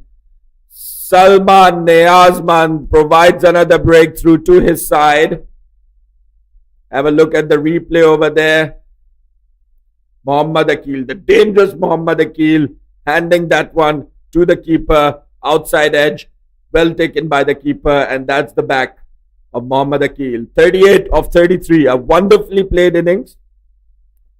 A very aggressive innings of 38 from 33, and him and Ryan, both the openers, are now back in the hut, but you feel that they have done the job for the team. And now we see the captain, Mohammad Zuhair, walking out to the middle.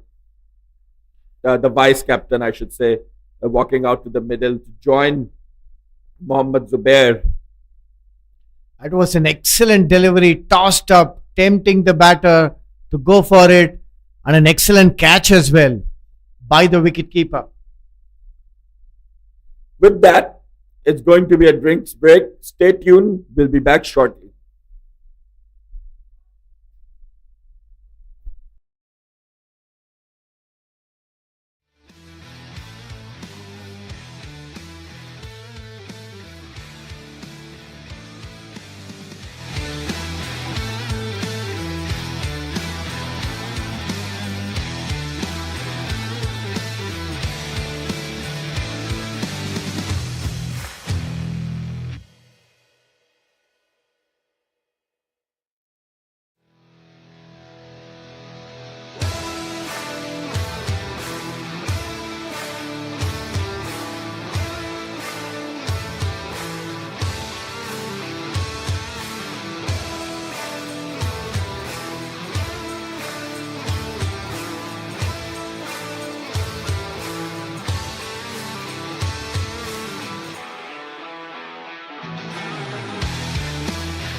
Welcome back after the drinks break. Saudi Arabia cruising along 93 for 2.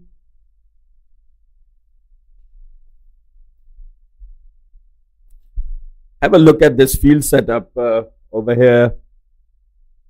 They're really going for the attack and a huge appeal once again, but nothing to it. Just a case of a little bit of overexcitement from the Iranian team, but they're really going for the attack.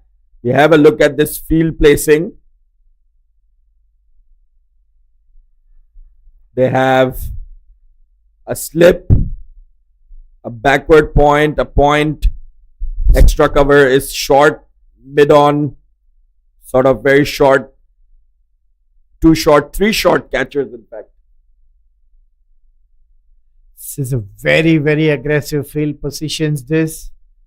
They are trying to build the pressure on the new batter here. I like the belief from the Iranian team. They're not giving up over here easily. They don't believe that the game is over. They want to pick up a few more wickets and see where they go from there. So, well done. Good on them. Building the pressure, and the batter also obliging, not trying to go over the field over here or taking any risks. Certainly a very interesting setup because we see the deep fielders as well.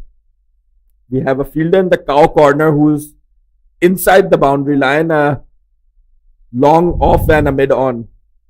15 overs gone, 93 for the loss of 2 wickets. Let's see if they're going to persist with the same field setup from the other end for Saman Sheikh, who's going to continue. Saman also a very good bowler, has a lot of variety, able to bowl slow left arm, traditional slow left arm, and left arm wrist spin as well.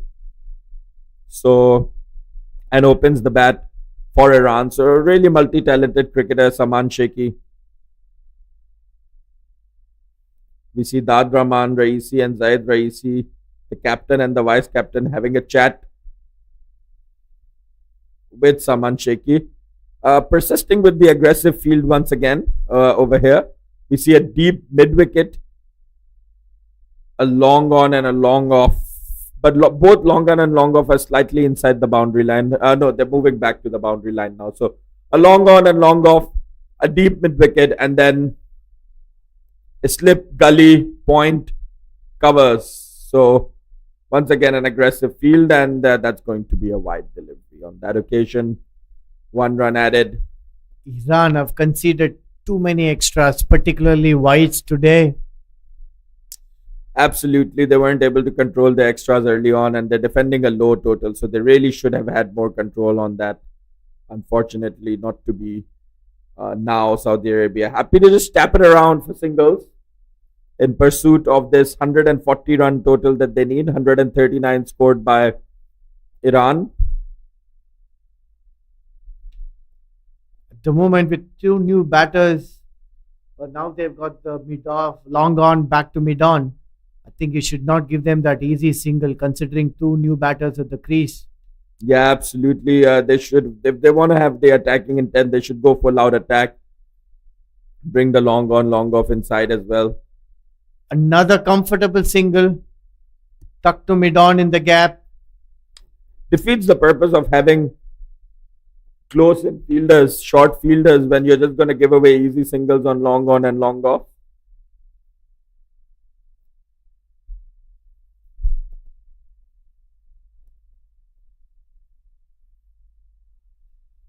Fine leg region completely vacant, and the offside fielders slip, a gully, a point, a covers, and Saman Sheikhi there. Saman Sheikhi there trying to lure the batsman by tossing few balls up.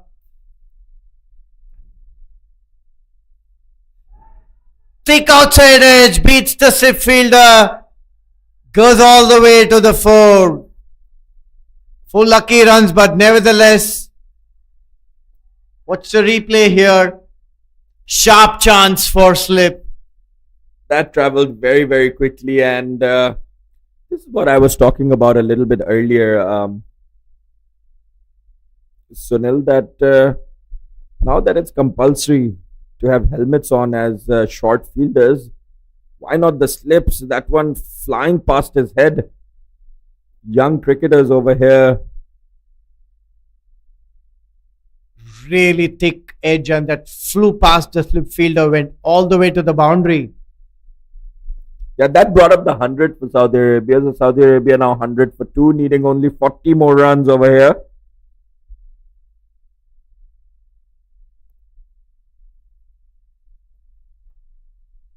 Cruising along nicely. Another comfortable single. To end the 16th over, Saudi Arabia 101 for the loss of 2 wickets.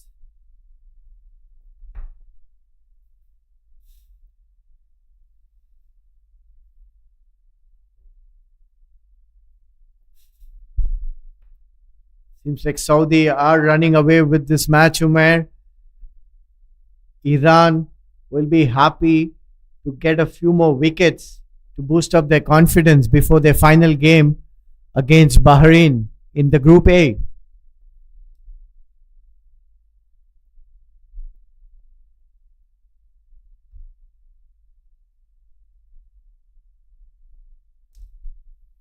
Salman Niazband is going to continue over here for Iran.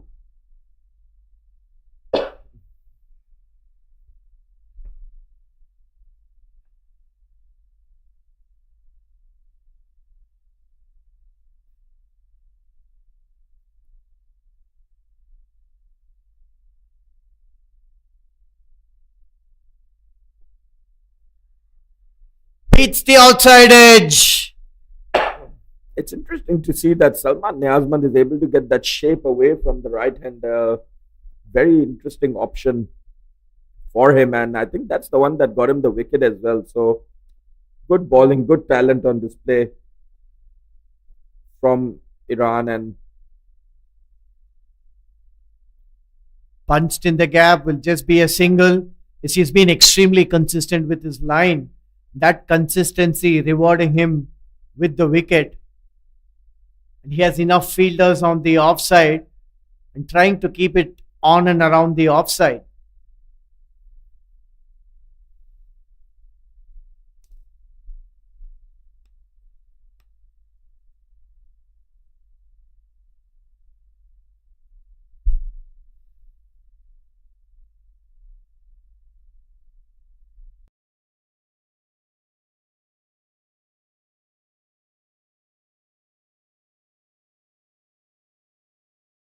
over here for Saudi Arabia, tucking it around for singles and doubles. Excellent running on that occasion, pushing the outfielder hard.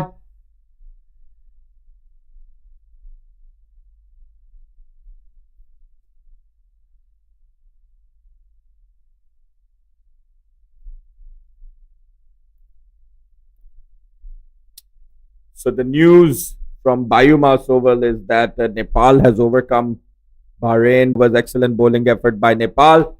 Nepal in return chasing that total down in only 11.4 overs, getting 78 with the loss of 3 wickets. So Nepal have sealed the win at the Bayumas.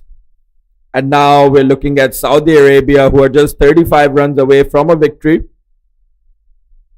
And once Saudi Arabia is able to seal a win over here, that will mean that they will set up a date with Nepal. Rather, the fixture already set to be the final group stage fixture over here, and the winner of that game, Saudi Arabia and Nepal, is going to go through from Group A. So that becomes a virtual quarterfinal. Essentially, one team from each group is going to qualify to the semi-final, and that's going to be a huge game, and it's going to be a delight to call that one from the commentary box on the 19th of October at the UKM Oval. 17 overs gone. Saudi Arabia 106 for the loss of 2 wickets. Cruising along comfortably in this run chase. Yeah, just 34 runs away now.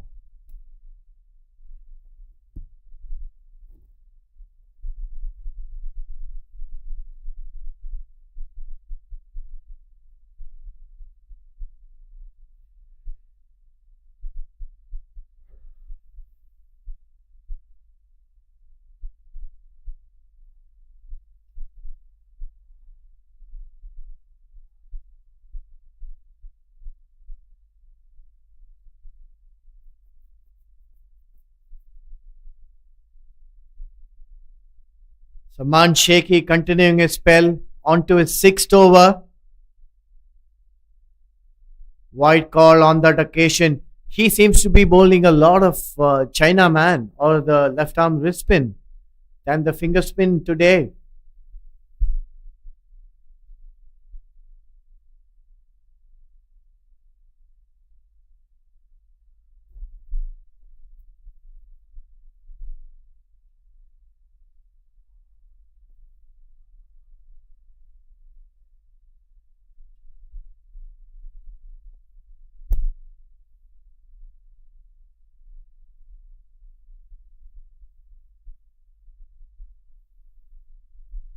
That's a much better length, luring the batter onto the front foot.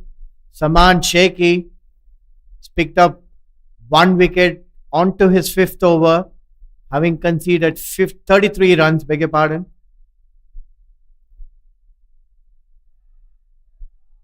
Drives over point, chase for the fielder. 2 comfortable runs in the end. For a moment, thought it was going to be caught at point. Not the case. Going way over the fielder, resulting in 2 comfortable runs for Saudi.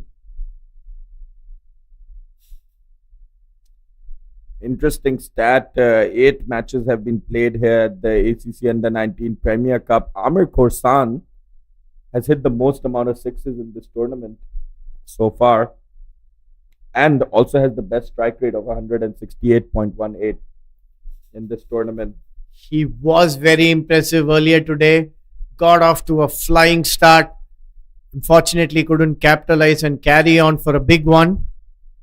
Leading wicket taker Srinivas Venkat Krishnan from Qatar, picking up 6 wickets the other day. And big appeal, and that's gone. Caught behind. Little bit of a lazy shot. Saman Sheikhi picks up its 2nd wicket, and Saudi Arabia lose their 3rd. Watch the replay here. Excellent take this once again by the keeper. Very, very well done, Amir Khorsan. In Group A, Nepal currently on top of the group thanks to their superior net run rate that they got because of that massive 275 run win against Iran on the first day of this tournament. So the only way Saudi Arabia will really have to qualify from this group will be to beat Nepal. Not going to be an easy task. Nepal, one of the strongest teams in this competition, favorites to win the whole thing. Varun Saravanan for Saudi Arabia. 18 overs gone. They are 110 for the loss of 3 wickets.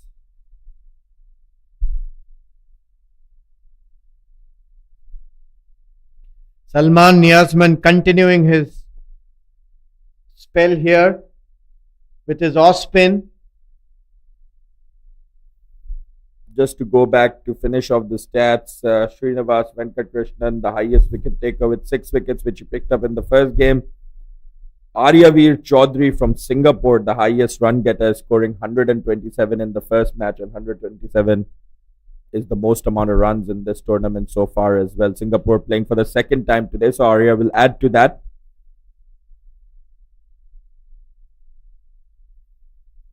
And just to go to the Singapore game, they bowled out Kuwait for 97 in 32.1 overs. In response, 85 for 4, looking comfortable, needing only 30 more runs, Singapore, to win over there.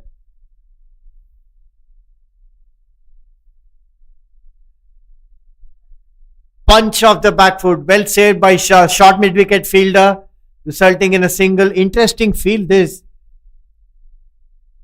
for Salman Niazman. He has 7 on the offside and just 2 fielders on the onside. Yeah, this game, writing is on the wall. It's commendable to see that Iran is still interested in this game. Of course, game is never over until the fat lady sings. And really commendable effort from these youngsters from Iran, not giving up until the last moment.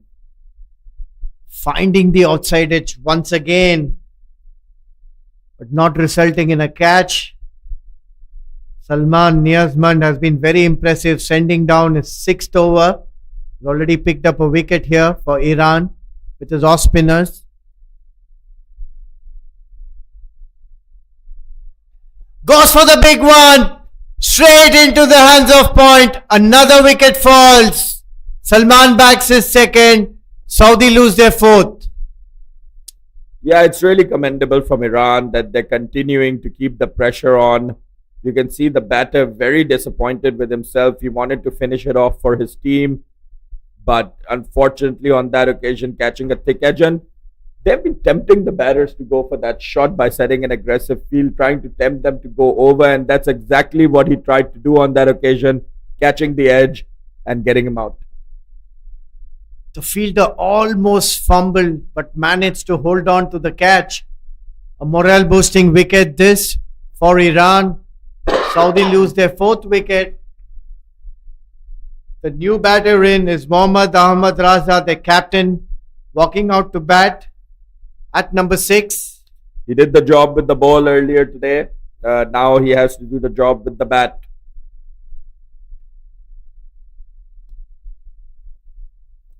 Another 27 runs needed for Saudi Arabia to seal this one.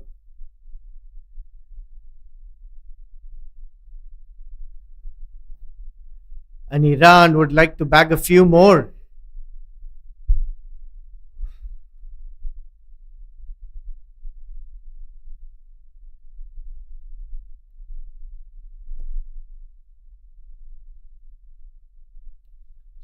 Yesterday,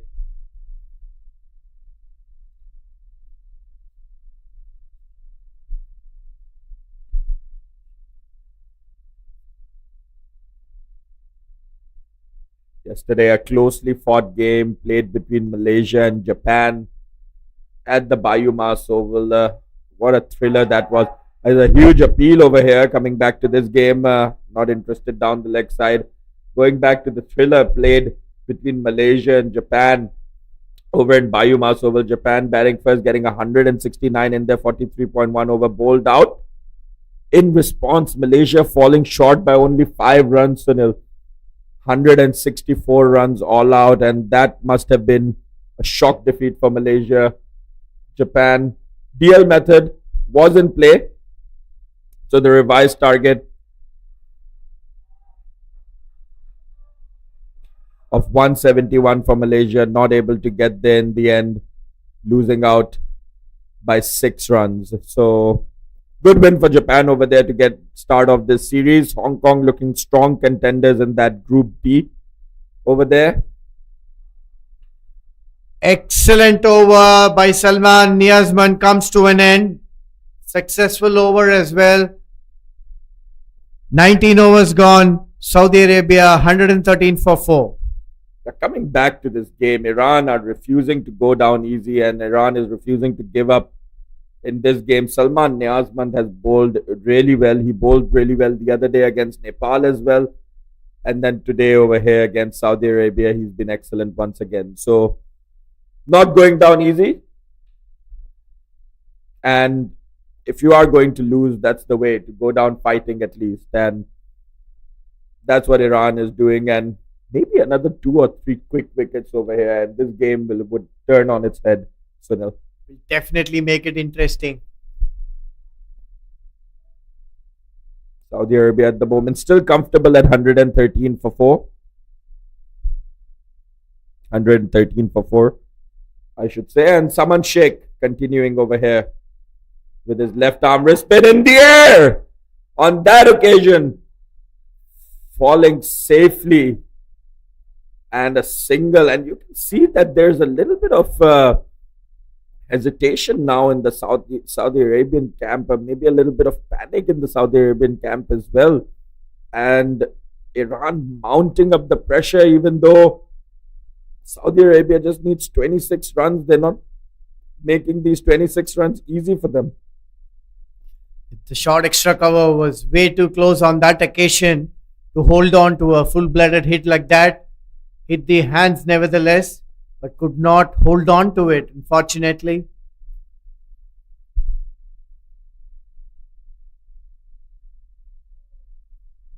A wide and not what the doctor ordered for Iran at all at the moment. They've given away too many extras in the defense of this low total, and they could have been in with a chance if they managed to keep that control on the extras, but unfortunately for them, not to be. And that one played it towards the fine leg region just for another single. So the captain, Mohammad Ahmed Raza, happy to just stick it around for single. He's the experienced, slightly more senior campaigner in this under 19 Saudi Arabian team, and he has been talking to all the boys throughout the day. Commendable captaincy from him.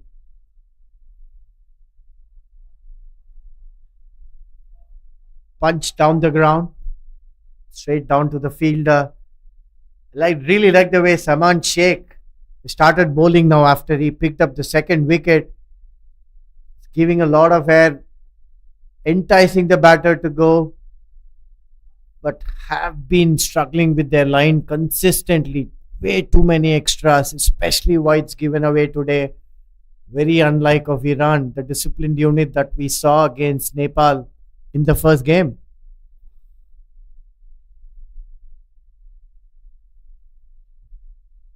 Yeah, they did make the task a little easier for Saudi Arabia by giving away as many extras as they did.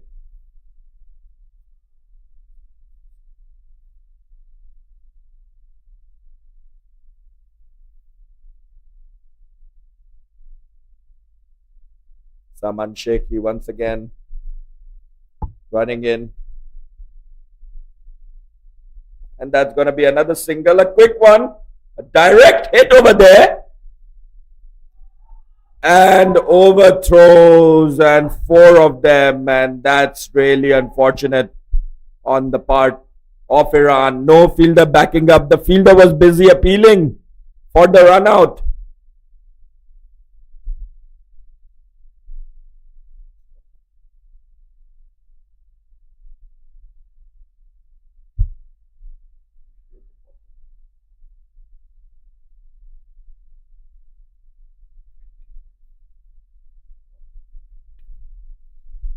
So 4 unnecessary runs there added to the total of Saudi Arabia through that overthrow. And coming back to your point on extras, Sunil, 21 of them given away by Iran. Just way too many when you're defending only 139 run score. So things once again looking nice and easy for Saudi Arabia.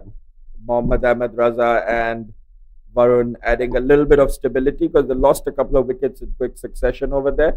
They were 91 for none, and they find themselves at 122 for 4 after the end of the 20th over. 123 for 4 at the end of the 20th over. So just 17 more needed. 20 wides in those 21 extras is a lot. And imagine bowling 3 overs or over 3 overs extra to the opposition. That's a lot. Yeah, I believe there was one wide that ran away to the boundary for 4. So that would have added to the total as 5 runs for wides. So that's the story from out here in the middle. 17 more needed. Salman Niazmand continuing, and Salman Niazmand has looked really dangerous. Talk about the variations that Salman Niazmand has. He's able to ball the traditional off spin as well as the arm ball that shapes away from the right hand, and that has been his wicket-taking delivery. That really catches some of the teams by surprise, I've noticed. So we see on that occasion, once again, an arm ball shaping away from the right hander. A really good variation that he possesses. It's been extremely consistent today with that line. Has been nagging on and around the offside, beating the bat on a lot of occasions. Huge appeal given in. Bit of a descent from the batter. Wicket number 5 falls for Saudi Arabia. Let's have a look at the replay.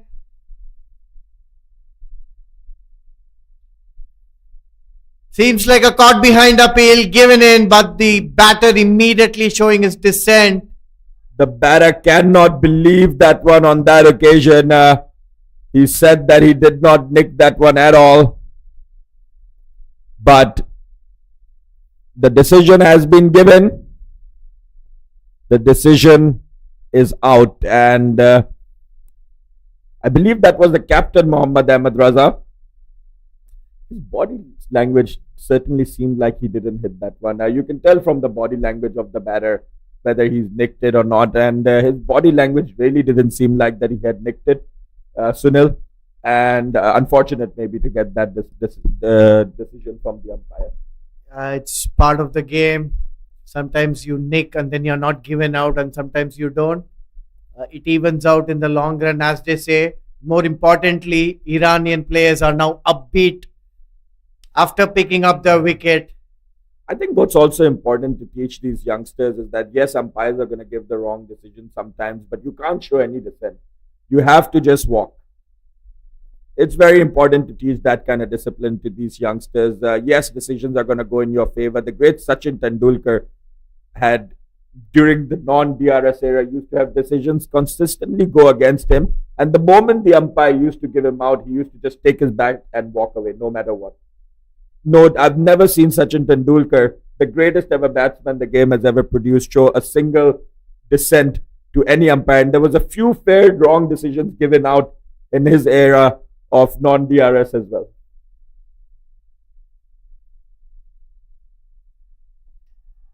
Meanwhile, Salman Niazman has picked up his third wicket. Been a super steady spell from him into his 7th over and has conceded 21 runs and picking up 3 crucial wickets.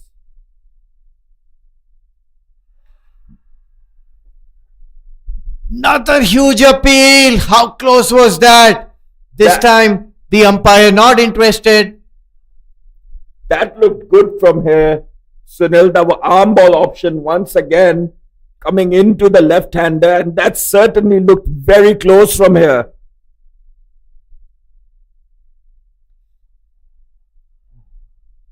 This time, well watched. Abdullah Shiraz, the new batter. I said earlier that this game was all but over at 91 for none. But Saudi Arabia here at 125 for 5. 15 more runs left, and it looks like Iran is not going to make it easy for them to reach these 15 runs at all. They are going to fight till the very end. That's been the trademark of this Iran team. Real good effort from Iran. Salman Niazman, how about that? 7 overs, 23 for 3. He's been the pick of the bowlers, and what an excellent bowler he has been as well. Salman Niazman, the real good talent from Iran. And ably supported by Saman Sheikh, who's again continuing his spell. The off spin and left arm spin combination working well for Iran here. Do you decide to take Saman Sheikh on over here because of how well Salman is bowling from the other end? It's almost impossible to score against him at the moment. You have to get the runs from somewhere. Absolutely. As we discussed earlier, it's all about bowling in tandem. Bowling is as much as bowling in pairs as much as batting is about partnership. You can see these Iranian boys are really charged up now. They are not going to go down without a fight, this Iran team. It's interesting that the bowler has asked for a cap. Wonder if he's... Full toss, hit over mid-off. Has it got enough to go? No. The mid-off fielder stops it. 2 easy runs. That was in the air for a while and looked like another chance for Iran, but the mid-on fielder was inside the circle, so I think they should persist with the fielder inside the circle. We see the fielder has now gone outside, or maybe he's coming back in now. So he has come back onto the 30-yard circle. But that was easy picking to a new batter. You can't afford to give him a full pitch with your field up, especially. Good attacking intent over here from Iran. I really like this. A great effort. That's in the air. There's a chance there in the deep, and that's going to go all the way for a six. What an effortless strike that was. Varun Saravanan, the batter. Let's watch the replay. Picking up the length, keeping his head straight and still, and smacked it over long on for a six. That should give Saudi Arabia a bit of a sigh of relief. Very welcome boundary, and once again tightening their grip on this game. For a second, it looked like Iran was making a comeback into this game, but with that six, only 7 more runs now needed for Saudi Arabia to get over the line over here, and once again the match back in their control. And this is what I was talking about at the start of this over, that at some point they have to decide that they probably will take Saman Sheikhi on, because Salman Niazman from the other end has been unplayable. Absolutely, he hasn't given away anything. Bowling is tight off, outside off lines. Short on that occasion and missing out on a short delivery there. He'll feel a bit disappointed with himself, Varun, but a six in that over from Varun, releasing the pressure that was building on the Saudi Arabian team, and now needing only 7 more runs, looking very comfortable at 133 for 5 after 22. What an incredible shot that was. It was so enjoyable to watch, especially in the replay, where his head was so still as he was striking that. I think the big moment was the LBW decision last over.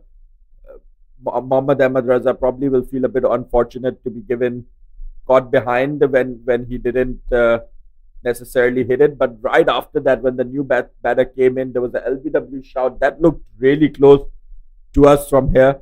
But that's what umpires before the DRS eras used to do. Sunil, sometimes the decisions will get compensated. As an umpire, sometimes you have given a wrong decision, and then you try to maybe compensate it with a different decision. So we see that from umpires before the DRS era every now and then. It's part of being a human. We are all prone to error. Because that caught behind appeal against Mohammad Ahmed Raza, actually Salman Niazman himself didn't look that interested as the bowler. It was the keeper who was mainly appealing, and Iran have been guilty of over appealing a little bit in this tournament as well, and that time the appeal convincing him. And perhaps the arm ball that Salman Niazman even beat the umpire on that occasion, because it was shaping away from the right hander. Maybe the umpire thought that the edge had been taken. So Salman Niazman, continuing his 8th over, took the inside edge there of the left-handed Abdullah Shiraz, brings back Varun on strike. Varun has quietly moved on to 15 in just 11 deliveries since he came out.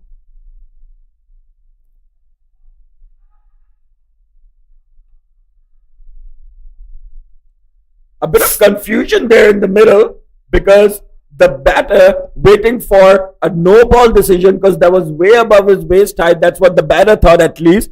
The umpire's unmoved, and that's out. He's gone. And hit it straight to the BM man, a short square leg. Varun disappointed. Saudi Arabia lose their 6th wicket. Now then, this is what we were talking about earlier today, Sunil. 160 to 180 score would have been really competitive over here in this tournament. You can see right now, Iran probably just 20 short, because they have Saudi Arabia at 134 for 6, but Saudi Arabia only needs 6 more runs. But 4 wickets needed for Iran. I've seen funnier things happen in the game of cricket. I think we all remember the famous Chennai Test match between Pakistan and India, the one where India needed 15 runs, Pakistan needed 5 wickets, and excellent captaincy from Wasim Akram and excellent bowling from Saqlain Mushtaq got Pakistan there. So We've seen much funnier things happen in cricket. Only 6 runs required, but Iran is charged up at the moment. And have a look at this attacking field. They've got 4 fielders in a catching position and a slip and a short third man. This is really interesting. They've made a game out of this, and I don't think that the mid-on and mid-off should be at deep. They should also be close in. There's only 6 runs to give. They really don't have much. Mohammad Kaif, the new batter, gets off the mark with that single. Yes, as you rightly said, that should not have been a single. Keep the pressure building on the new batters. Beautifully driven. This time by the left-handed Abdullah Shiraz, leaning into it. Sweetly timed boundary.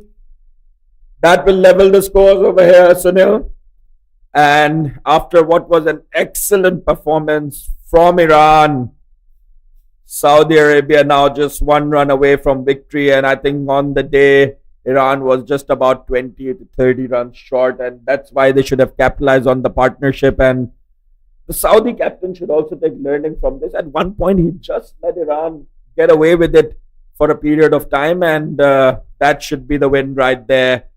You see the batsman punches the air, and another beautiful cover drive by Abdullah Shiraz. Very, very elegantly done. And Saudi Arabia, with those 2 runs, win this game by 4 wickets. Yes, Saudi Arabia coming up victorious at the end, winning by 4 wickets. They look comfortable in the beginning, and then Iran making a bit of a comeback, mounting a bit of a challenge there towards the end. But unfortunately, their total was just not enough on the day. That means Saudi Arabia has won this game by 4 wickets, chasing down 140 in just 23 overs in quick time at a run rate of 6.09. So well batted by Saudi Arabia, and that means the Nepal-Saudi Arabia game becomes an all-important fixture. The winner of that game is going to qualify from this group for the semi-final. Yeah, Group A is extremely interestingly poised with Nepal and Saudi with 2 wins and scheduled to play the last game in the group. It's all but interesting.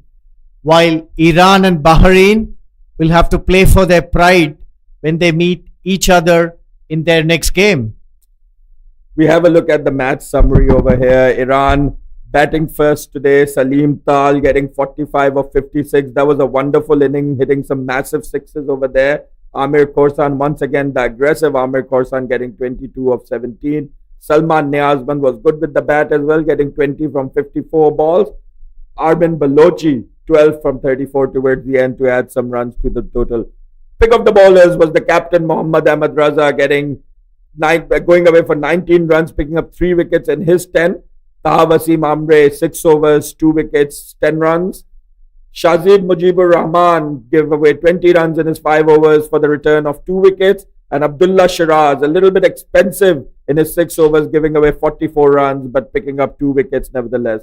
In response, Saudi Arabia chasing down 140 runs with comfort, with ease in 23 overs. Mohammad Akil and Ryan Khan, the openers, gave them a wonderful start. You see there, Akil 38 runs from 34 balls, Ryan Khan 37 runs from 49 balls. Varun played a very important hand towards the end over there, hitting that 6 that released the pressure and brought Saudi Arabia back into this game with comfort. 15 of 12 from him, and Mohammad Zubair getting 14 from 18. Pick of the bowlers for Iran was once again Salman Niazman, and what a bowler he is. 8 overs, 30 runs for 4 wickets. Saman Sheikhi, 7 overs, 54 runs for 2 wickets. Salim Tal bowled only 1 over, and nothing else much to really talk about in the bowling department apart from the 2 spinners, Salman and Saman, for Iran. So that's the story from here. Saudi Arabia has chased down 140 run total. Thank you for joining us over here. We are signing off from the commentary box. Join us for the presentation ceremony. Thank you very much.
So welcome to the presentation ceremony of this Group A fixture between Iran and Saudi Arabia. So the news from the middle is that Saudi Arabia won the toss today and chose to bowling out Iran just for 139 runs.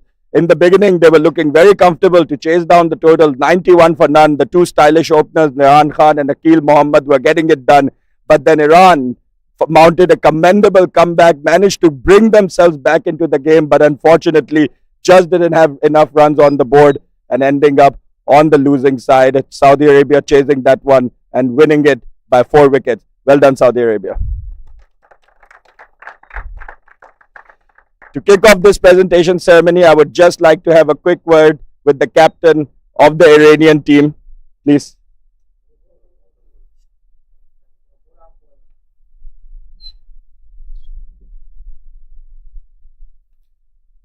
So, thank you very much for joining us. Your team has been very, very impressive. It's been a pleasure watching your team play. You guys never give up. For the last moment, you guys are always giving it your best. So, really commendable effort. Give yourselves a round of applause.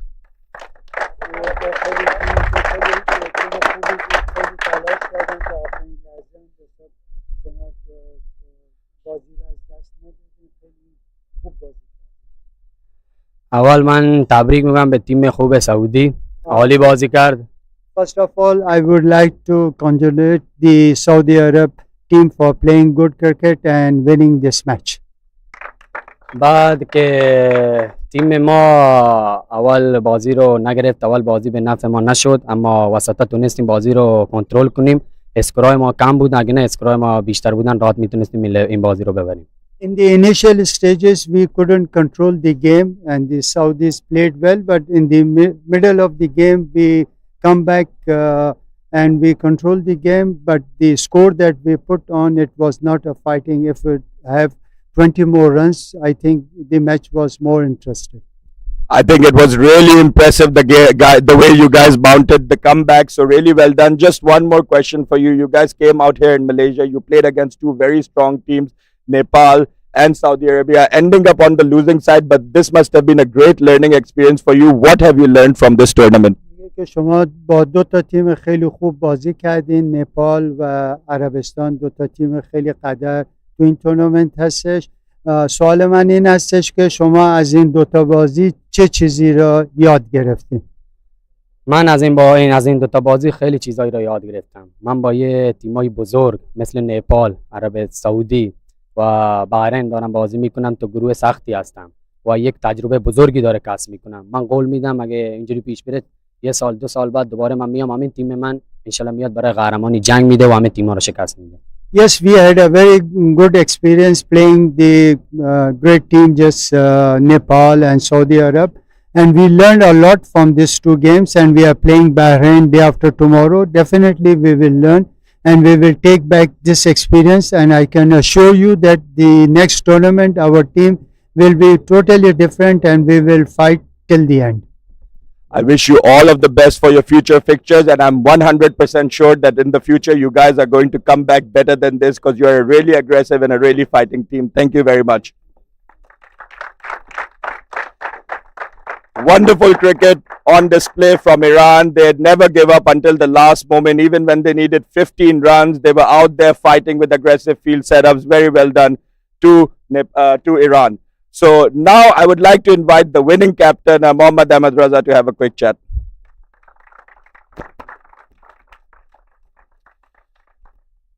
Well done. First of all, congratulations on the win today.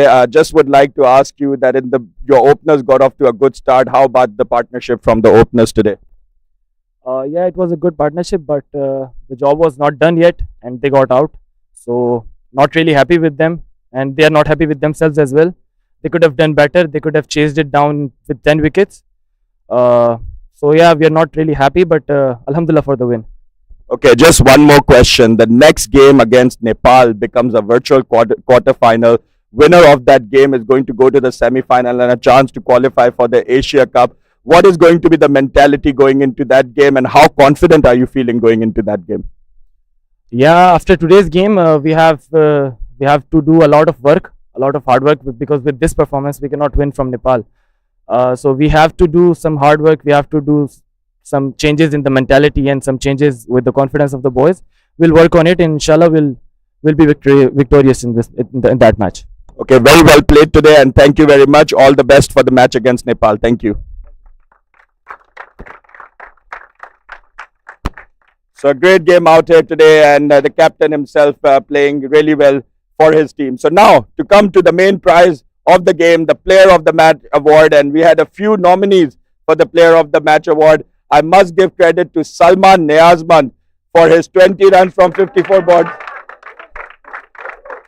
For his 20 runs from 54 balls, and also picking up 4 wickets, and he's an excellent bowler, possesses a lot of variations as well. So really well played, Salman. Another contender, not the man of the match, another contender was Salim Tal, who also played really well for his 45 runs from 56 balls. So well done, boys. But the man of the match award goes to the captain of the Saudi Arabian team. Once again, 10 overs, only giving away 19 runs, 3 wickets. Please collect your man of the match award from match referee, Mr. Buddhi.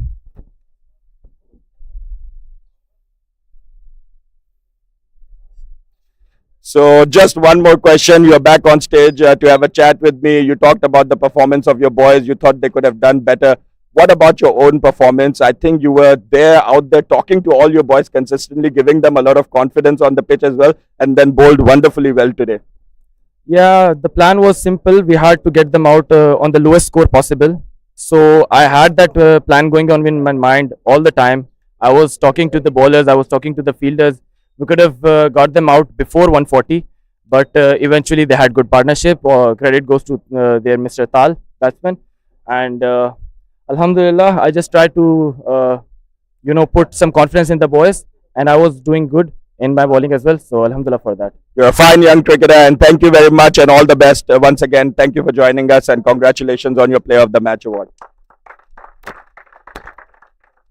Thank you, Mr. Buddhi, for presenting the Man of the Match award to Mohammad Ahmed Raza. So that's the story from the middle. Saudi Arabia wrapping up a win over here today by 4 wickets, setting up a date against Nepal in 4 days' time in UKM Oval. These two teams will play over here, and the winner of that game will go through to the semi-final.